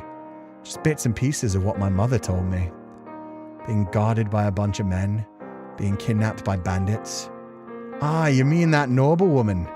Real shame you had to lose her so soon after reuniting, huh? Indeed it is. Don't you think it's about time you cut the shit? Excuse me? You're not a Barnier. You didn't inherit the throne. You're just a damn throd. Ain't that right, Jacopo? What are you talking? Oh, he smashed the glass. Oh shit, he poisoned him? Finally starting to kick in, looks like. God, you got any idea how hard it was not to throttle you through that entire conversation? Oh. Oh. Almost out of nowhere, my heart rate skyrocketed and my legs started trembling so violently I had to lean against the wall to support myself. The whole world started swirling. I could just barely make out my old friend glaring at me through the fog. Oh, you like that? Feels like your heart's about to burst, doesn't it? Don't you worry, kid. You won't be feeling nothing soon. You poisoned the drinks? Why would you? Why? You seriously need me to spell it out for you? Ha! You've been stuffing your head with fucking rainbows up here. You want to know what they call you down in the slums? Jacopo the Betrayer. I did not betray You take one goddamn look at the city and tell me that again. While you're up here treating anyone with a card and some trinkets to sell like fucking royalty, the slums is still the same rat's nest you left it.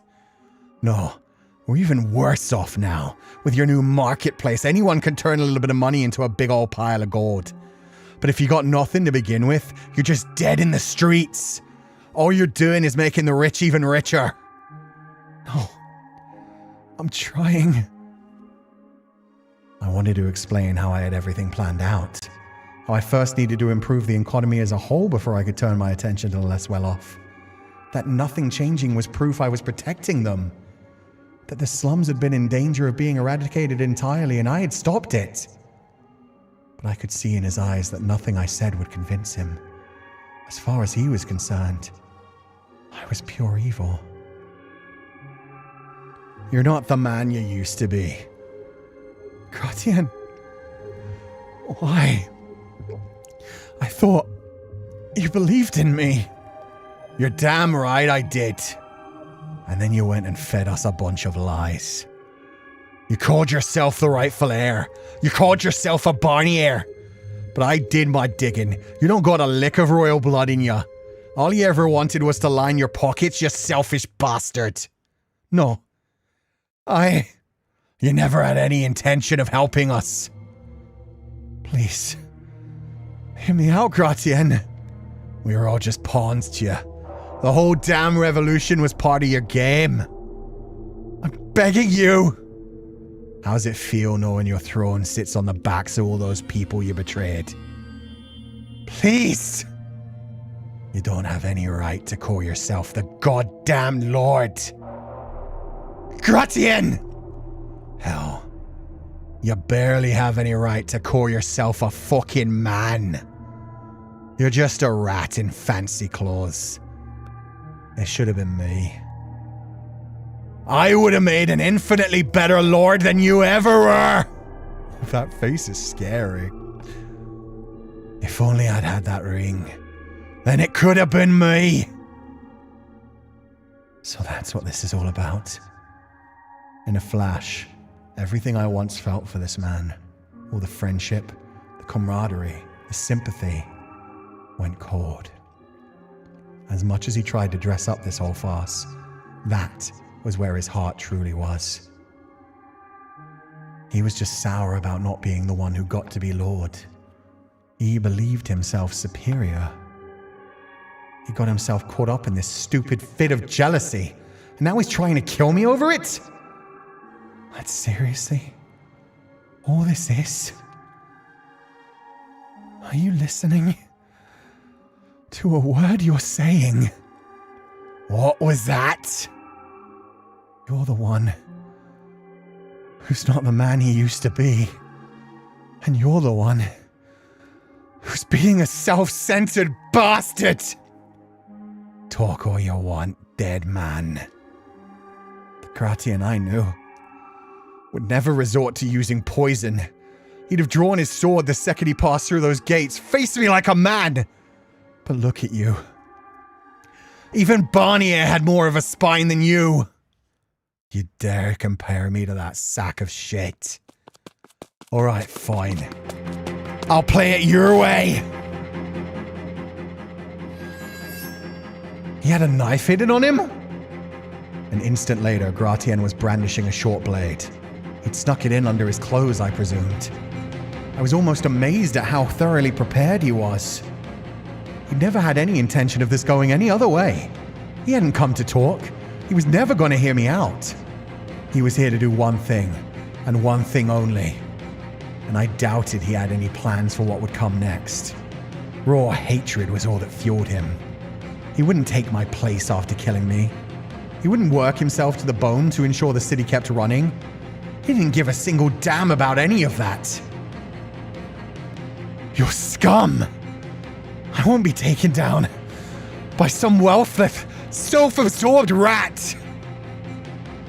Nothing I had ever tried had been enough to best Gratien in combat. And that was when I was at my peak, not with the myriad needles of his poison prickling through my every pore, barely able to stand under my own weight. But still, I had no intention of surrendering my life to this cur. I took in a deep breath, clenched my teeth, shouted at my shaking limbs.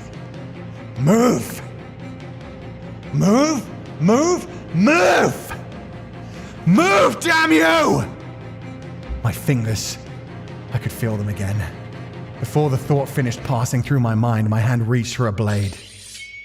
Grasping the rapier hanging from the wall, I swiftly drew it from its scabbard. It was a decorative blade, not meant for combat. It would probably bounce right off Gratien's muscular chest. But there was one place I could target. The dick. Right in hell, you son of a bitch! Knife in hand, he lunged at me. Just moments before death befell me. My vision, blurred by the poison, grew unbelievably clear.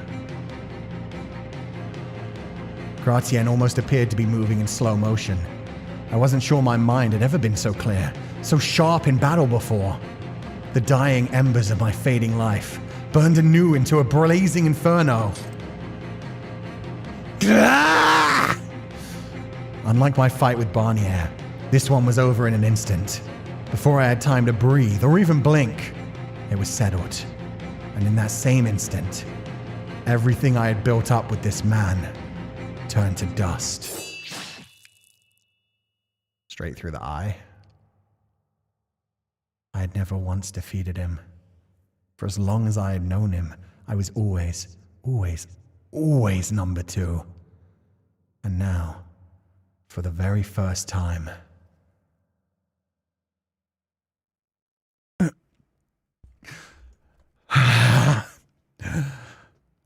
I won.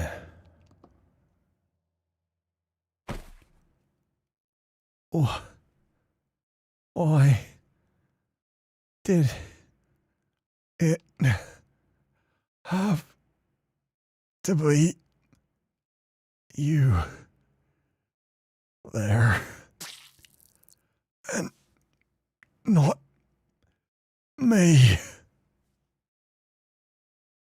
The blade of the rapier in my hand skewered Gratien's throat. His mouth flapped open and shut like a fish. He glared at me, face twisted in a mixture of hatred and agony, sputtering fragments of contempt, until the life drained from his eyes. My first victory against my old friend also took his life. And it all happened in the blink of an eye, hardly enough time to even register in my mind.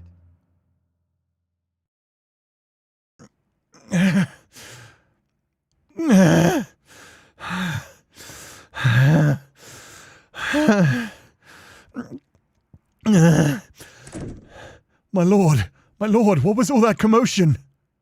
What happened?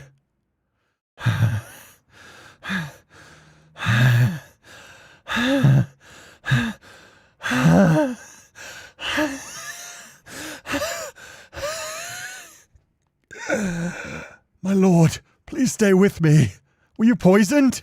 Someone, is anyone there? Yes, sir.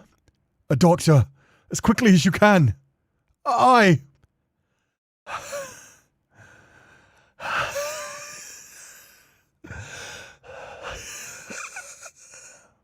lord, please, my lord, a doctor will be here shortly. Please stay with me just a little longer.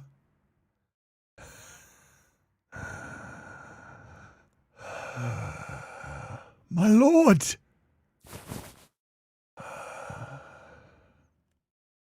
Odilon, you were right. I was stupid. I should have listened. I thought he was my friend, but he wasn't. Not anymore. And because we had once been friends, that made him my greatest threat.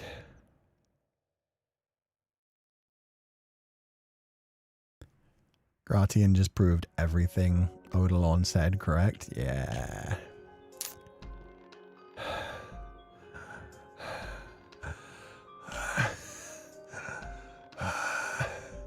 Can't breathe. My magma. My throat burns. My skin. It's like it's being eaten away.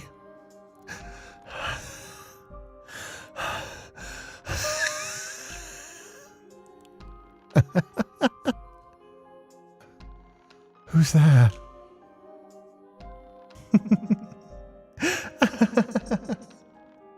Who's there? Why are you laughing?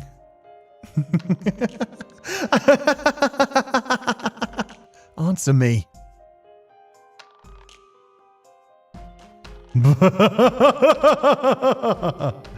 How does it feel, boy?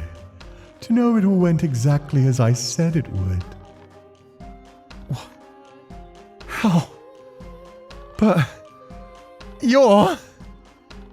That you wouldn't be able to trust anyone. You're dead. The worst is yet to come, boy. Silence! You could work yourself to the marrow of your bones, and still the people will never look beyond the surface. I said enough! Listen, you can hear the scorn in their voices. They're calling you a tyrant, a soulless monster. I know you can hear them. They're not! Then say you're no better than me. That you're a foolish ruler who cares not for his people. They shout an endless cacophony of discontent. Shut up. Just shut up! I am nothing like you!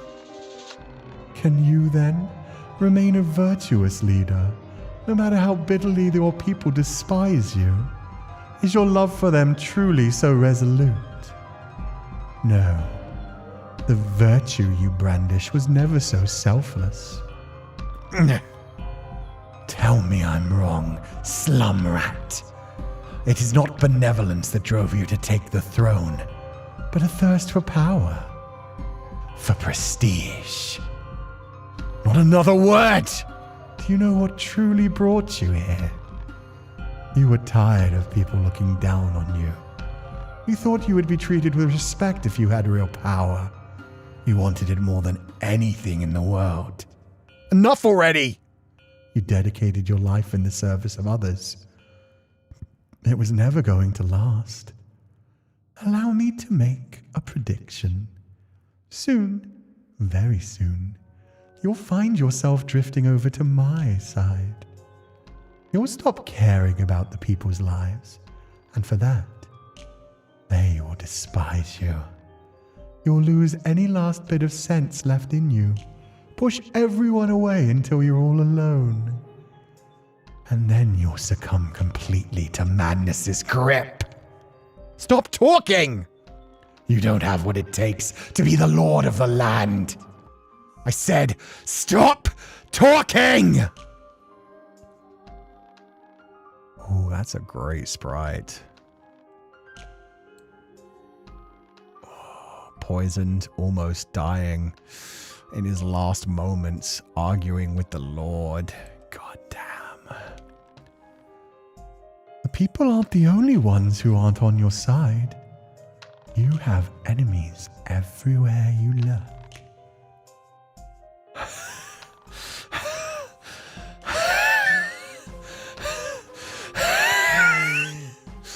The nobles don't accept you as one of them. They'll try to drag you off your throne by any means.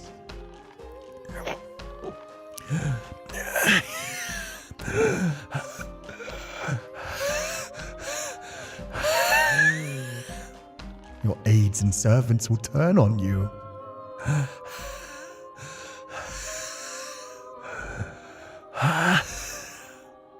And this won't be the last time you writhe in the claws of poison.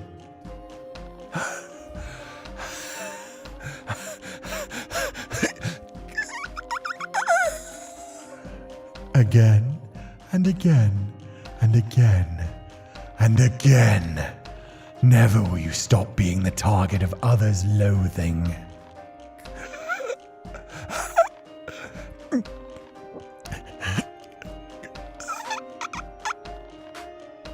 continue to act like some kind of paragon of virtue, never wavering in your faith in others.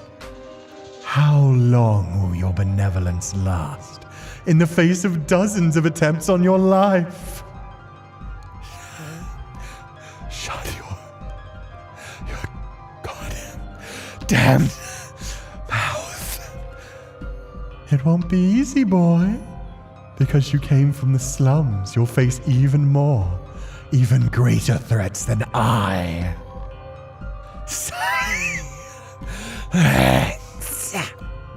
I bet that just terrifies you, drains all the hope from your heart. Well, there's an easy solution. Follow in my footsteps and reign with terror. Stop talking. I've heard enough of your goddamn noise.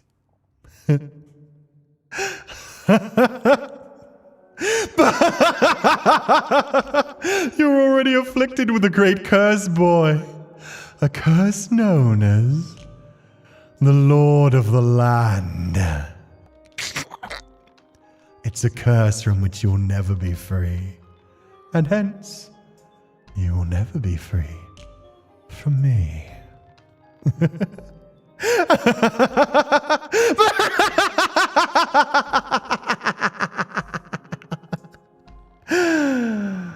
However much you may come to regret taking that throne, you can't give it back now. It's not something you can simply hand off to someone else, nor a duty from which you can simply relieve yourself. That anguish and agony and misery it brings you every day will follow you all the way to your grave. Just stop, damn it.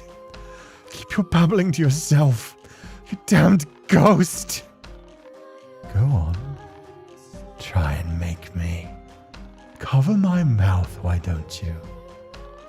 You can't do it, can you? You're too weak to defeat even a mere spirit. Shut the hell up!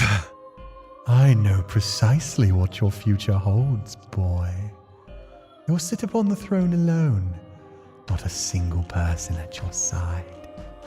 And not even death shall free you from your eternal solitude, for it is naught but an empty shell with which you decorate the throne. Stop talking.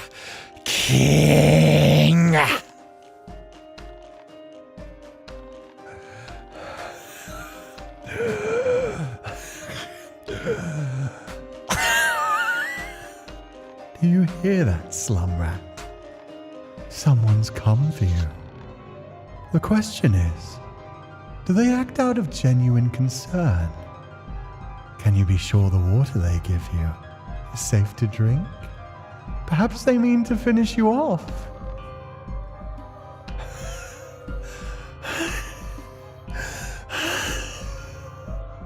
If a simple grunt like him could get his hands on poison, how easy do you think it would be for the Lord's Consul to procure a substance hundreds of times more potent?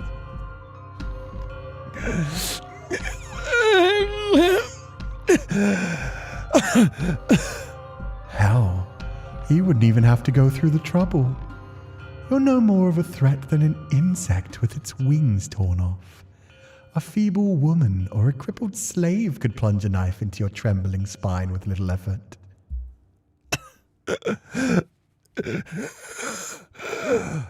Behold, the former mastermind of the revolution. All this suffering, you brought it on yourself by trying to defy your fate.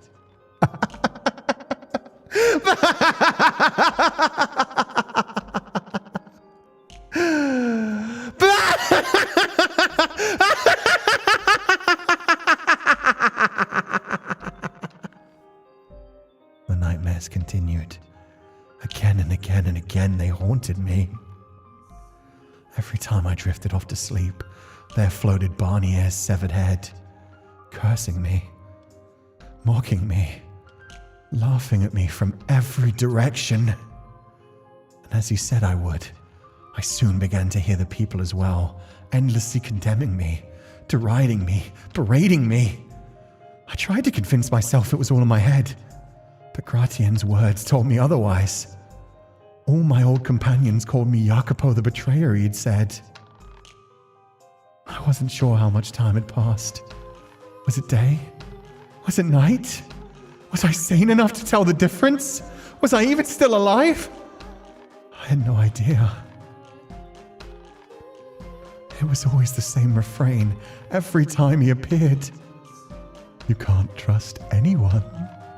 Your friends will all eventually betray you, try to drag you off your throne.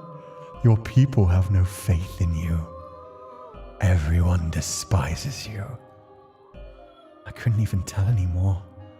Were those Barnier's words? Were they coming from the depths of my own mind? All I knew for certain was that there was no escaping them, and that they were slowly eating away at my spirit. My breathing was labored. My entire body felt like it was on a spit being roasted in the eternal flames of hell. And at other times I couldn't stop shivering. I felt like I'd been tossed into a frozen river. Doctors, guards, Eidolon. I couldn't tell who was who. There always seemed to be someone standing at my side. The faceless shadows were anything but comforting, though, for Barnier's ghost constantly reminded me of the threat they posed. I quite certainly wailed like a terrified child. Everyone seemed like a danger. Even Gratien couldn't be trusted. Who was to say the doctors weren't sneaking poison into my medicine? Who was to say Eidolon didn't plan to silently remove me? I didn't know who I could trust. Or maybe Barnier was right. I couldn't trust anyone. Still, he cackled. Still, he cursed right by my ear. There isn't a soul left in this world who won't betray you, he whispered, laughing away.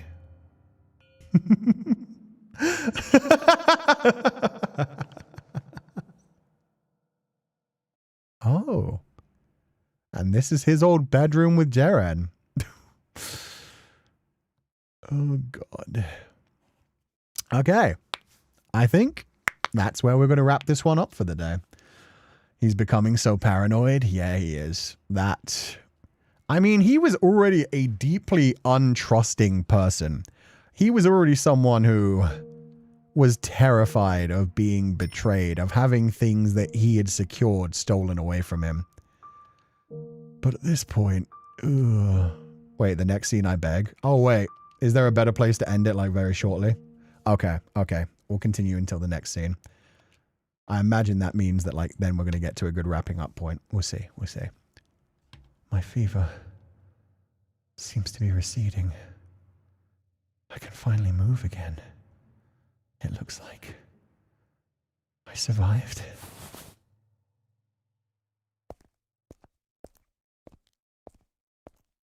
Hey. Is anyone there? Where are you, Eidolon? Anyone? Lord Barnier, I'm so glad to see you're feeling well again. Thanks. We've all been worried sick. Lord Barnier? What? Oh, pardon. You just seem, not quite yourself. Oh.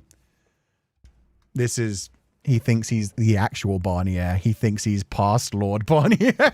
He's got to look into a mirror and see his face looking back at him. But after all that's happened, I suppose that shouldn't be a surprise. How long was I out? 3 days, sir. The poison kept you bedridden for 3 full days and nights. That long, huh? I've got a lot of work to catch up on. Yes, sir. But I implore you to take things easy for these next few days. When do I ever have time for that?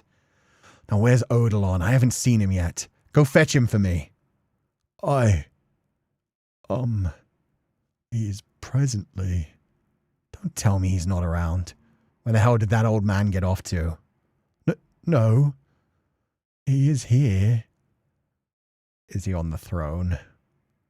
Please, Lord Barnier, try to remain calm. Eidolon was...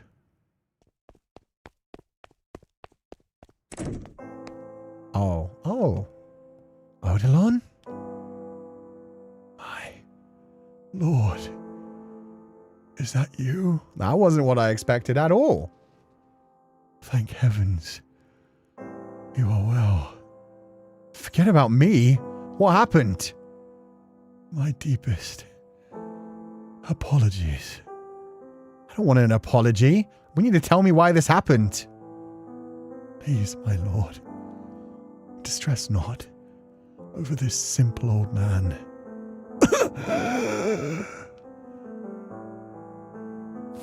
Why Eidolon? The Eidolon I knew would never deign to put himself out in front of a gang of slum dwellers. Please, Lord Barnier, try to remain calm. Eidolon was struck in the head with a stone and is in critical condition. The following day, that is, the day after Requiem poisoned me, 12 people from the slums showed up at the manor gates. They cried in angry protest against the Lord, demanding change. Evidently, Requiem hadn't kept the word of my deception to himself, so in addition to the other complaints, they shouted that I was a fake, that I wasn't actually nobility. They threatened to reveal my secret if I didn't do something about their living conditions. As the commotion dragged on through the day, people within the manor started getting restless. Eventually, it got to be so tense that Eidolon stood near a window, told them they needed to cease immediately, and that if they wouldn't, they would be charged with lèse-majesté, which is when he was hit in the head with a rock and lost consciousness. God, You damned fool! I am quite pleased to see you have recovered enough to shout with such vigor. Now I needn't worry. Wait. Slow down. Worry about what? Regrettably, it would seem old age has bested me. I think the stone must have gotten my eyes, for I cannot see you there, my lord. I'm right here. Please don't give up on me. You're stronger than a stupid rock. Give it a few days and you'll be back to perfect health. And even if your sight doesn't come back, you can still do your job. I can tell you everything I see. Come on, Eidolon. My sincerest apologies. Please. Why would you even go try and talk them down yourself anyway? Whatever happened to acting only in your own benefit? What did you even have to gain from not having them executed on the spot? They were rioting in front of the Lord's manor. You had no reason to bother warning them. There was no question they were committing a serious offense. Why didn't you just do what you would always do? And then I would argue with you about it. Like I always do. What the hell got into you, Eidolon? I suppose I must have softened up somewhat. Excuse me? You cared so much about your friends in the slums, my lord, that I took pity on them. Old age seems to weaken more than just the body.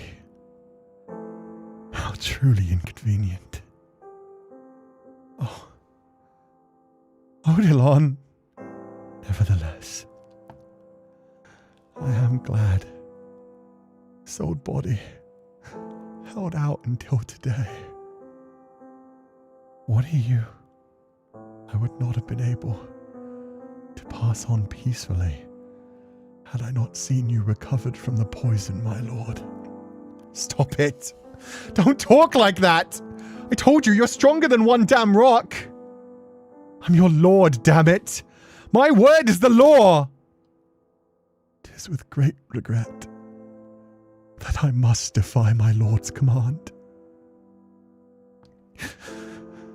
Enough. I mean it. You stop this right now. My warnings against being swayed by your emotions remain unheeded, I see. And who the hell's fault do you think that is, huh? You are the Lord. The sooner you learn to control that blaze, the smoother your future endeavors will proceed. Do not allow your days to be cut short as well. In a moment's weakness, I implore you to always remain strong. Strong and ever high of heart, so that none may drag you down. With death upon me, my hands are shaking dreadfully. I didn't think anything scared you. It terrifies me to know I will be leaving you alone. Before I was able to teach you everything, I cannot bear knowing that I have forsaken you. But the onset of a great and perilous journey. There is so much more I have yet to pass on to you. You will need in order to become a great ruler. So much. Then don't go. Stay and teach me. You said you wanted to fulfill your duties as consul. That you didn't want to die until you'd accomplished something worthwhile. You can't tell me that you're satisfied with this. Odilon! Odilon?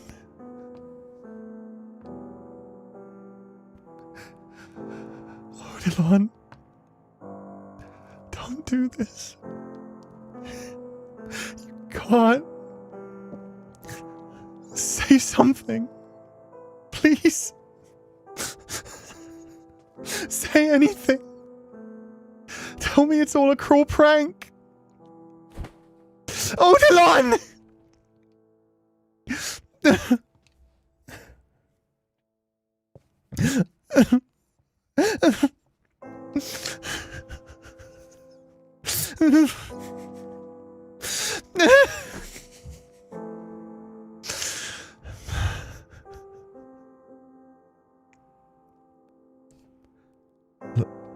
Lord Barnier.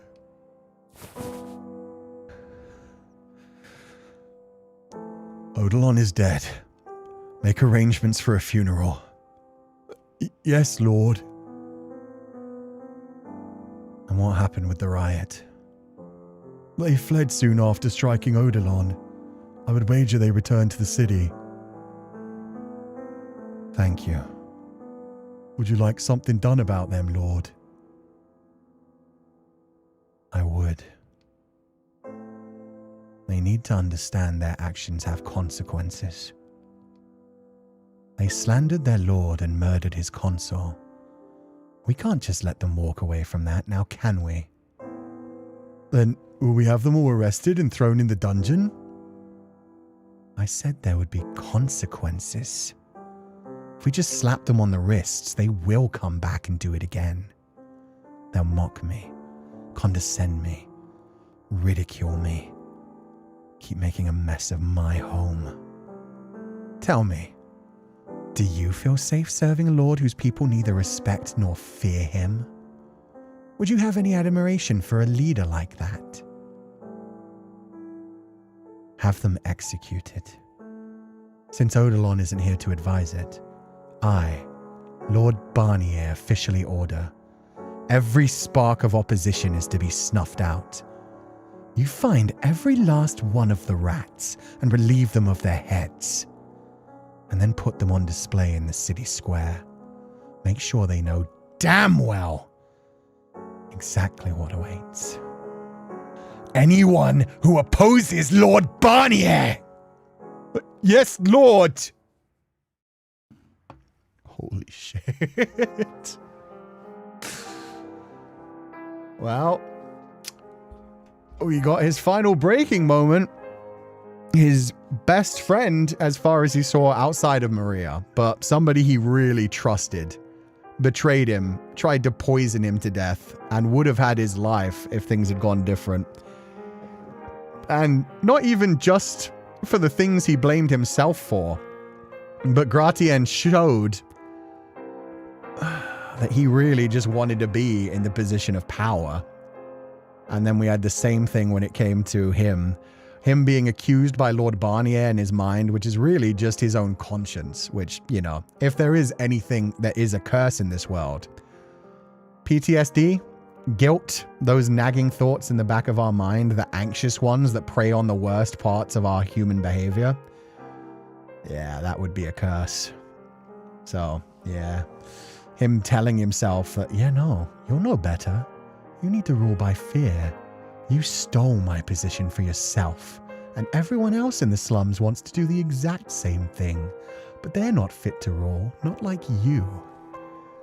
And then finally, when it came to Odilon was the one person he felt he could actually trust and rely on. The one person who had helped him navigate all of this pain and everything else going on in his world. The one thing that had been a gentle, like, consoling voice. And even treated him like a son on some level. Even though their relationship was definitely a weird one. Had a moment of kindness. Had a moment of like, oh, well, if my lord really cares so much for these slum people, I guess I'll try to just tell them to go away. I won't have the men set upon them. And then, yeah, got hit by a rock. One single rock, and that was it. He died. So, that just reinforces Jacopo's thoughts even more, and now he realizes, like, oh, anything that I trust, anything that I rely on can be used against me. I have let myself have weakness. I cannot have weakness anymore. Grandfather, father, mentor figure? Exactly. Odilon literally said to him at one point, you remind me of a son. You're like a second son to me. Odilon's change of heart was too late. Yeah, that's the worst thing. If they'd actually managed to enact some change in the slums, Gratien wouldn't have been so angry. And at the same time, Odilon really did believe he was doing right. And who knows, maybe if they'd tried to actually give some good things to the slums, maybe if they tried to actually raise people out of poverty, they would have just been betrayed by the nobles. The other nobles would have been like, what is he doing? Is he treating those animals like actual humans? No, we can't have this. Sooner or later, they'll be treating them like us. We'll be expected to treat them like humans. We'll be expected to treat them like equals. This new Lord Barnier must be gone, dealt with. So yeah, who knows? We might have died even earlier. Lord of the Land tutorial ended once Godalon left the realm. Yeah. And yeah, he's basically decided in his mind now, any kind of kindness, any kind of softness, any kind of attachment to anything else is just got to be used against me. It's weakness and it needs to be snuffed out so I can become a better ruler. He blames himself for not having been there to prevent Odilon's death because he let his weakness, trusting his friends, get in the way. True as well, because he would have been the one to step outside and try to calm people down. Honestly, even Maria presence or a visitor even now and then could have grounded him. To be fair, it's a matter of perspective. Jacopo needed a teacher and Odilon was unfortunately too set in his ways because he's seen it happen over and over again.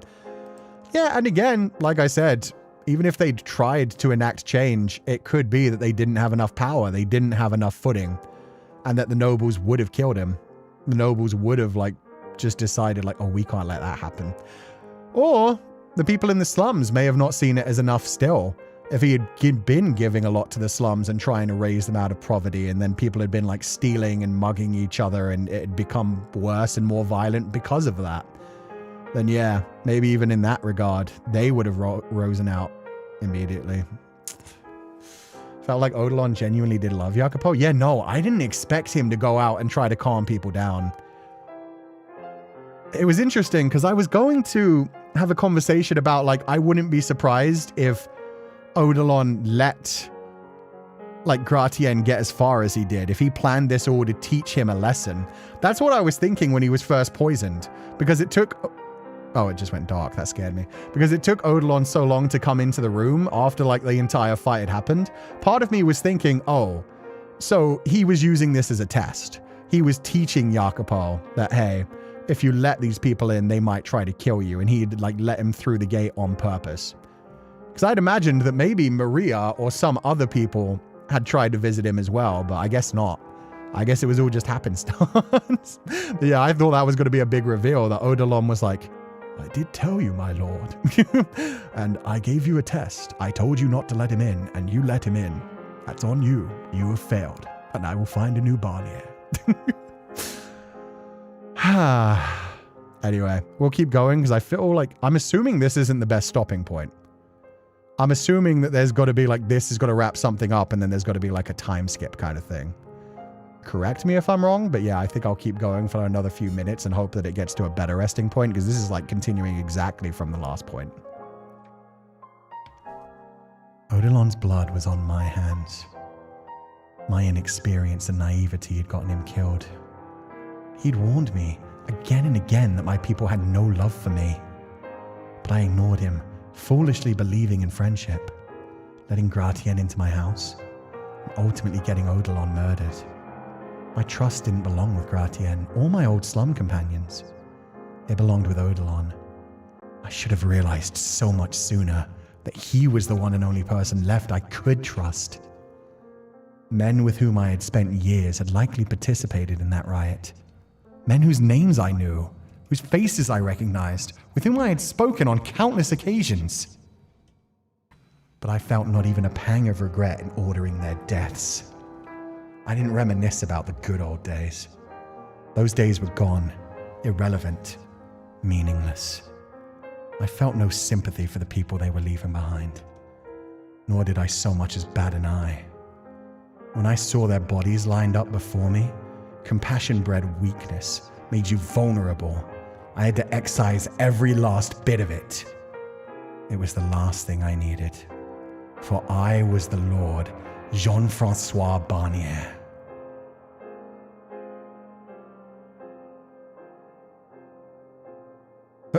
Hey, look at all those heads.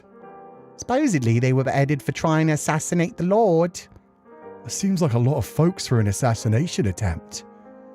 Who can say what happened up yonder? Have you been down to the square today? I have. My heavens, I almost passed out at the sight of it. Why would those stupid thugs try to go after the Lord anyway? There's been whisperings around town. They say he was actually born in the slums and isn't a noble at all. Wasn't that just his cover while he was hiding from the phony Barnier? I certainly hope that was the case.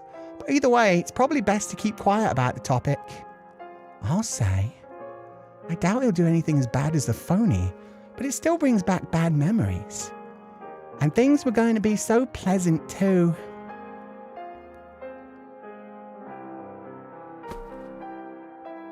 What is this? Some kind of sick joke? Fucking... Gratien's right at the very front. And the other guys he used to hang out with at the pub. Did you kill them all? Jacopo? You killed all your old friends? Why? What the hell, Jacopo? You would never hurt anyone. What happened to you? You went through hell with these guys. How could you just fucking murder them? Have you really changed that much? You have. You have, Jacopo. You've become a completely different man. No. You're long dead. You died in that goddamn revolution. The Jacopo I know no longer exists. All that's left is Lord Barnier. Everyone, they're all gone. You, Morgana, Jaren, Gratien. Every last one. The fuck, man?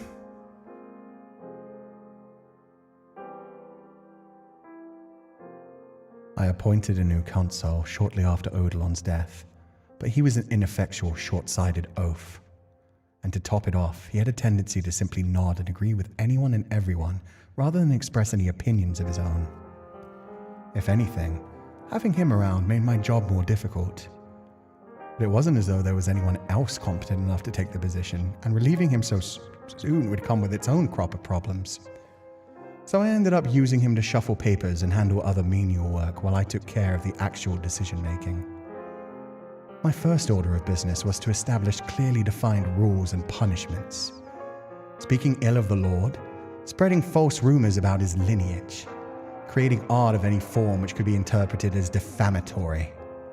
These were all considered acts of lèse-majesté, and in the most severe cases were potentially punishable by death. I started seeing results almost immediately. The people stopped claiming I was a fake, that I came from the slums. The Barnier name became a symbol of fear once again. My renovation efforts proceeded as originally planned. The city flourished as a commerce hub, attracting merchants and patrons and visitors from near and far. Some fields had to be removed as well to accommodate the expansion of the marketplace, but they were hardly producing anything worthwhile to begin with. If farmers wanted to keep farming, they were free to move elsewhere. I scaled down the size of the slums while scaling up security. Lacking leadership, what little remained of the peacekeeper group had turned into a gang of unruly thugs. So rather than keeping the peace, they largely made things worse. In response, I forbade the formation of unauthorized organizations within the slums. And with all that in place, the city was much safer and more orderly, and the economy significantly stronger than it had been under my predecessor's rule. However, those unfortunate enough to miss riding the wave of economic growth found themselves falling ever further behind their neighbors. The ravine between the poor and the wealthy had become nigh uncrossable. My own manor was hardly a bastion of safety either. Not only was I rapidly enacting new policy, laws were stricter and punishments harsher than before. So many were, to put it lightly, more than a little displeased with me. I'd gone through several food tasters and just as many direct assassination attempts. It wasn't particularly difficult to avoid major incidents by simply suspecting everyone, but I could seldom relax as a result. In time, I came to prefer solitude. Well, not so much prefer as require it for my own safety. Damn, they've tried to poison him so many times. Odilon's death left me with more than just solitude, though. The phantom slipped free from my dreams, peering from my shadow whenever I was alone, laughing endlessly. What did I tell you, boy? You're controlling them with fear, just as I did. It's a wonderful feeling, is it not? The look of terror on a man's face is the most exquisite thing in all the world. Silence you. Stand by the window and listen.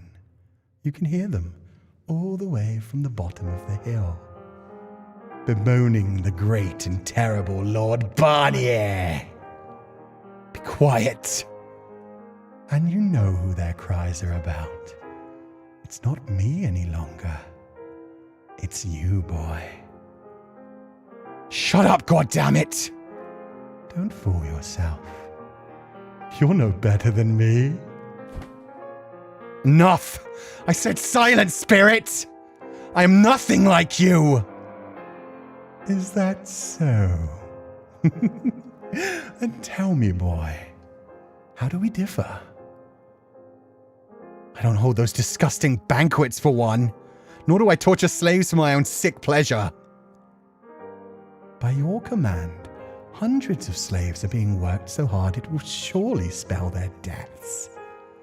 How is that any different than murder or torture? Their deaths aren't meaningless. They're giving their lives for the good of this city. In your eyes, perhaps. But how many would take your side? I have no idea what you're talking about. If the people were truly satisfied with your rule, you wouldn't be holed up in this room all the time. You have no one you can open up to. No one to offer you companionship. What better proof of your tyrannical ways than your own isolation?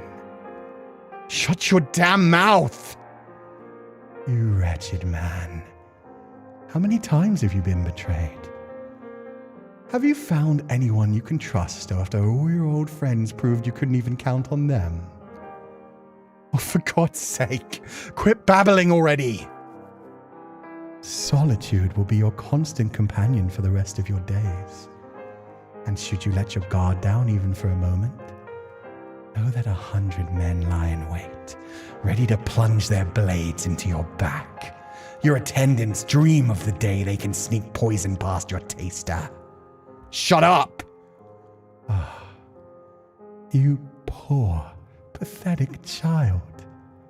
How much misery and stress have you brought upon yourself because you let your dreams run amok, clawing your way up into a world much, much too big for you? Be gone, damn you!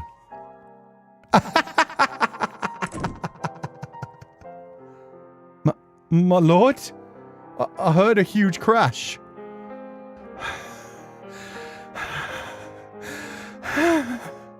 Lord, how many times do I have to tell you to stay out of my chambers? Forgive me, but I was afraid you might be in... I can take care of myself, damn it. Don't make me say it again. Yes, sir.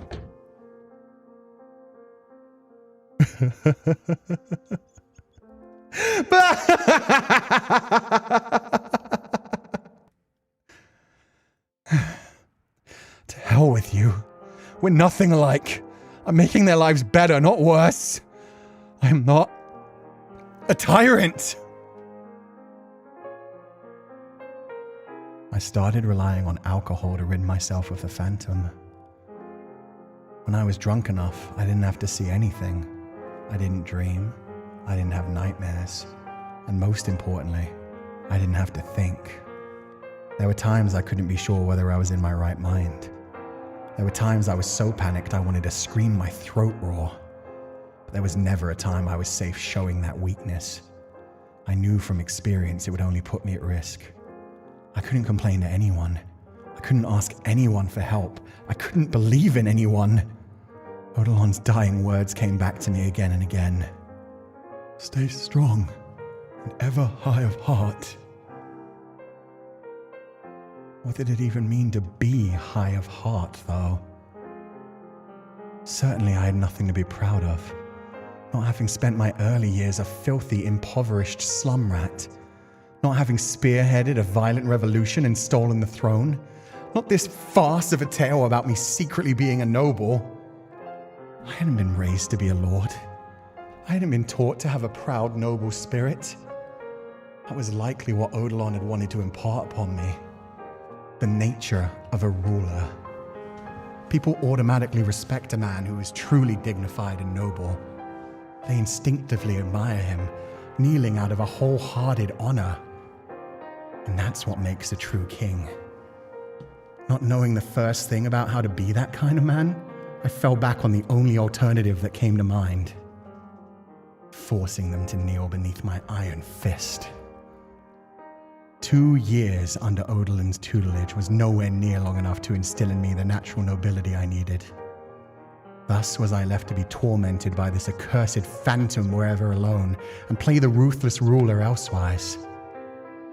In my attempts to mask the fear lurking within, I grew louder and more ostentatiously contemptuous. Practically every other word out of my mouth was an insult. The old Jacopo was long gone, and Lord Barnier had crept in to take his place. It was gradual enough that I hardly realized it was happening. But now, all I saw in the mirror was the face of a cruel, wretched man. I even came to hate my old self, think him foolish. What kind of a vapid, nebulous dream was I want to go out into the world? What basis did I have for thinking myself any more significant than any other kid on the streets? And where the hell did I even get the idea that having influence meant having freedom? I could barely even take care of myself. Where did I get off on thinking a little power would let me protect the people I cared about? And what about now? What fundamentally did I even want now? What did I have to protect? Nothing. I was too far gone. There was no light to be found, no matter how far I marched this path, and only a bottomless abyss waited at my back. I had left myself with nowhere to return to.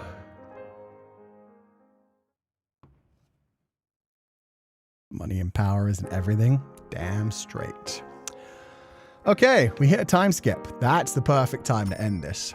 There is one thing I want to check. Before we get into next week. The only way I'm making sure that I've saved in the right place is by making a little triangle here, by the way. Ignore my saves coming. I want to see if he's calling himself Lord Barnier now. Like the game is calling him Lord Barnier. Come on, skip. Fly. Fly. Let me see a dialogue line. Let me see a dialogue line. No children. No none. Yeah, you're for next time. Stop spoiling me. They're not going to show me. Fuck. Okay, well, we're getting Pauline next week. That's great. There we go. Oh, no. He's still going with Jacopo. Okay. Interesting. Interesting. I was so sure it would be Lord Barnier with that line that it just dropped. Oh, wow. Okay, so 4 years have passed. So that would make Morgana now 16. So yeah, this is about when she's gonna die. I mean, Yukimasa is next too. Yeah. So that's where we're gonna continue next time. And Jacopo is about like 26, 27. Okay. Let's head to the bedroom, but we're only gonna chat for a very short time because unfortunately I am running out of time. That extra bit of time really took it out of me. Thought 26 for a sec. Whoops, wrong. Well, I don't know the ages for sure either, so I will leave it up to other people to say. Bum-ba-da-bum. Let me check one thing real quick while I open this up. This is going to be loud, isn't it? Probably. Turn it down here just to be safe. Oh, that's fine. Okay. Boom-ba-da-boom-ba-da-boom.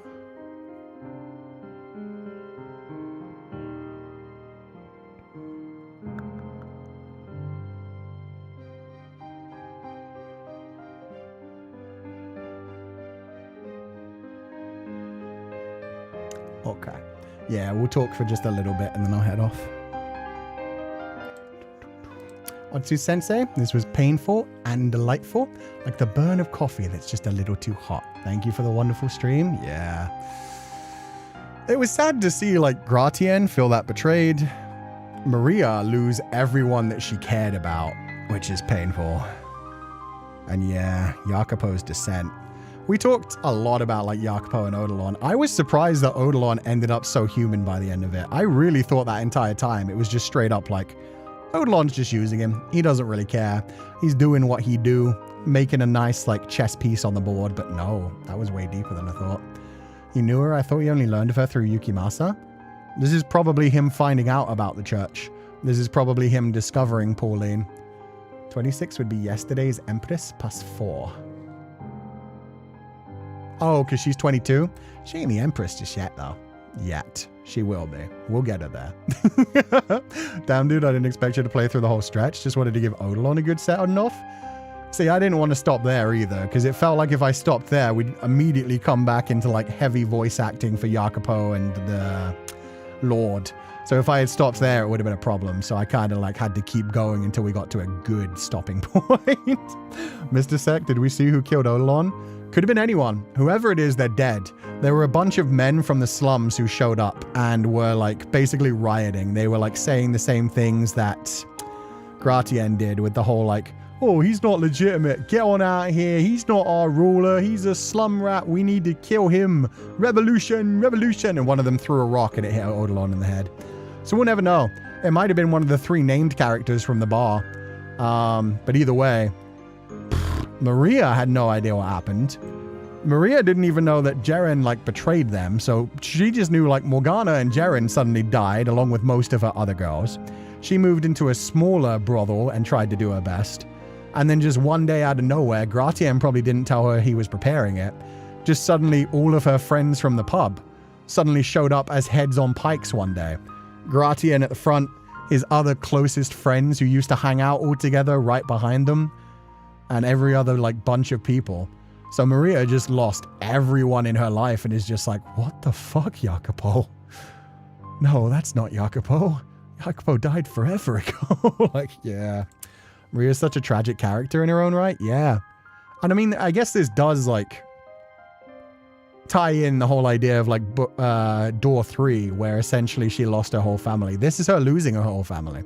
But in this case, it wasn't as a child and Jacopo's family killing her whole family. Instead, it's everyone she cared about, everything she had tried to, like, keep a handle on and live for is now gone.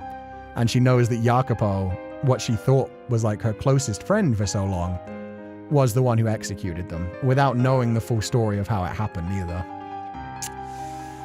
Waited eagerly this week for you to read Jeren's story, and your VA did not disappoint. Thank you for the stream. No problem. Yeah, God. Oh my God. We started with that 2 hours of pure just like Jeren backstory, and that was amazing. Having Jeren and Barnier like actually converse with each other and talk about like their own mentalities was wild.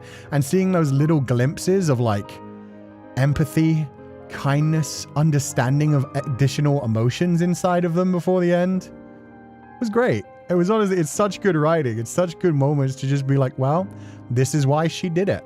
Like, this is why she decided to bring him with her, and she's happy and he wasn't so much.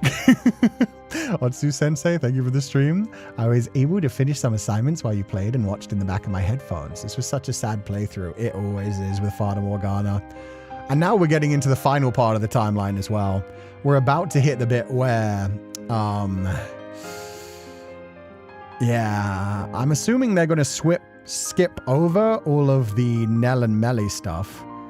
Nell and Melly? Mel and Nelly stuff. They're going to skip over like the rest of the Yukimasa stuff. So we're just going to get to the point where Jacopo is preparing for the festival and using the witch / the saint. So next week, maybe the final part. Or it may be like 2 more parts, but I don't think we have too much more going on. All I know is like we're about to hit like the final arc kind of thing. It's basically where Michelle shows up in the storyline. Thank you for your donation. Thank you so much, Tribe Princess, for donating the allowance. I hope you're having a lovely day, and I hope you enjoyed the stream. Otsu, the writing in Fatamoru never fails to astound, and Sensei's VA elevates it as always. I had so much fun. Thank you for the stream and woof you. Thank you! I'm glad you enjoyed it. And I did realize, despite the fact that I changed things up on my compressor, it still gets a bit glitchy when I get too loud. I did my best. I think this is the best way I can balance it. It is definitely louder nowadays to like the basic volume, so people don't have to turn up the volume on their ends so much anymore, so that's nice, but I don't think I can fix the compressor without like my whispers and like my quiet speaking becoming like barely audible. So I think this is the best we're going to have to do, and I just have to control how loud I scream. Agree that it was a good conclusion for today's stretch, though. That bit of him descending into madness was Tascaru. Yeah, it was. Him basically seeing Barnier as a ghost in his mind, telling him all of his worst thoughts about himself. The things he used to think about himself and was just like, yeah, you're no, like, noble person. You just want to do this. You just want to do that. And now Barnier as, like, a representation of all of that. Somebody that he killed, stabbed his sword straight through his throat, and, like, was, in his mind, like, the most evil being he'd ever met, that he now realizes, like, he's dipping down towards. Ugh. But yeah, that was a good conclusion. I liked it. I like seeing his descent.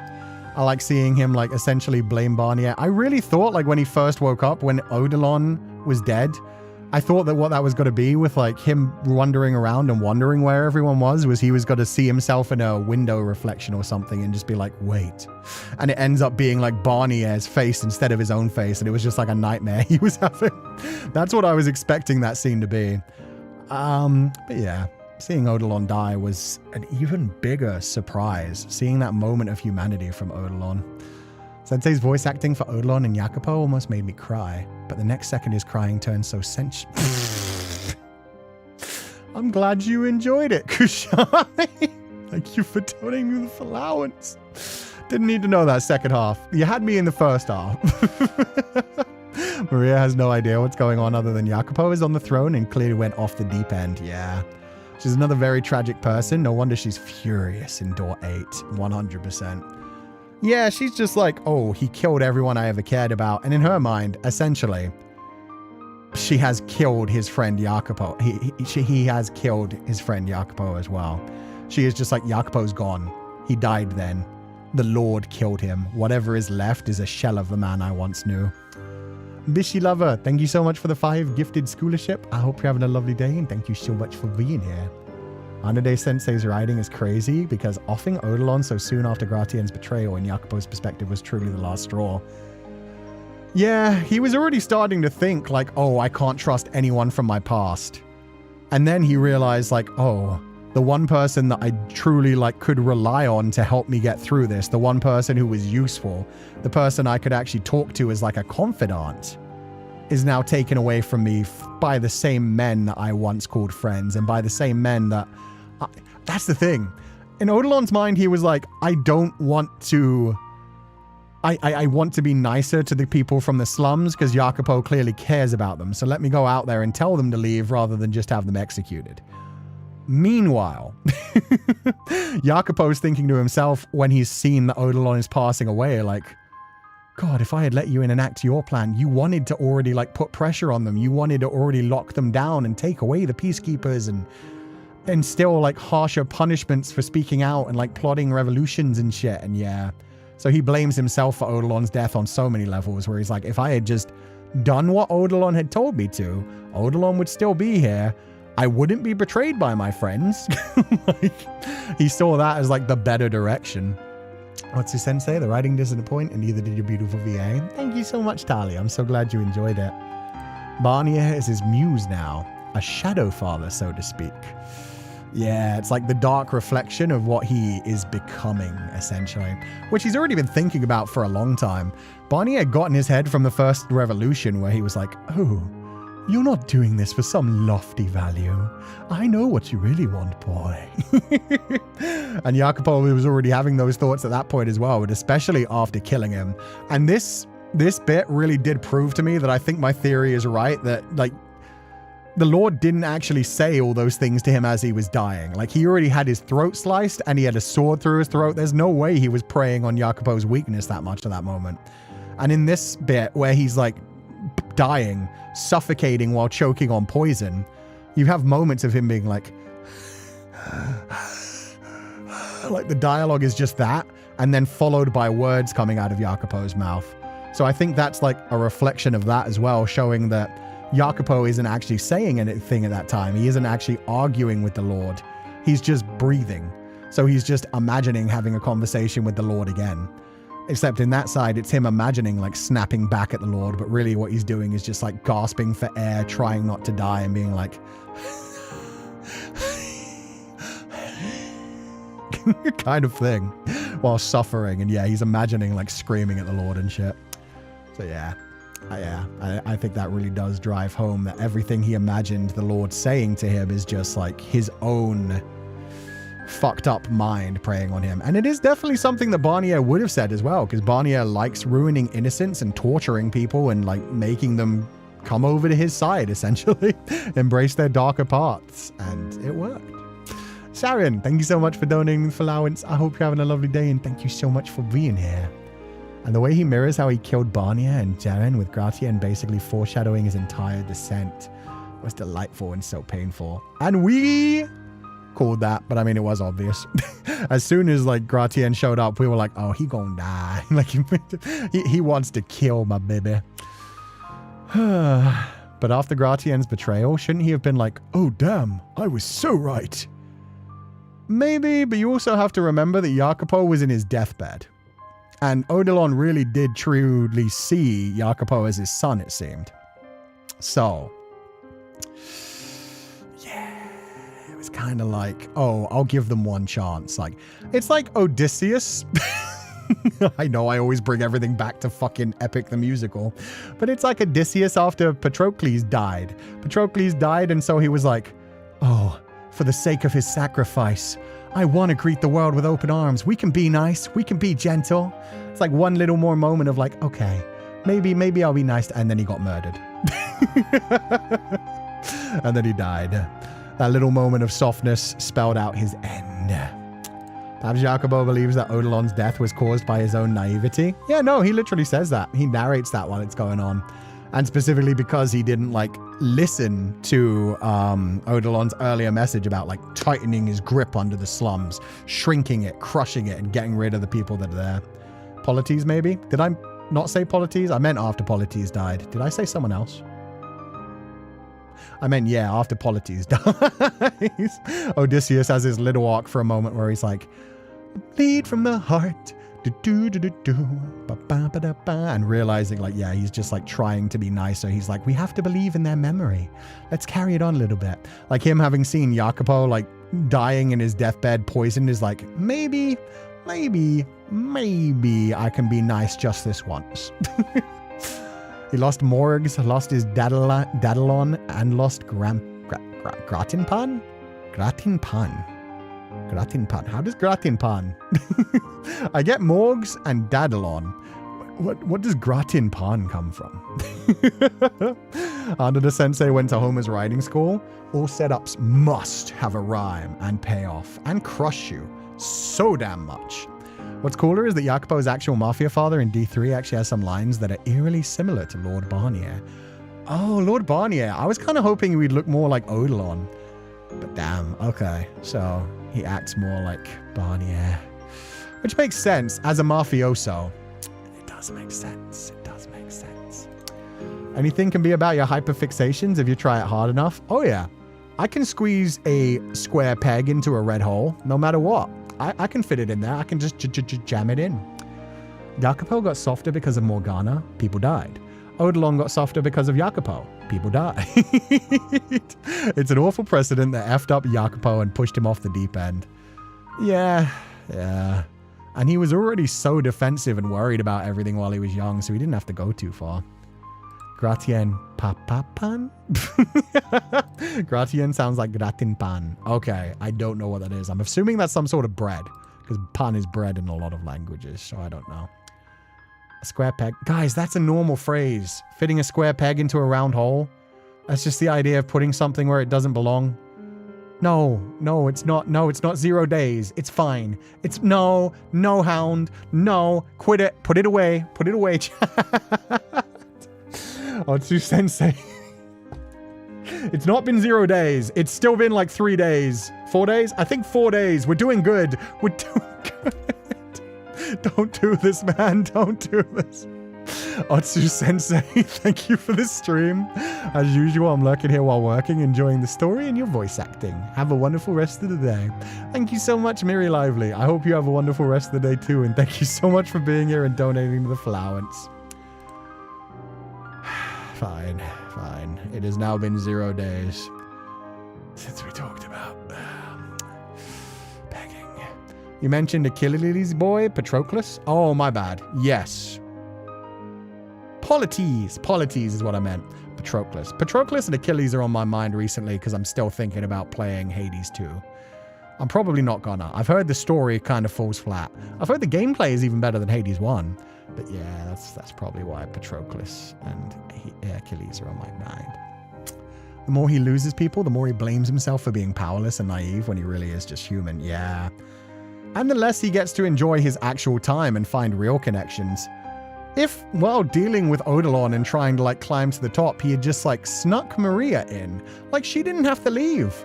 He could have just been like, hey Maria, I have one advisor. This is my consul.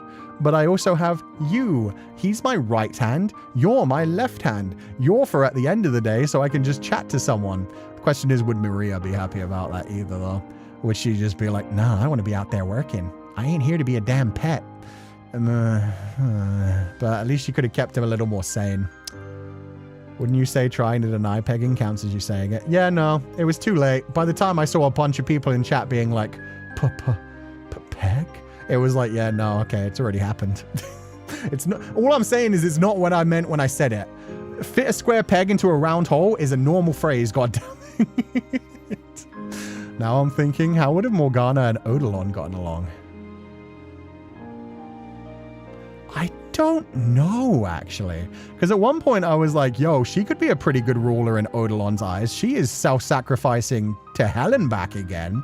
But at the same time, she also wouldn't like preying on other people's like worst parts of their personalities to get ahead, bribing people, appearing like pompous, even though, I mean, even her beloved church is made with like golden arches and halls and shit. So I don't know. Yeah, probably wouldn't have gone. Wow.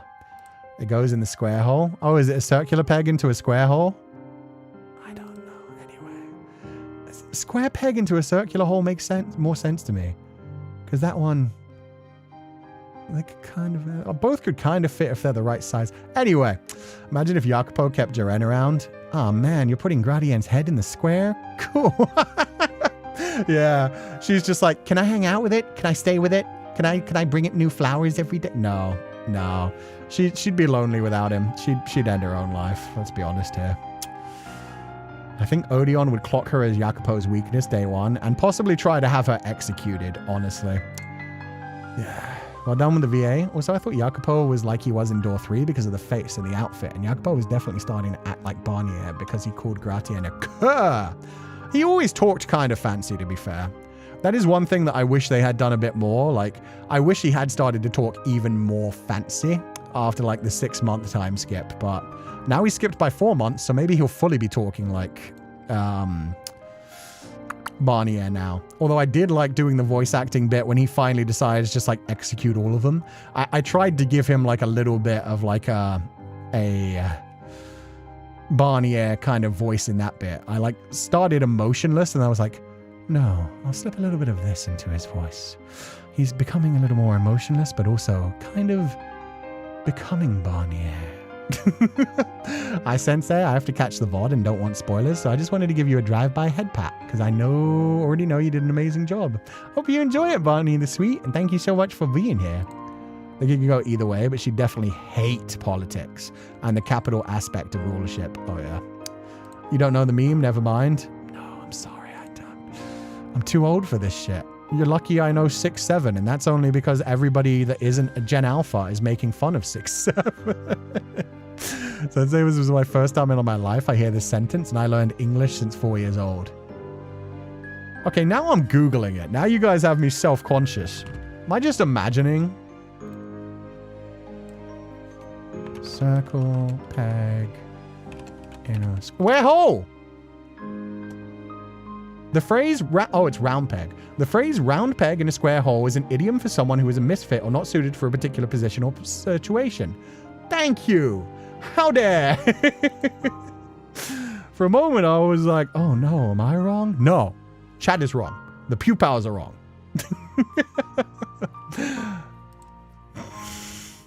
Yeah, you have to find the right fit, the right curvature, the right, how would I say?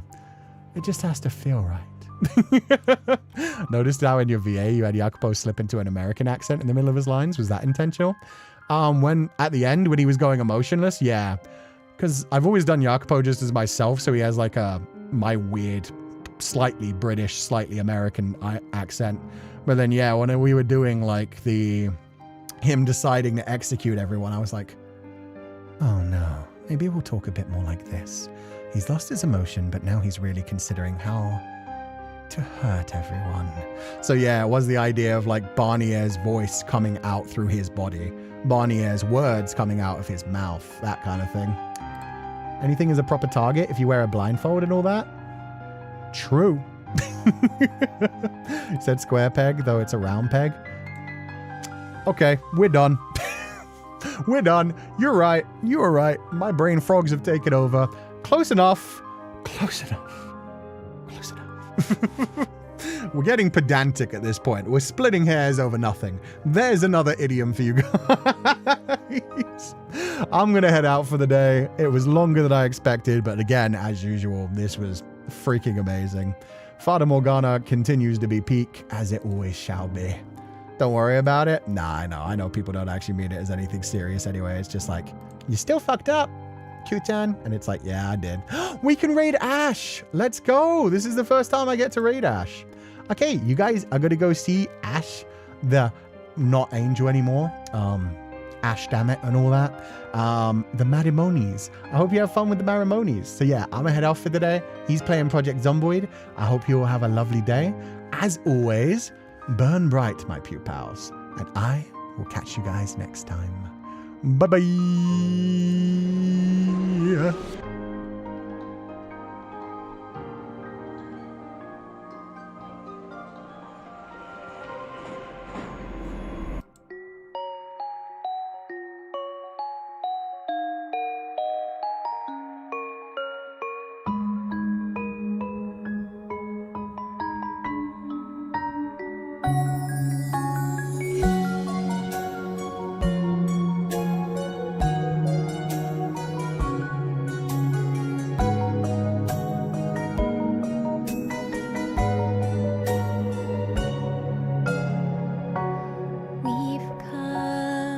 Such a long way together, walked the roads and saw the days go by before we had a chance to find a separate meaning. But I kept searching for a place, not a general direction. All the paths they point to you. It took me time, but then I knew that I could not go back. Won't be the same as before. Don't wanna go another day far away from you. It's painful, but I don't regret it. All that I have, all that I am, wrapped inside of you. Though time goes by, I won't forget it. What you mean to me.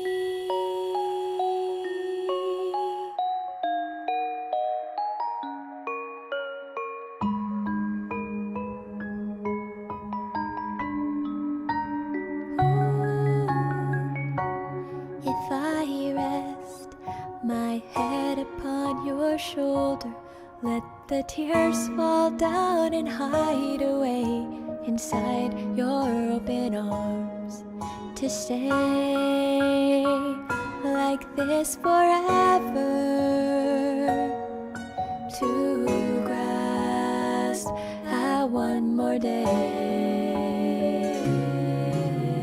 Find a way to go beyond the unknown. Let it all just fade away until there's nothing more to say.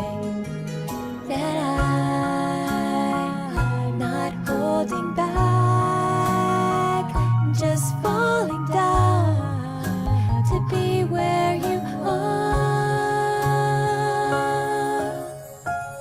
Don't wanna go another day far away from you. It's pain.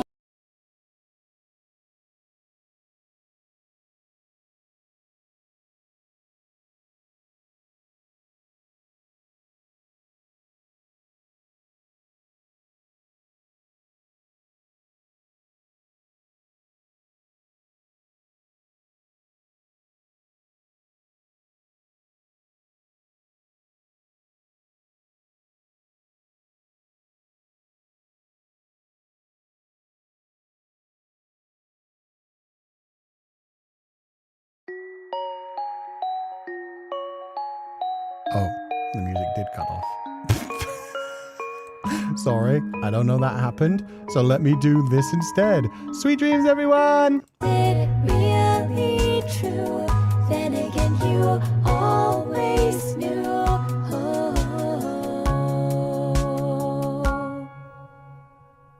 Don't wanna go another day far away from you. It's painful, but I don't regret it.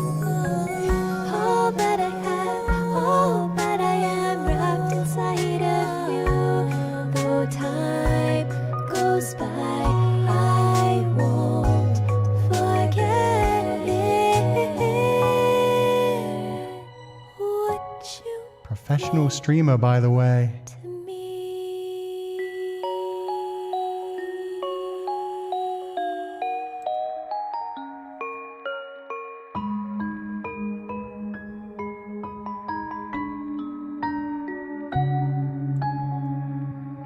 Have a lovely evening, everyone. Bye-bye.